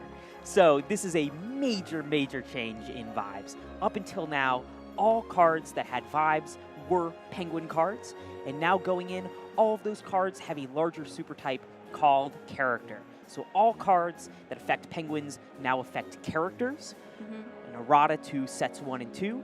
And now we have the introduction of these new characters, allowing for an expansion to the Vibes universe, more characters to enter the huddle, and more exciting abilities, more archetypes. It's just going to get better and better. Yeah, and I think we're about, in pretty even split between Burbs and Penguins in the art and in the set. They kind of correspond to colors. But yeah. As you go further, you'll get to see a little bit more about how Burbs and Pengus differentiate themselves coming into the new set. But it's going to be super, super exciting getting to spoil these, and I personally can't wait to show off more game stuff. While we don't have any more game cards to show you now, Claire has been in the hall showing off some awesome art and also been doing some sweet alters. So there have been a ton of different sketch cards that have been made, custom done in the room, and also some cool prints, both from set 1 and set 2, and also from set 3. Yeah, I feel like I did this at Hartford. That was like the first time that a lot of people could see some art from set 2 because I had prints there, and a lot of people were like, "Oh my God, what is this? Like, I don't know this before, or I haven't seen this before, and I don't know what this is." So I thought I would do it again for set 3. So if you're at Hartford, or no, at Portland, you've seen some set 3 art, but I have a few that I'd like to share. Let's do it. They're 2 of my favorites that I've done. I think now that we've introduced all these new artists to the set, I can kind of concentrate a lot of my energy into making like the art that I really, really want to make. So I'm very proud of these 2 in particular. The first one that I have is a card called True Form. Where do I get? Ooh. There we go. This Wow, is look at that. a little reference that will remain unnamed. But if you know it, you know it. This, kind of art I've done in a couple past cards. I like including references to these films. But yeah, this is a very cute one. All of our Burb cards that are actions have Burb themselves in it, which I think is a fun little Easter egg. So yeah, this is True Form, and I've got one more because I love my art references, and the majority of the cards I did for this set are art references because I could now, because I didn't have to do so many cards. I could choose. Lucky my 2 favorite arts get to be the 2 different prints that Claire's showing. And this one is Romantic Gesture. Oh yeah, we get to name it. Yeah. We'll reveal that card soon. This is the card, Romantic Gesture. This is Burb and Burb's friend in a reference to The Kiss. Just incredible. Yeah, I've had a lot of fun with all the references in this set in particular. The Kiss was one a painting that I really wanted to include in Vibes from the beginning, but I just wasn't sure how to do it. I feel like I wasn't confident enough in the style yet, and in just like the character to do such a complex painting. So yeah, in set 3, you guys will see a lot of art that I've been wanting to include references to in Vibes that are just now making it in. That's awesome. I mean, we've had so many incredible references that you've done in the past in sets 1 and 2. Classic memes and also art references. But stylistically, we've kind of had that set template and style for each of the sets. It's super exciting in set 3 to see all the new options that are available on the table and all the different cool art that you guys will all be seeing in the next couple of weeks, months, and then into the set. Yeah. I'm thrilled. I'm so excited for you guys to see all these artists that we've included. Well, thank you for joining us. Yeah. And without further ado, we'll take another little break and we'll jump into the next round, round 7.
Welcome back, everybody. It is Sneaker Dad back again, rejuvenated. There he is. We lost him for a minute. I'm here with my partner, Elliot. Elliot, how are we doing? It seemed like there were some crazy matchups the last round. Sneaker Dad, you don't know what you missed. Oh my God, I can't even explain it to you. And I hear we did some sneak peeks. We did a little sneak peek into set 3. Bird versus Pengu announced the name, which is super exciting, and did a little art sneak peek.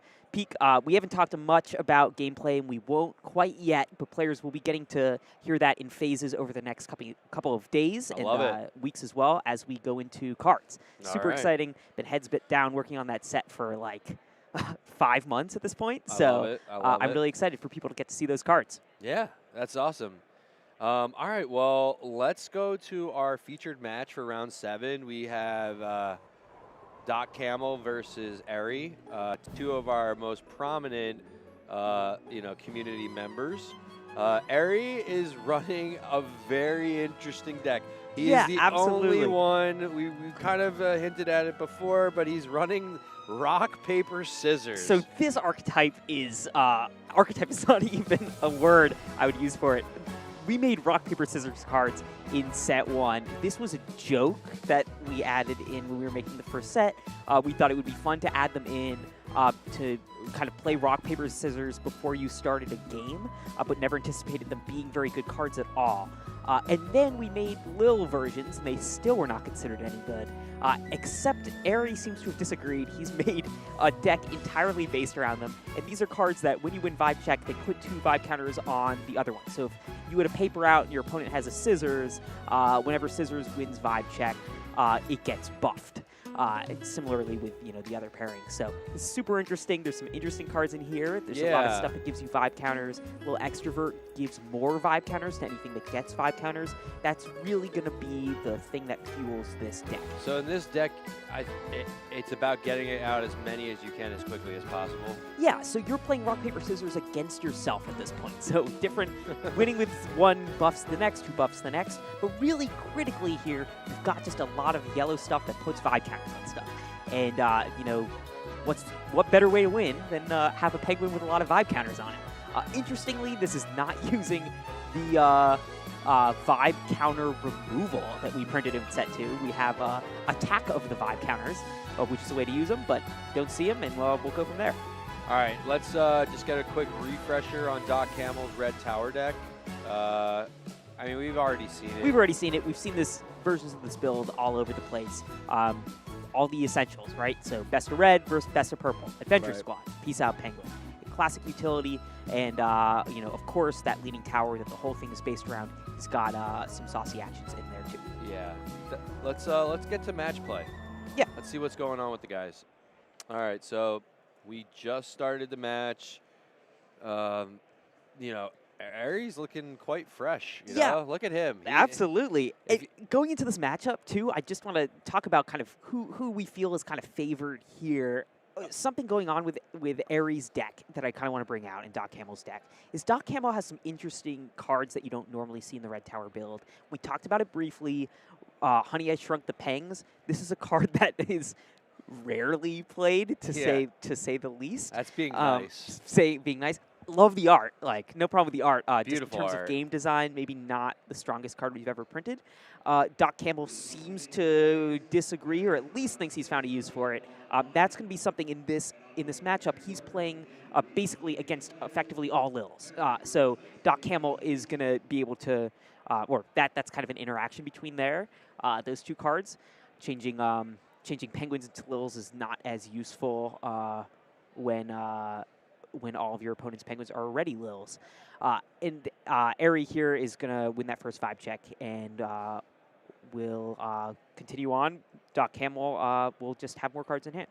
Yeah, for anybody that's not familiar with these community members and players, they like to be very creative. Eri is probably the most creative deck builder in our entire community. He comes out with the craziest decks. He is known for playing green, but he decided to go a little bit different this time around, and that's okay. It's quite interesting, but he's the only one playing this deck. Yeah, so, absolutely. And I don't think anybody is really prepared for this deck. No, it's hard to build around and anticipate somebody making this.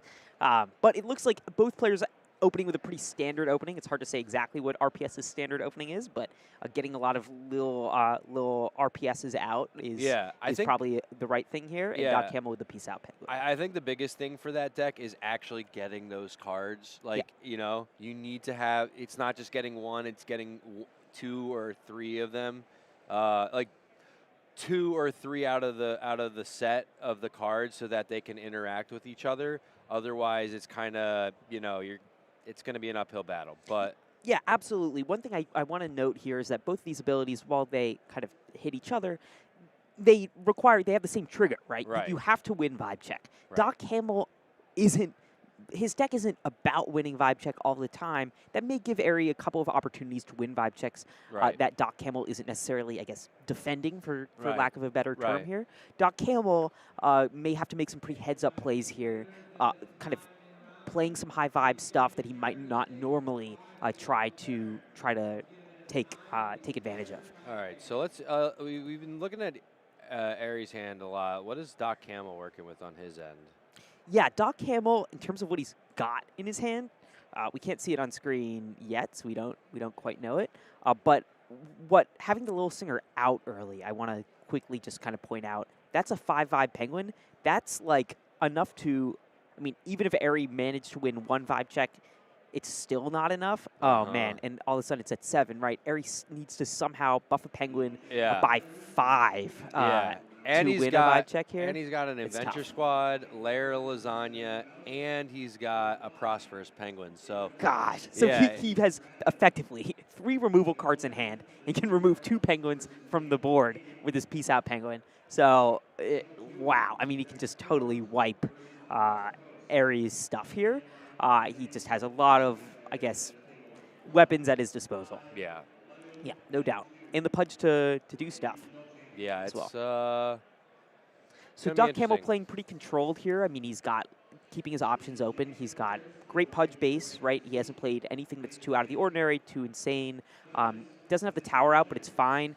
He had a duplicate of those relics, so Poppin' Pete isn't really able to slow him down. He's still going to be able to play that Adventure Squad. Right. Yeah.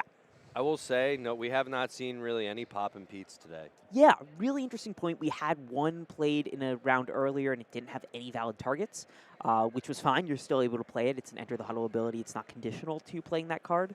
I think somebody was just running it as tech and just needed to get something out here. It's nice that, you know, getting that Poppin' Pete out, getting to... But really, when you play it, right, it doesn't have to get rid of your opponent's Pudge relics. It really does do a good job of that when it is out. The thing is, Doc Camel built in that redundancy. He decided to kind of keep a hand that was fairly safe. And there it is again, right? So he's really, really building a solid foundation. He's not racing to the finish line. He's not throwing a big trick up his sleeve with Tower. He's not even using Little Singer at all, right? So he's just kind of slow and steady, and figures that if Ari gets something out that he needs to deal with, he's got all the tech to handle it. So if you're playing a big unknown like you are when you're playing Ari with basically any of his builds, that's a really, really level-headed way to play. We'll see if it pans out. Ari checking for those saucy actions. I think he runs What a Twist in this. Is that accurate? I am checking. Ari has... But I know Doc Camel has some saucies. He does not have any saucies. Wow. Holy cow. This is what Ari's doing. Ari is playing with the otherwise unplayed Bounce House Rod, one of my favorite cards in the game. The 32 out of the 33 players here disagree with me about it being a good card, but I'm thrilled to hear that Ari is on my side. No, Bounce House is good. It's a really hard card to play against, like, Coliseum. Sure. Yeah, absolutely. That's a tough. But I do think it's a really strong card that not a lot of people are playing. But I feel like it was such a big card in the first set. I mean, for anyone at home watching, Bounce House Rod, the way it works is when you play it, you can return a rod you control. So usually when you win, you don't control what you put down, and so you can pull something that you really want from your rod. So we got even crazier with it in set 2. We made a card called Enter the Bounce House Dimension. Yeah. Which is oh my god, what a sick art. And that one's really cool for a couple reasons. One is you can play it during action time, but the second thing is pay attention to this card. Look at that wording. As an additional cost, you return the rod to your hand. That means that you return the rod to your hand as a triggered ability. So you get the card back, so you can play it as an action in response to whatever your opponent plays. It's just like a super, super fast way of returning stuff to your hand. Airy can't play it because it's, whatever. It's a red action. But this was also a really cool card that I think we printed. It was one of the more interesting cards we printed in set 2. Why don't we take a look at what each player's hands are looking like, if possible? Yeah, on board, Aries just got tons and tons of stuff, but Doc Camel continues to have, another piece out, right? So even more removal there. But the Mount Fuji Peace Out Penguin. Oh, right. Great catch. Been too busy yapping. Forgot right. that he's put some of that in check. So people might have seen a photo or an image that looks kind of like Starry Night. You want to tell them what that card is? Yeah, so that's a great question. That is called Into the Night. Choose an action with punch cost less than or equal to the number of Lils in your huddle and cancel it. It's a yellow counterspell. You rarely see it. This is, I think, the only time I've seen it in play at all in the past 2 months. But going to be really interesting with Airy here because he has a lot of Lils. Whoa. Would you look at that? Look at that. Okay. That's interesting. He's going to be hitting the high note there on the Fuji, allowing him to use his peace outs. But in response, he's going to be countering that with Into the Night. That must hurt for Doc Camel. Yeah, I mean, you play against Yellow Deck, and there's no way you think, oh, he's going to Spring a Leak me. And you get that hurts. Oh, that's horrible. But this is the advantage Aries got here. I mean, he's playing stuff that no one is expecting because just no one has the guts to come up to a $40,000 prize pool tournament and play rock paper scissors. Airy traveled pretty far to come here too, so to travel, from another country and play this deck is actually nuts. Yeah, wow, crazy. Dude, look at this. Oh, Frolic. I love Frolic. Yeah, Frolic is such an underrated card, and he literally just canceled out the layer lasagna. Right. Yep. Oh, that's so good. So layer lasagna, it only works for Lils of certain vibes, big penguins of certain vibes. Oh my god. So Frolic changing the bar there. Oh my god. Wow, what a play. All these penguins are about to get buffed up. Wow. Oh man. They're about to just oh my god. Plus, they also, oh my god. That's big. Also one of my favorite arts. Set 2. Yeah. I know this is a gameplay No. It's an awesome card. It is a really awesome card. But, this is crazy because now all these penguins, the scissors, the paper, the rock, they're all about to increase their vibe by 2. Right. Whenever you win vibe check with 1, you buff the next. So, yeah, there's a hope he brought his dice. I know. I was about to say, they're better. Is he just not doing it? Yeah, there you go. He's got to win the vibe check here, and there it is. Okay. Gets all his triggers. And Doc Camel, he's a one shot with these Peace Out Penguins. Unbelievable Into the Night there. I mean, wow. And he has Adventure Squad in hand, right? So he can take down one thing. The real advantage here with RPS is there's just a variety of threats. Before we were getting on the stream, Sneaker Dad and I, pre-stream, we ripped a box of Vibes, and we were playing a game with just cards that we opened in our packs. Yes. You may call that sealed. We don't have a name for that format officially in Vibes. And Sneaker Dad did this to me. He had a bunch of really big penguins with his yellow deck and really defeated me pretty soundly. Yeah, it was, it wasn't the only time it happened, but I digress. So next time we'll make sure it's on stream. Yeah, but, these penguins are just getting massive. Mm-hmm. And yes, Doc Camel can get rid of 1. Mm-hmm. But there's so many of them that... Right, and isn't it interesting that Airy is running a deck that has... Airy is literally running 0 removal. He doesn't have a single removal card in the entire deck. He opted to run counter spells, and that was the play. That was the move. Because it's crazy, Doc Camel, once he got the Fuji out, it was more effective to just counter whatever would get rid of Fuji than to try to handle, whatever, than try to hedge. So Yeah, I mean, this is nuts. it's cool. Last we checked with Doc Hamill, he's still that adventure squad, and Eri is still at 13. So don't want to count him out yet. Absolutely no, it's not. It's never Absolutely over. not. And critically, we haven't seen it yet. Doc Hamill might draw into it. He might already have it. But tower, right? So this is not a control deck. Doc Hamill's playing it. It has some control elements, but he doesn't have the tower yet.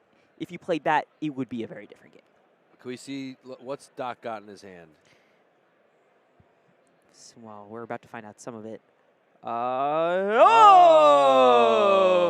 it is. So there it is. Eri cannot counter Leaning Tower. He can get rid of hit the high note. He cannot get rid of Leaning Tower with Into the Night. So the thing is, all of a sudden those Peace Out Penguins are active again, and this is a different game. But all he has in his hand is an Adventure Squad, which is purple. Oh, He does have a Prosperous Penguin, so he could activate with the Prosperous Penguin. However, Eri has Not Your Keys in his hand. yeah. No, really? Yeah. Oh man. And I'm pretty sure that Eri has multiple Not Your Keys. Not that he can play more than one, but he's got Not Your Keys. And Doc Hamill could also get Not a Rod. So if he has Not a Rod anymore in his rods, that's a red action. That'll trigger Peace Out Penguin. That was one of the first interactions we ever designed in Vibes. Those two cards. So Doc Hamill could have it if he has Not a Rod. But we'll find out shortly. Yeah. Okay, he's going to hit Prosperous Penguin, and it looks like he's aiming for Layer Lasagna. It's not to say he doesn't have Not a Rod, but Eri's going to have to find an answer to that, or else Doc Hamill is going to... Oh, he didn't pick it. He picked Hit the High Note. Why? So, remember how Layer Lasagna got there in the first place? Eri had found a way to fiddle with Vibes. Oh. Yeah. Oh, okay. Never mind. He's picking Layer Lasagna. Okay. That's probably better. Yeah, no, I think it's probably a better card. Yeah. Sure. So now, I think now it's like, okay, he's going to play Layer Lasagna. So, but he doesn't have to tap his penguins or flop his penguins for it. That's the thing. Does he want to? Oh, I see. Yeah, he does because Leaning Tower. So, right? Well, so Doc Hamill doesn't have to win this cycle. Does he have to or no? No, he doesn't. Because Doc Hamill, if he uses Peace Out Penguin here, he can wipe enough of Eri's board away that he doesn't need to win the cycle. He'd like to win the cycle. I imagine he wants the Baron because he's at 15. But he must still pay the cost. Sorry. Okay. Yes. Oh, no. Yeah, you still need to pay the cost with Prosperous Penguin. That will still happen. Now, Eri gets a chance to respond here. Looks like he has something in hand. Oh, he's got... Oh, right, you were talking about Not Your Keys earlier, right? Yeah. That'd be a interesting option. I don't know if I would do that here, though. No. He must have something else because, if he did that, then you would respond with the Peace Out. Yeah. So, looks like Eri's... Well, he's focusing here. I like how he flops. I guess the cards must be heavy with all those giant dice on them. Yeah, those are some big dice. Oh. Is he doing it? Okay, 1, 2, 3, 4. Well, the V4 cost action, but what is he We don't know. Oh, he's definitely not choosing Potion Commotion. You can't choose Potion Commotion. Oh. I guess we're not doing the tap, putting it, which one is it? Which one is it, Eri? Boom. Interesting. Okay. It's an interesting choice by Eri. Why? Why would he do that? I generally don't understand that. I'm not sure. Oh, maybe Adventures force him to play Adventure Squad if he had it. Maybe. His turn, maybe. Oh, and he got rid of Pop and Pete. But who cares about Pop and Pete right now? I don't. I'm a little confused. This is why we're not players. Yes. Yeah.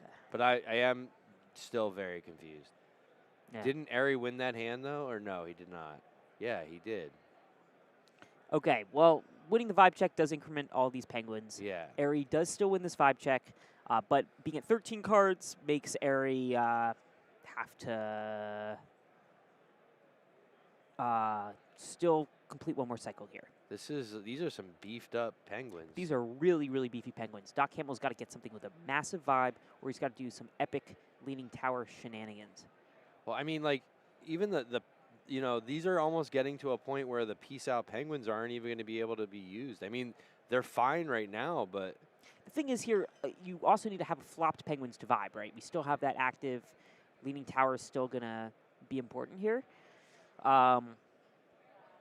So those Peace Out penguins don't vibe unless they're flopped.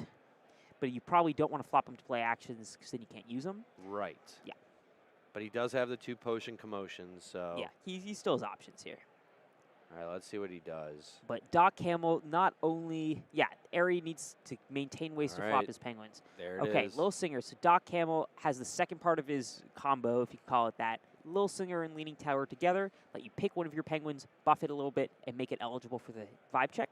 Eri, on the other hand, is going to need some way to flop his penguins in order to compete. If he can flop, basically, if he flops, he's going to out-vibe Doc Hamill. There's no doubt. He's these massive penguins. The question is going to become, can Eri flop? I think Eri has a Not Your Keys. He played it last round. I thought he might have another one.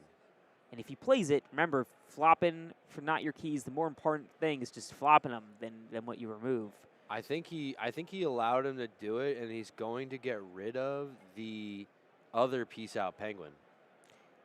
Let's see. Frolic. Oh, Frolic. Wow. Oh. Big Penguins Adventure Squad. On those 2. Okay, so going to remove one of these threats here, putting Eri back down at 13, preventing Eri from winning this cycle.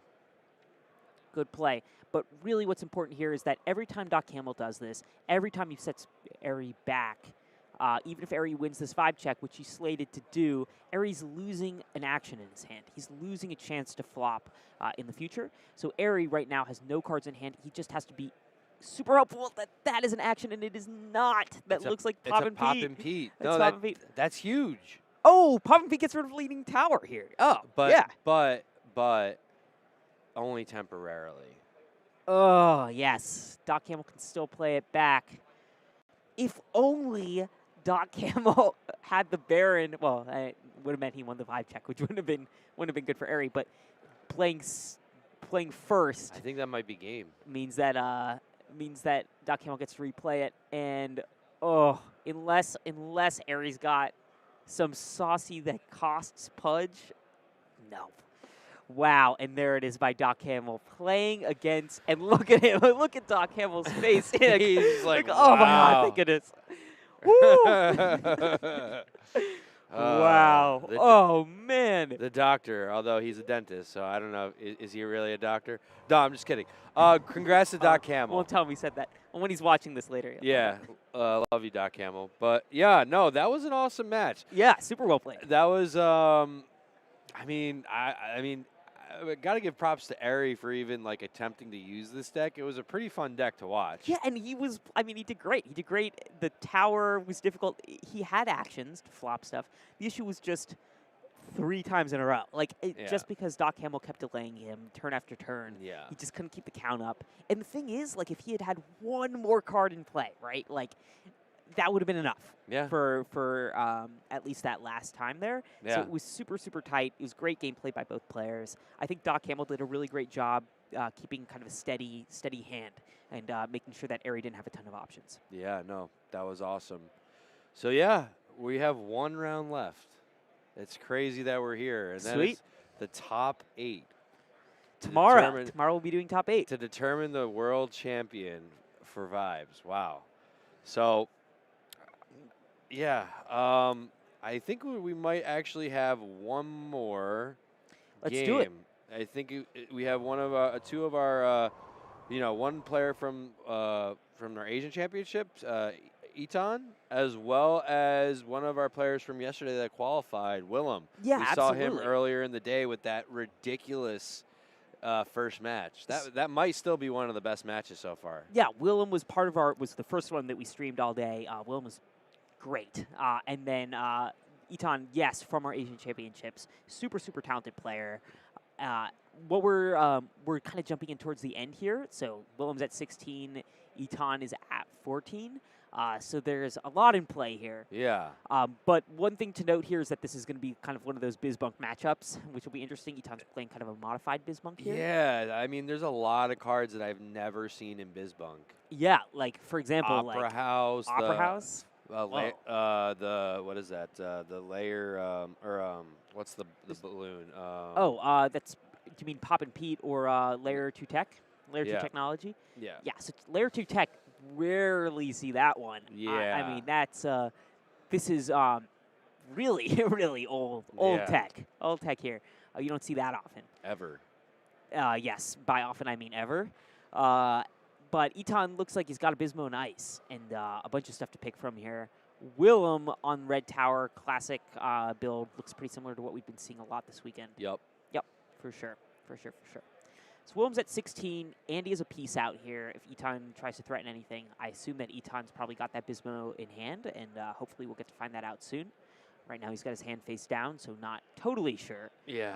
But even if Eton here gets a Bunkus out,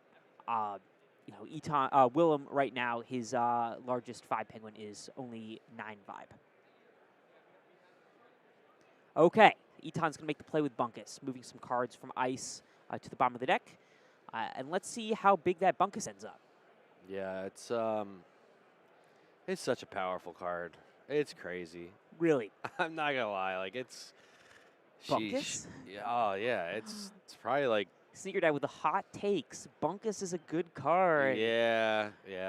No, I mean I love Bunkus. It's such a fun card. I think it's a headache for anybody to play against. But I mean, it's a staple. Yeah, absolutely. I mean, got to be the most iconic card in Vibes, maybe ever. And we'll see if it continues its legacy and see how the BizBunk players place in the top 8. I mean, 4-1-1. 4-1-1, that is certainly a great record. Yeah. I mean, it's hard to believe that we wouldn't see a BizBunk in top 8 at this point. I hope we do. Me too. I want to represent it. Yeah. So, all right. This is what? See, I wish we had. I'm assuming Bunkus is at least like 10 or 12. It's hard to know because there's no counter on the Bunkus. Yeah, a little tough to tell. Willem here, if he wins this 5 check, that's game. Eton. Same. Yeah. I think it's. Ooh. Judge call? I don't know, but what I'm not sure what's going on, but well, gotcha. Looks like we have a judge call going on right now. So outstanding. Willem is newer to the game, so gotta make sure that we understand all of those interactions before we continue on. Absolutely, but okay. Well, I don't know if we're going to be going back to that game or not, but oh, we are. Okay, cool. That was a fast one. Cool. So I think he was just trying to get some clarifications on errata. For anybody that's not familiar with that, Elliot, I don't know if you want to explain. Yeah, absolutely. So in any physical trading card game, once a card is printed, ideally in printing you want every detail on the card, every wording to be exactly as it's meant to be played. That is not always the case. You can't always make sure that you write and phrase things perfectly. Bunkus is actually an example of one of the cards that, not an errata card, Bunkus is described as printed. In the early versions of the game, Bunkus's wording originally said that when you played it, you could move any number of cards from Bunkus, from your ice to the bottom of your deck, making Bunkus a totally different monster than he is now. If you think Bunkus is good now, wait till you heard about pre-production Bunkus. Funnily enough, that asset of old Bunkus that said any number of cards is on the sketch cards, because the sketch card, we ended up reprinting all of set 1 and we kept the sketch cards from that original print run. And so Sketch Bunkus actually has that old wording on it. I love it. I have a Sketch crazy. Bunkus. It's quite awesome. This is one of the most iconic things ever in Vibes, and uncut sheets as well, which are some of the prizes from from this tournament. It's kind of the big thing here. Sorry, bit of a tangent here, but this is to say that some cards technically have wordings in the rules that aren't equivalent to what's written on the card. They're very, very rare, at least now in Vibes. We have, and none of them affect kind of how the card plays in terms of how players currently understand those cards to work.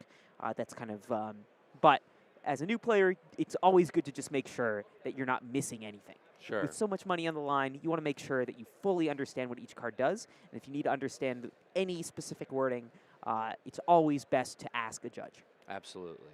All right, so Willem was able to, survive another round.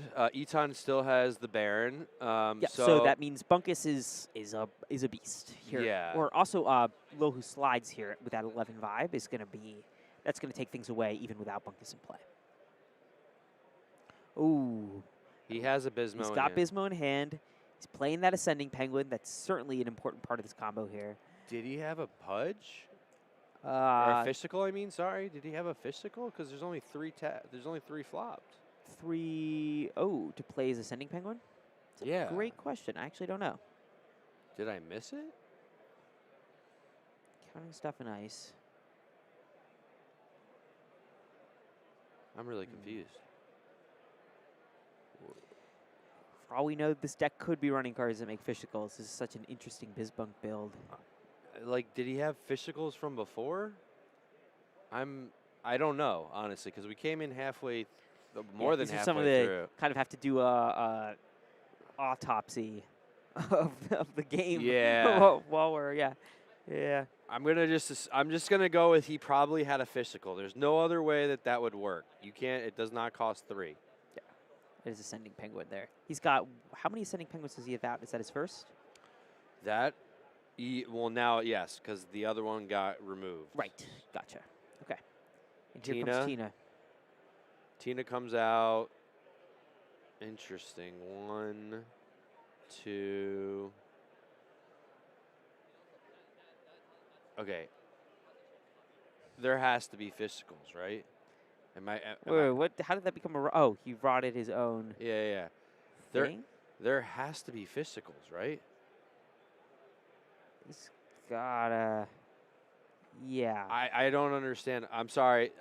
Everyone listening and watching, I apologize for the confusion here. We're just trying to diagnose what's going on. We're just trying to understand. Because Oh, you know what it is? No, we're just silly. Layer 2 technology. We just. Oh my God. Everyone's probably screaming, Layer 2 technology. There it is. Oh, wow. Oh, good card. I mean, it's letting him play an absolute boatload of penguins. And that's so interesting. Every time he plays a Tina who tears, makes something of his own into a rod. That's really effective. Once you have Layer 2 tech out, you can just play one into another, into another, into another. You can play a heck of a lot of penguins in one turn.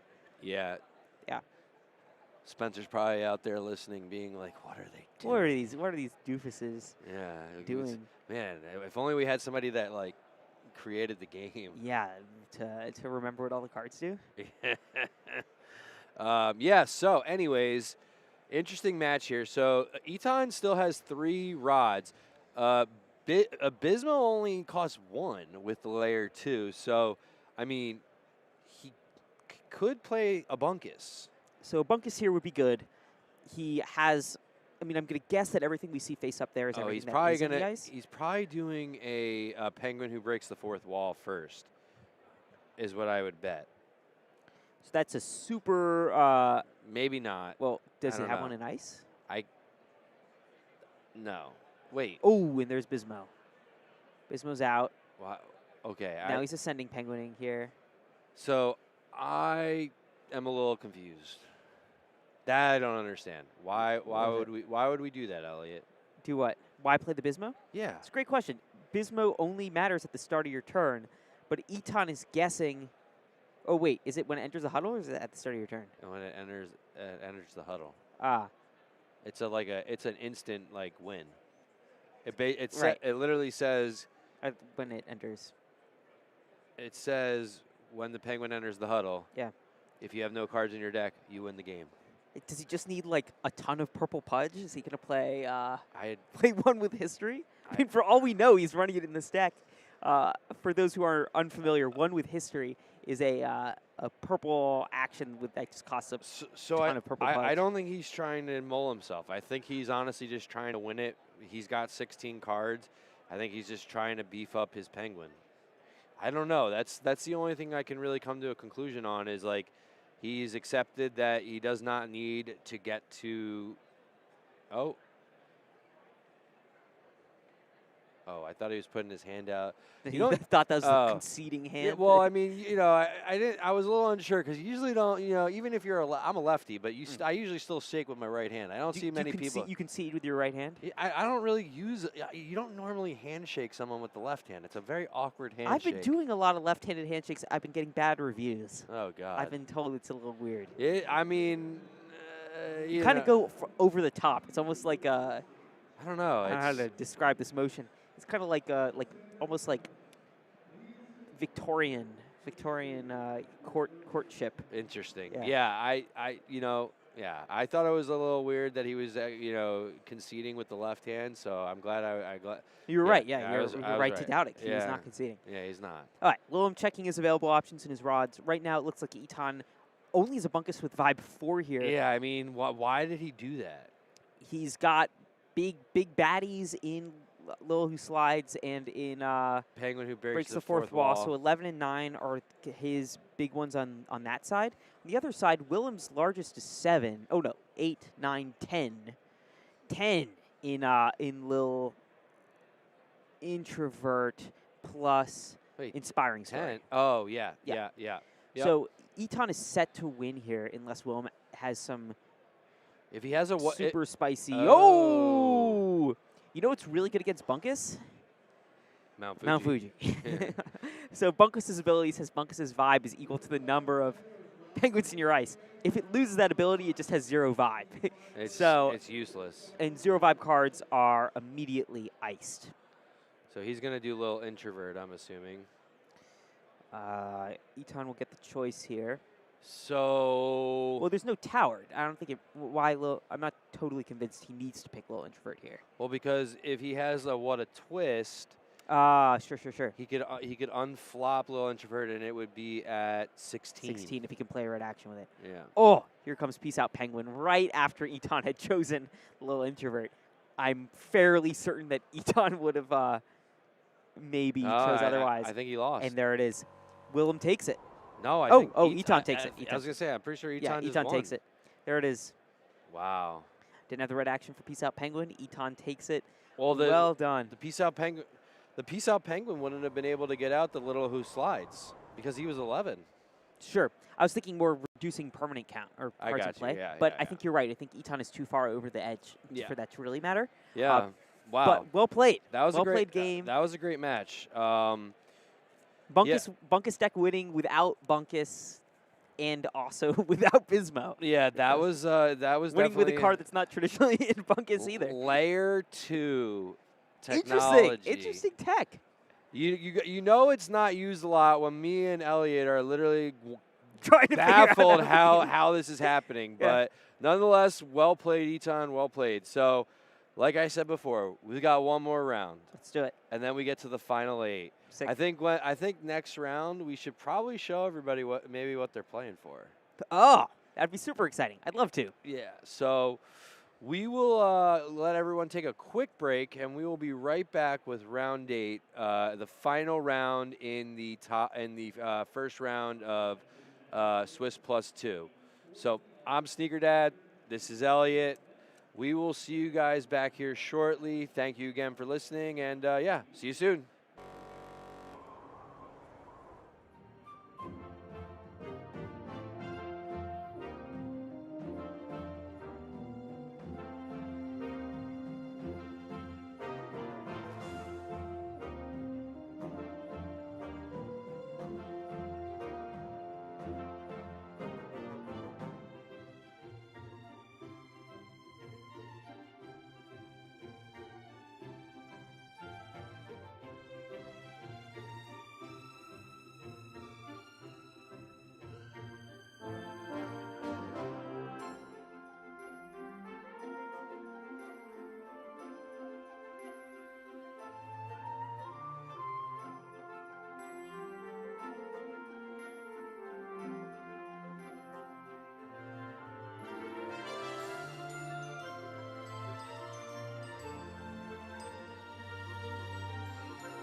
welcome back to the final round of Swiss Plus 2 for the Vibes World Championship.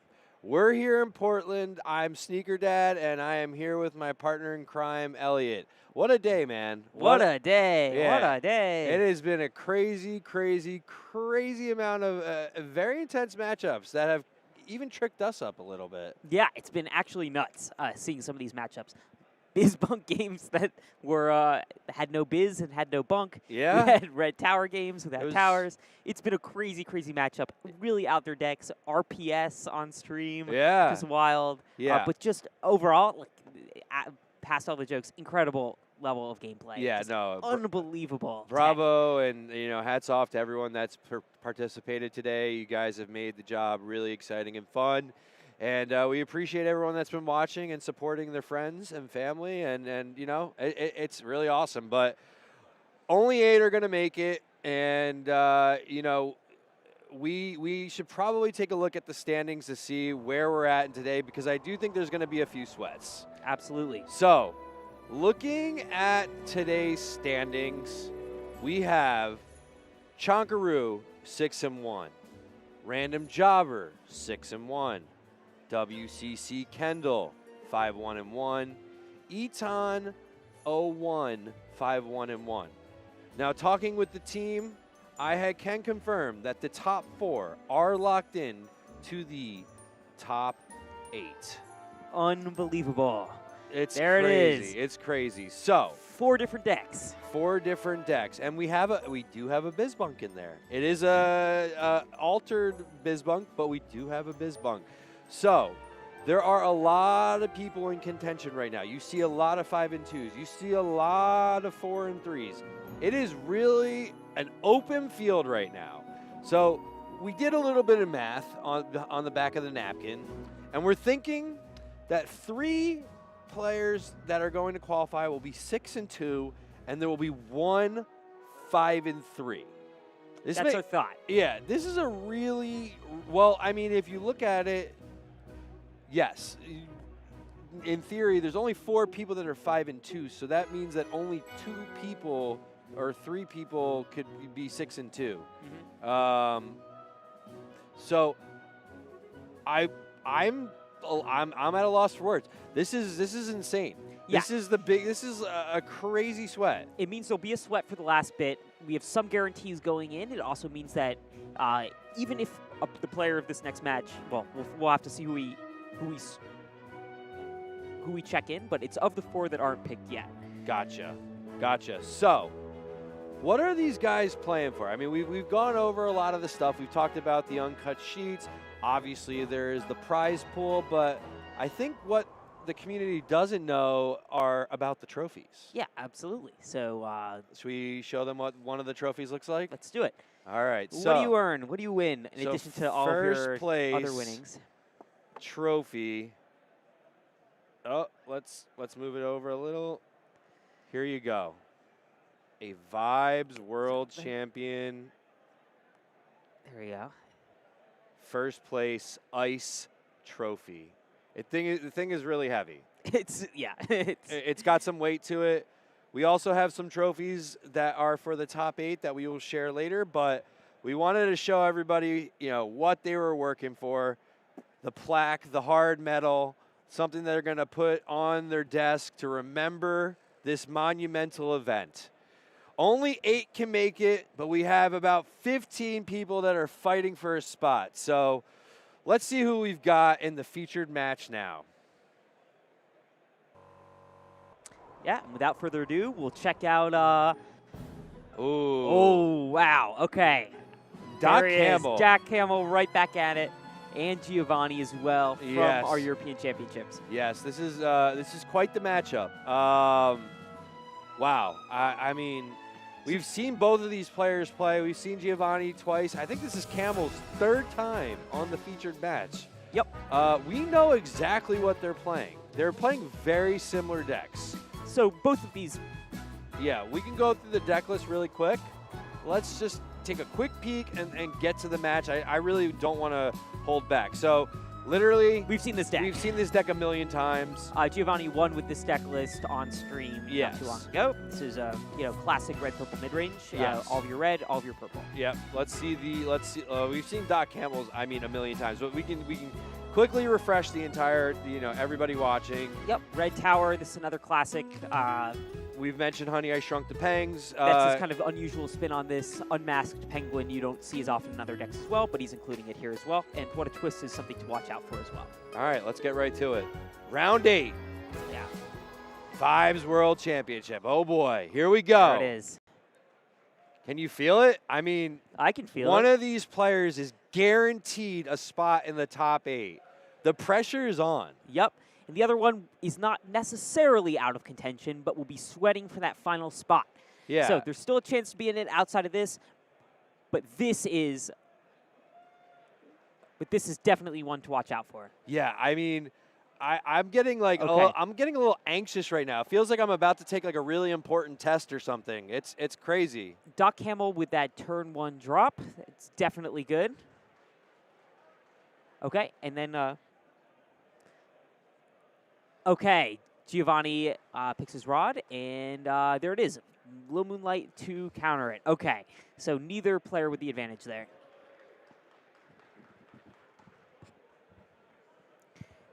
Okay, Doc Hamill picking his options here. Let's see if we can get a close-up on Doc Hamill's hand here. Yeah, See let's what check he's- it out. what he's looking at. Okay, he's got those Pudge relics. He's going to keep that in his hand. Classic layer lasagna.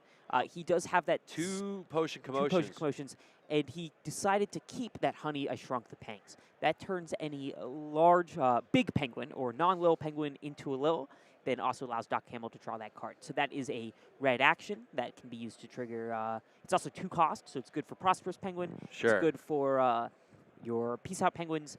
Just a useful tech piece to have. It does mean that Giovanni, it's mostly useful if Giovanni has big penguins.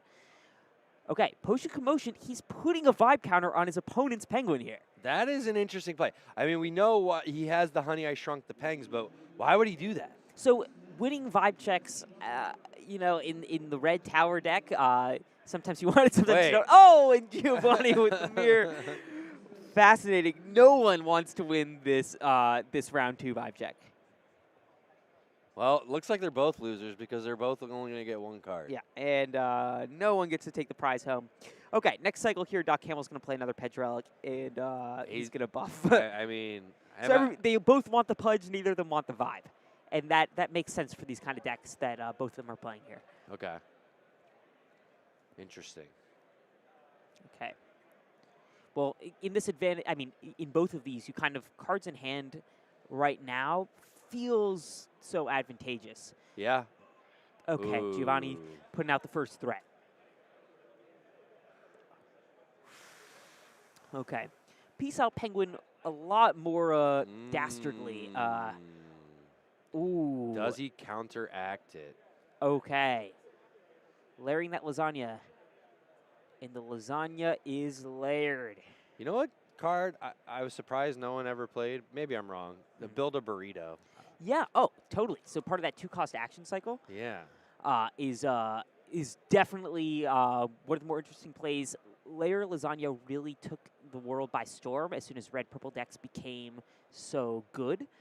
So that's definitely the more played of that cycle right now. And similarly, we have Potion Commotion being the most played of those Pudge relics for that same Totally. reason. Totally. Now, Peace Out Penguin became a lot worse once that happened. Peace Out Penguin seemed like it was going to be really strong going into set 2 because it could kind of, with the advent of these dual-color decks, Peace Out Penguin was going to be able to kind of debase people's Pudge sources. You kind of Sure. like grab those off-color penguins and make sure that they can't be used for Pudge. But with the introduction of Pudge relics, Peace Out Penguin didn't end up gaining that advantage. Interesting. Still makes it a very played card, though. People are still definitely playing it. Yeah. Well, who is Camel gonna pick? I don't even know who to pick at this point. Like right. like- For that Fuji. So Peace Out Penguins are both invalidated, but Doc Camel kind of has to think here. Well, because he's basically What playing they're basically playing a similar deck. So as we've discussed in the past, like if he picks something, it's also going against himself potentially. So he's gotta be pretty careful about which penguin he chooses for Mount Fuji. Yeah, there's a world in which he would have. Popcorn. Oh, okay, nice. Okay. That makes a lot of sense here. That does. That does. Doc Camel wants to keep that low vibe, but doesn't want to get grabbed. Huh. All right. All right. Well, looks like there's going to be some passing here, and with another tie of the vibe check, Doc Camel's going to continue on.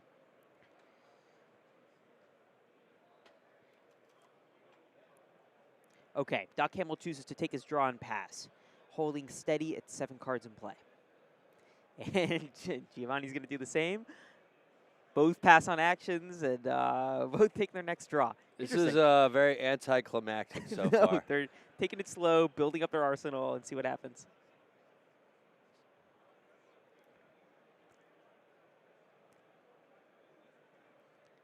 Okay. Doc Camel does the same. Draws, does nothing. Gianni plays a rod. Back in action time. Both these players are really holding out here.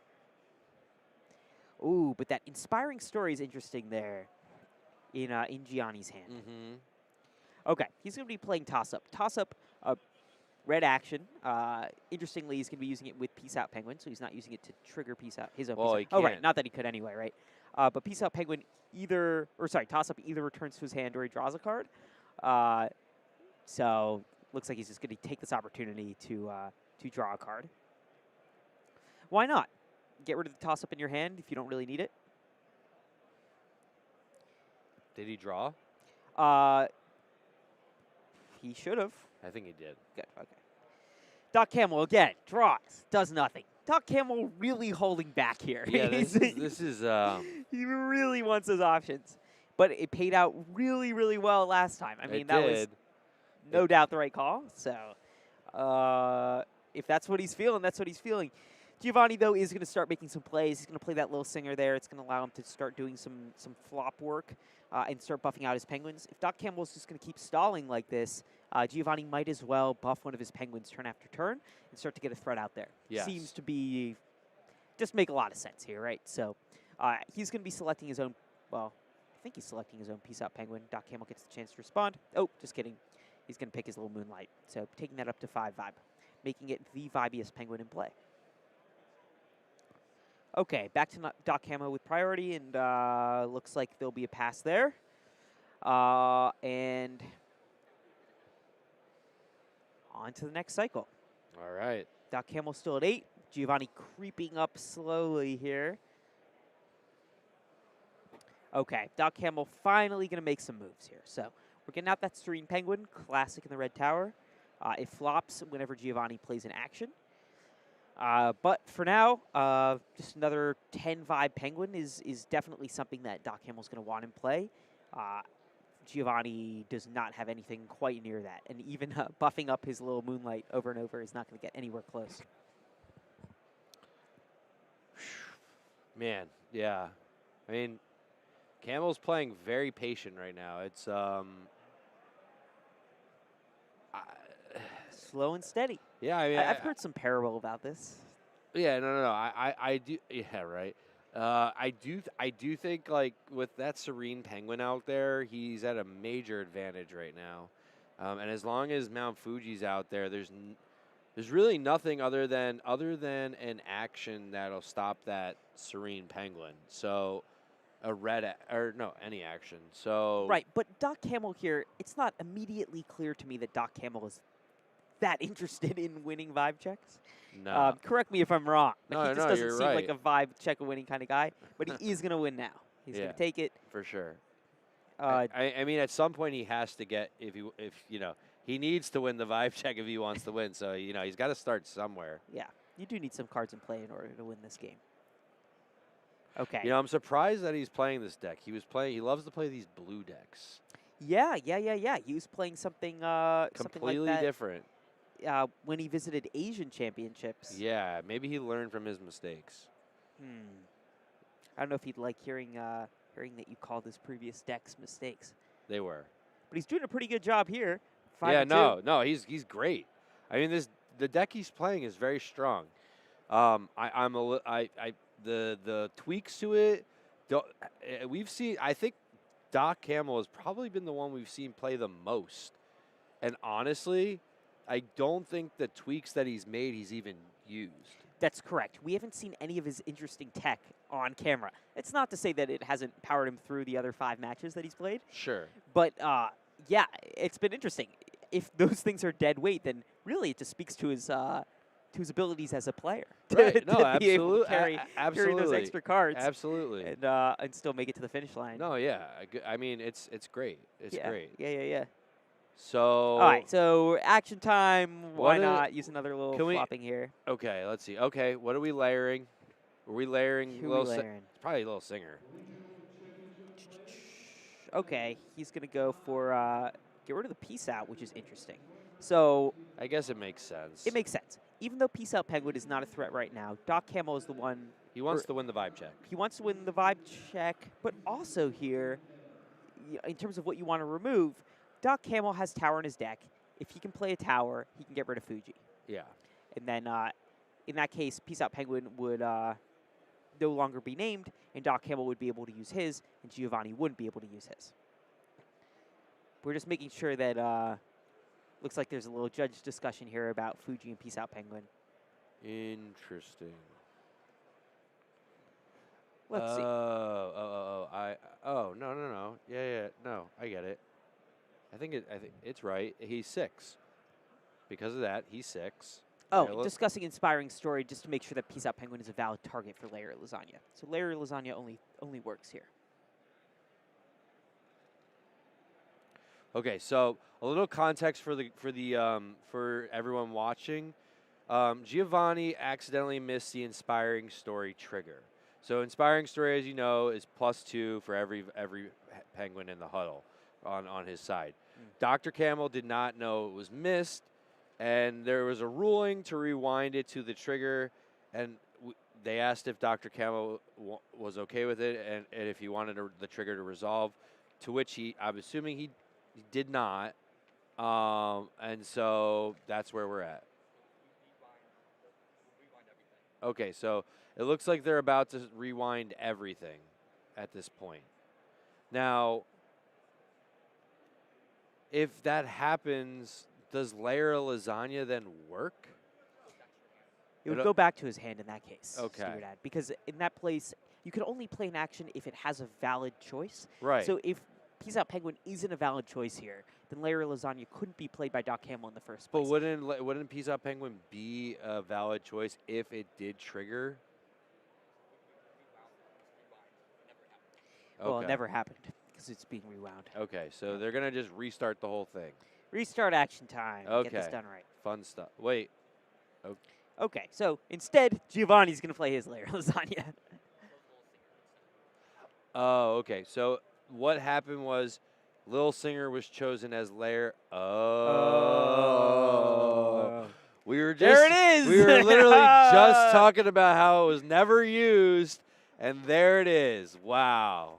Wow. Again, invalidating Giovanni's removal. Also invalidating why we should be considered players. We're not players, my lord. Wow. Useful tech. It finally pays off. Yeah. I mean, sheesh. Man.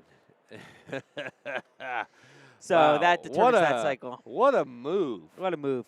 So, yeah, basically, this is for you, you casuals at home.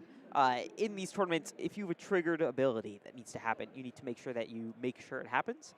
Giovanni's Inspiring Story trigger was not made sure it happened. It wasn't announced at the beginning of action time that Giovanni got that buff, so it was not validated. So Doc Camel,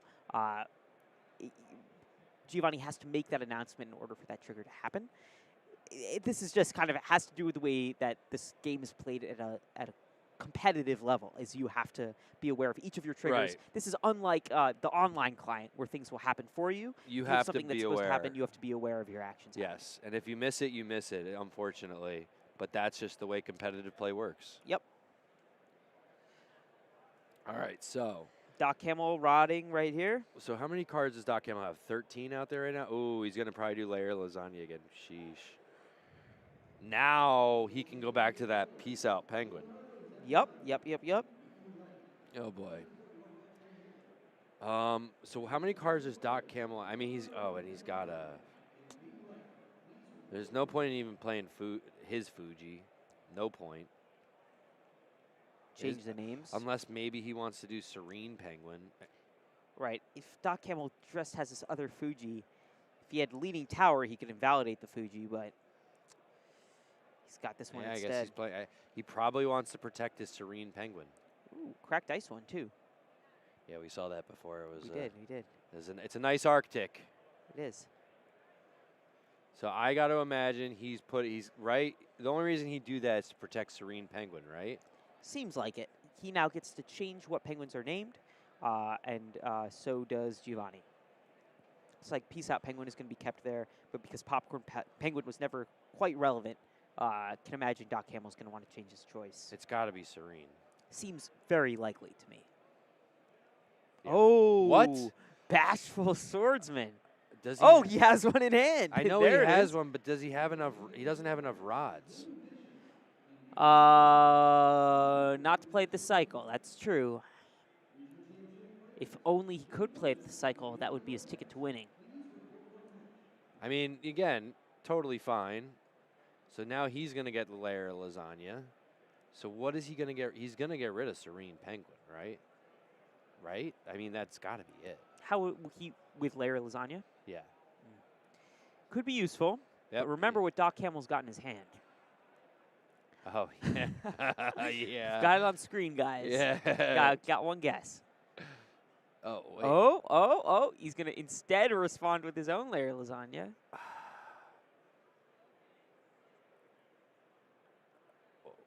Why would he do that?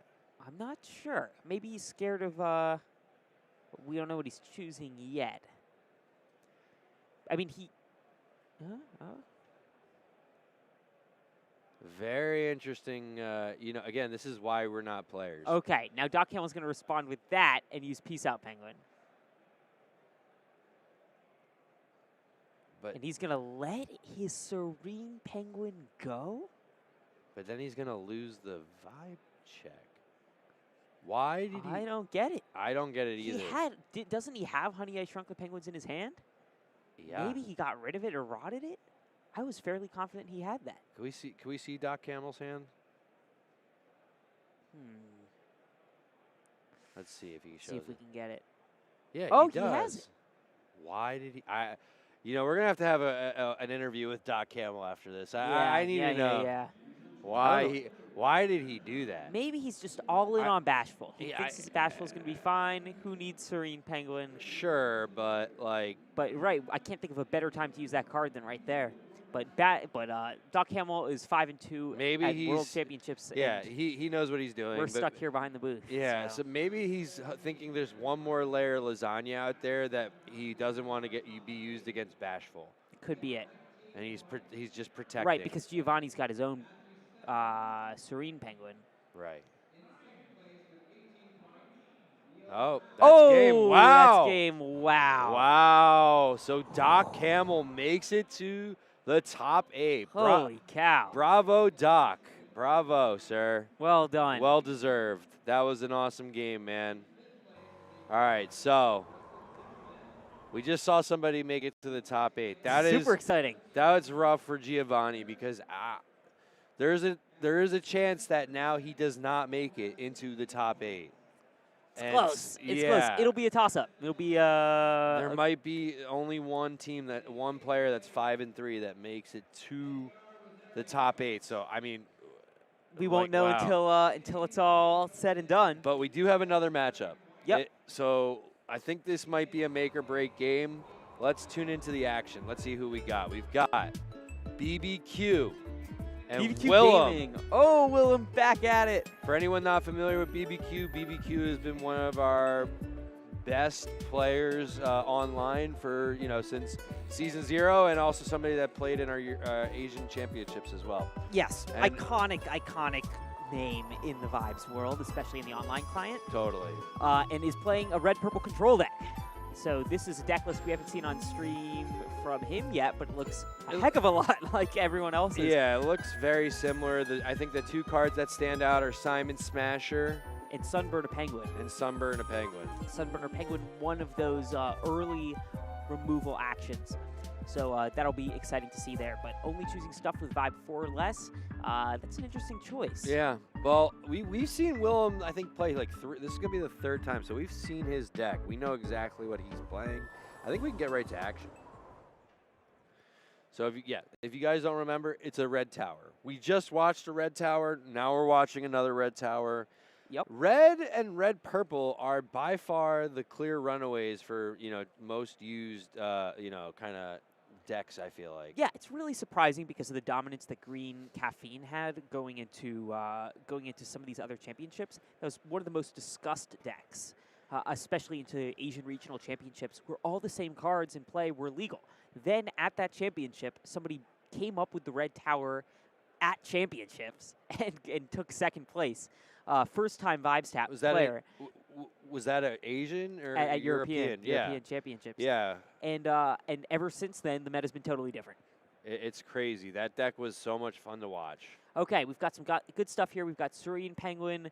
We have a very going down. Bashful going down. Oh. Okay. Willem's got to pick which of these big vibers he wants to keep here.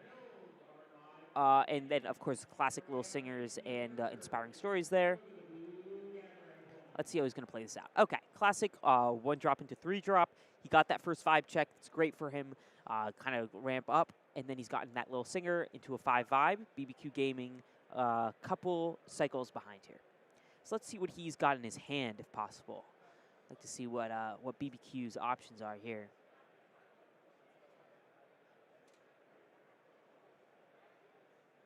Looks like there's a layer of lasagna in there. This is a grueling day, by the way. You can just see it in our players. Our players have been playing since when did our championship start? It started at 11 a.m. this morning. It's crazy, right? It's still going. Yeah. A lot on the line. A lot on the line, but at the end of the day, they're born for this, right? Hey, no yawning over there. Okay, if you insist. All right. BBQ Gaming, let's see what he's got. All right, Serene as well. A couple Pudge Relics. So he's had... He didn't drop the moon. I know. Why did he not do that? Didn't want to win the first 5 check. That's very interesting. Yeah. Again, we've talked about this before, but, some people want to collect those cards. Yep. And so whether you agree with it or not, I think the beauty of this game is both work, right? I feel like that's very unique to a lot of different games where in Vibes there is this advantage to losing and not playing your Penguins. Yeah, keeping those cards close to your chest. A card in your rods is not playable most of the time. Okay, looks like he is gonna now put that counter on his own Little Singer. So looks like winning 5 check is now something BBQ is a little bit more interested in. He's got that Adventure Squad. He's got Layer Lasagna, so removal heavy hand. Willem, on the other hand, does have Popcorn Penguin here and Inspiring Story. That's a classic set 1 combo. Try to just kind of eat up some of BBQ Gaming's stuff. He's probably got to play the Inspiring Story before the yeah, I mean, he could still play the Popcorn Penguin, get Little Moonlight out and handled from BBQ's side. Then next turn he could play Inspiring Story if he'd like. So looks like that's what Willem's going to do here. Interesting choice by Willem to not use the promo. He's going with that classic OG art. I don't blame him. I don't know if I would want to use it. I think I'd probably want to just keep it. Yeah, or send it off to get graded. Yeah. Okay, so heading into action time, the trigger's going to happen, getting rid of Little Moonlight. BBQ Gaming might be grateful that he's got that Pudge Relic there instead of another Little Moonlight there. That'll be protected from future Popcorn Penguining. But puts a little bit of pressure here on Willem. He's got to get that Inspiring Story out next turn, or his Popcorn Penguin could be eaten for lunch. Will he tap?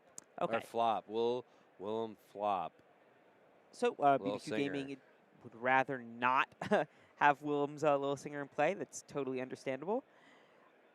For such a new player, Willem is really good.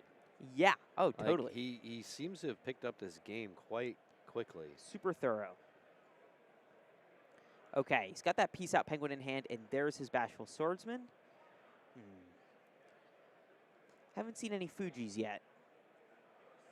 Okay, so he's still got that popcorn in play. It's slated to Ice itself. ice itself here.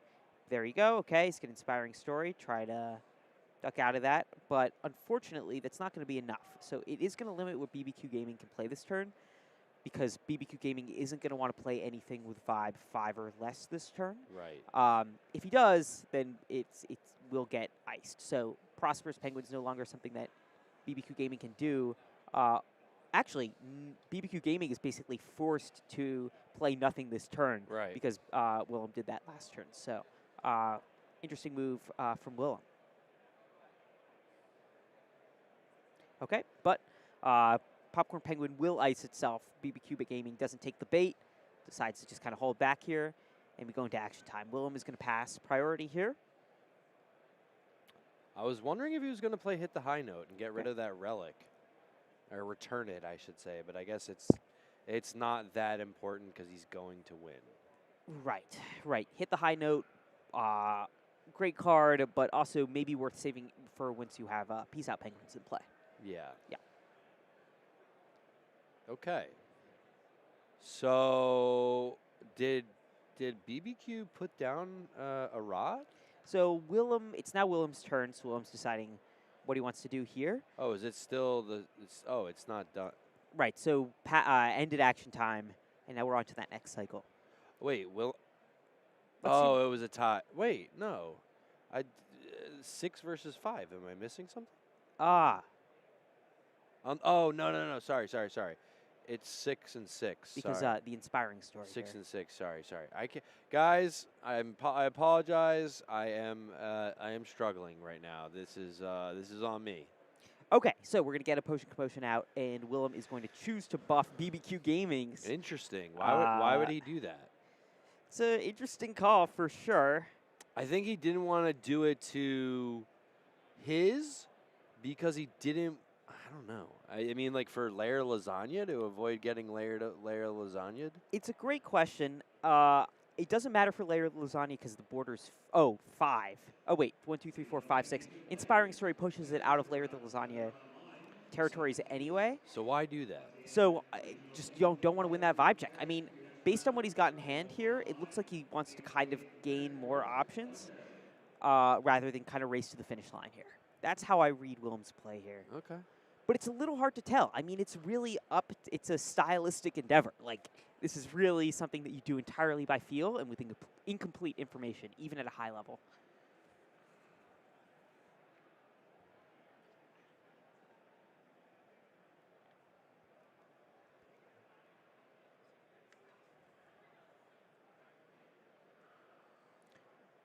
Okay, entering action time here. BBQ is going to use Little Singer to buff his other Little Singer, and in response, Willem is going to Adventure Squad it here. Another great reason that you want to buff an opponent's Penguin is to make it big enough to Adventure Squad against your own Penguin here. Again, I feel like I question these things and then they get answered right away.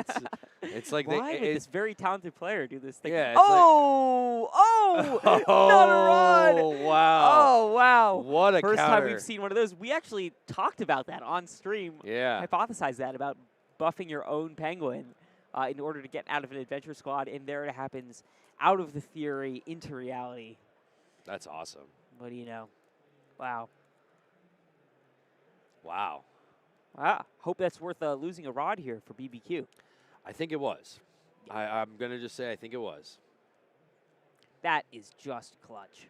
You lose your own Penguin and you lose an Adventure Squad. So Willem now Worth it. Penguinless, if you can believe it. In his rods, didn't see any saucies.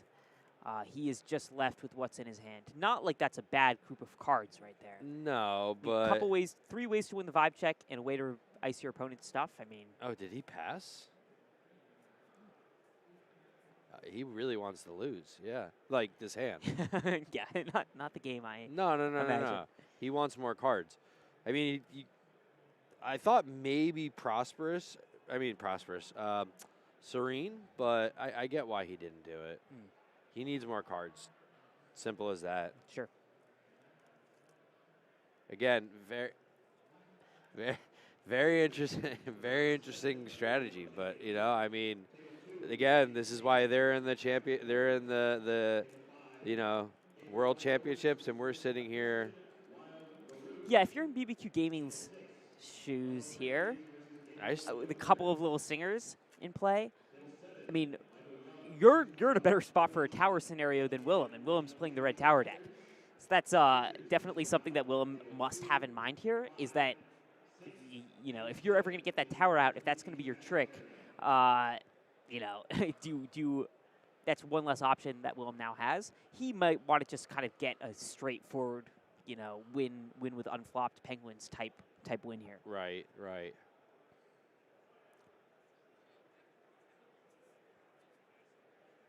So something's going on here. Little rules discussion. Make sure everybody's understanding how each of these cards work.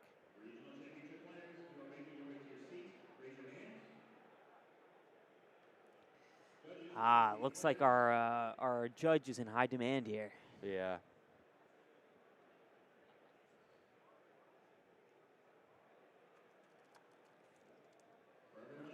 All right. Well, while we're waiting, what should we do? I have an idea. Should we rip a pack? Oh my God! What a crazy idea! You should do that. Let's rip a pack. All right, let's see what you get. All right. Well, are we gonna pack battle? I'd pack battle you. All right. Here we go. Okay. Oh, yeah. All right. 3, 2, 1. Oh, we're gonna show everybody. I gotta. You take mine. Little lucky. Whoever has the highest combined vibe and Pudge wins. 3, right. 2, 1. Lil who slides. 14. 2. Or 15 actually. All right. 3, 2, 1. 2. The game 2. All right. Tie. 3, 2, 1. Little lucky. 12. I'll take those ties. Thank you. 6. All right. 3, 2, 1, 2. 3. Nice. Thank you. Ready? 3, 2, 1, 3. 5. All right, and looks like the judge call is done. Yeah. All right. We knew I was gonna win that anyways. It's all good. All right. So. Looks like the clarification was for Lil Singer's targeting or choice making. Got it. Okay. Well. But looks like it's all cleared up now. Sounds good. Okay. Looks like a hit the high note was just used on a inspiring story in play.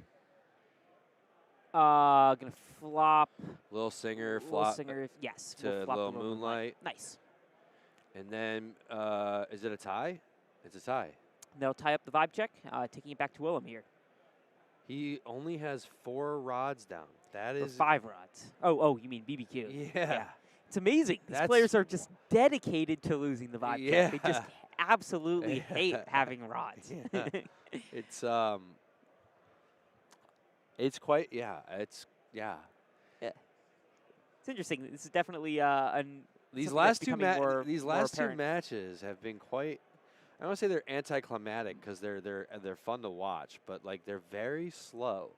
Definitely, it's the opposite direction that we were seeing a lot in kind of the later part of last year, where a lot of Vibes was about ramping up to just getting aggro. They're not aggro at all. You wanted to get to Coliseum as fast as you can. That was such an important card, and yet on stream today we've only seen it played a single time.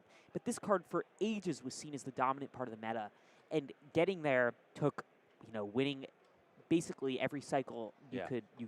1, 2, 3, 4 cycles minimum to get there in a row.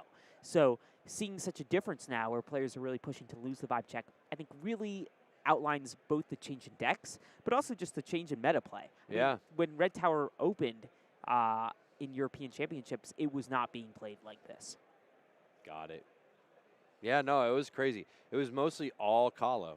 Yeah. It was a super Calo heavy until a couple months ago. And nothing in the card pool changed. None. Just kind of the theory crafting. Okay. BBQ is going to finally get some action here. He has a more built-out board. These Pudge relics and Little Moonlight stuff is kind of anticlimactic. What's really going on here is these Little Singers Peace Out Penguin action, just kind of increasing the vibe of stuff, giving his ability to flop his own stuff, and then kind of this bomb of Peace Out Penguin to use when he wants. On the other hand, though, Willem's got nothing out. It's rough.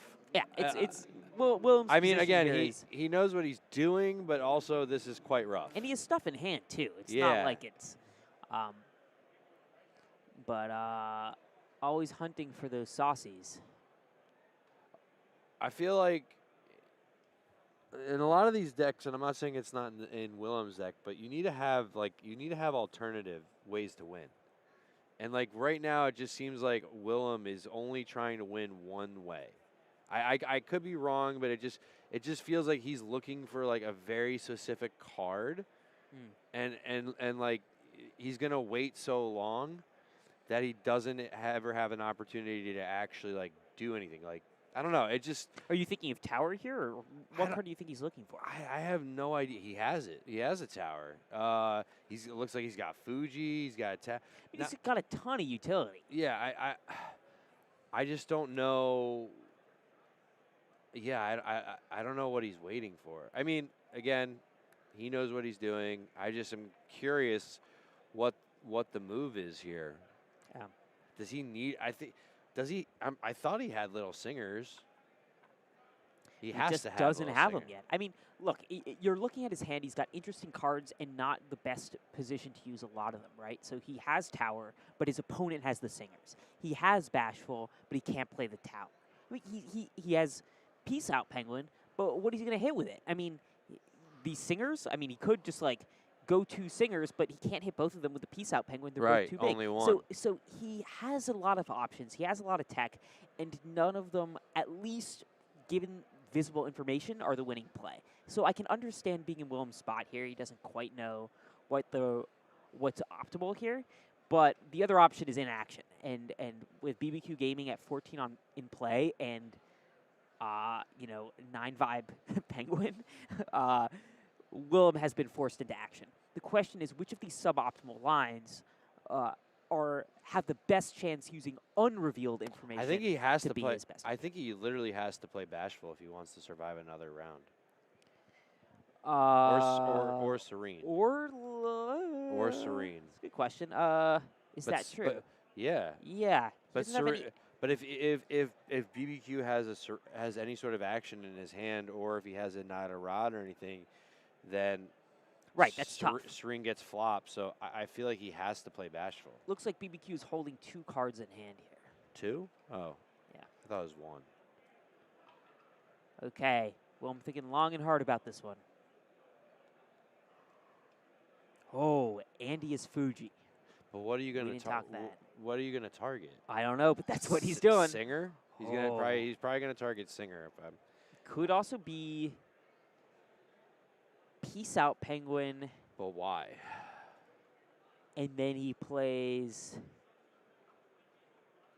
I don't know. Oh, I don't know. I'm not. I mean, yeah. I think this is just. This is just a very, unfortunately, like this is just, I don't want to call, it's not desperation in like a negative way. It's just there's really not much he can do, and he's trying to just limit BBQ as much as possible. I think he has to still play. I really do think he still has to play Bashful Swordsman. Yeah, it might be his only way out here. But he's gone and he's named Bashful, so at least he won't get iced. Yeah. He has to, yeah. So I think he has. But that's probably the right move here, because now BBQ gets to name, but BBQ is the least amount of information here. So what does BBQ anticipate that Will might have? I don't know. Let's see. But yeah, playing your Fuji so that your Bashful doesn't get iced next turn is probably the right play here. But let's see what BBQ chooses. It's interesting. We haven't seen Sunburn or Penguin out yet. I don't even know how you'd play it in this deck. I mean, is that just like your opponent uses their Peace Out Penguin and then I don't know. boom, we got your unexpected Sunburn? Oh, BBQ's the only one with Peace Out, and he names his own Peace Out. Really interesting play. Well, with a little smile on his face, he did in fact have Peace Out in his hand. Very interesting play by BBQ. What? That is really I'm smart. I'm curious what. Or dumb. I What- mean, but it seems like it's probably smart. No, it's smart. I mean, well, what could a peace out target right now? Nothing. Right. His peace out is currently useless. But What his is thought what was does what does BBQ have in his hand? I know we can't see it right now, but can't see it yet. I'm just very curious as to what he has in his hand. Wow.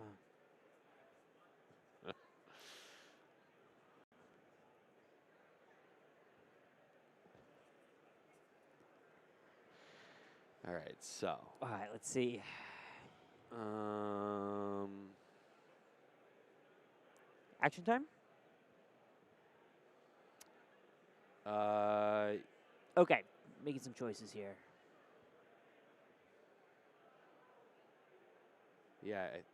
Wait. Oh, Bashful Iced?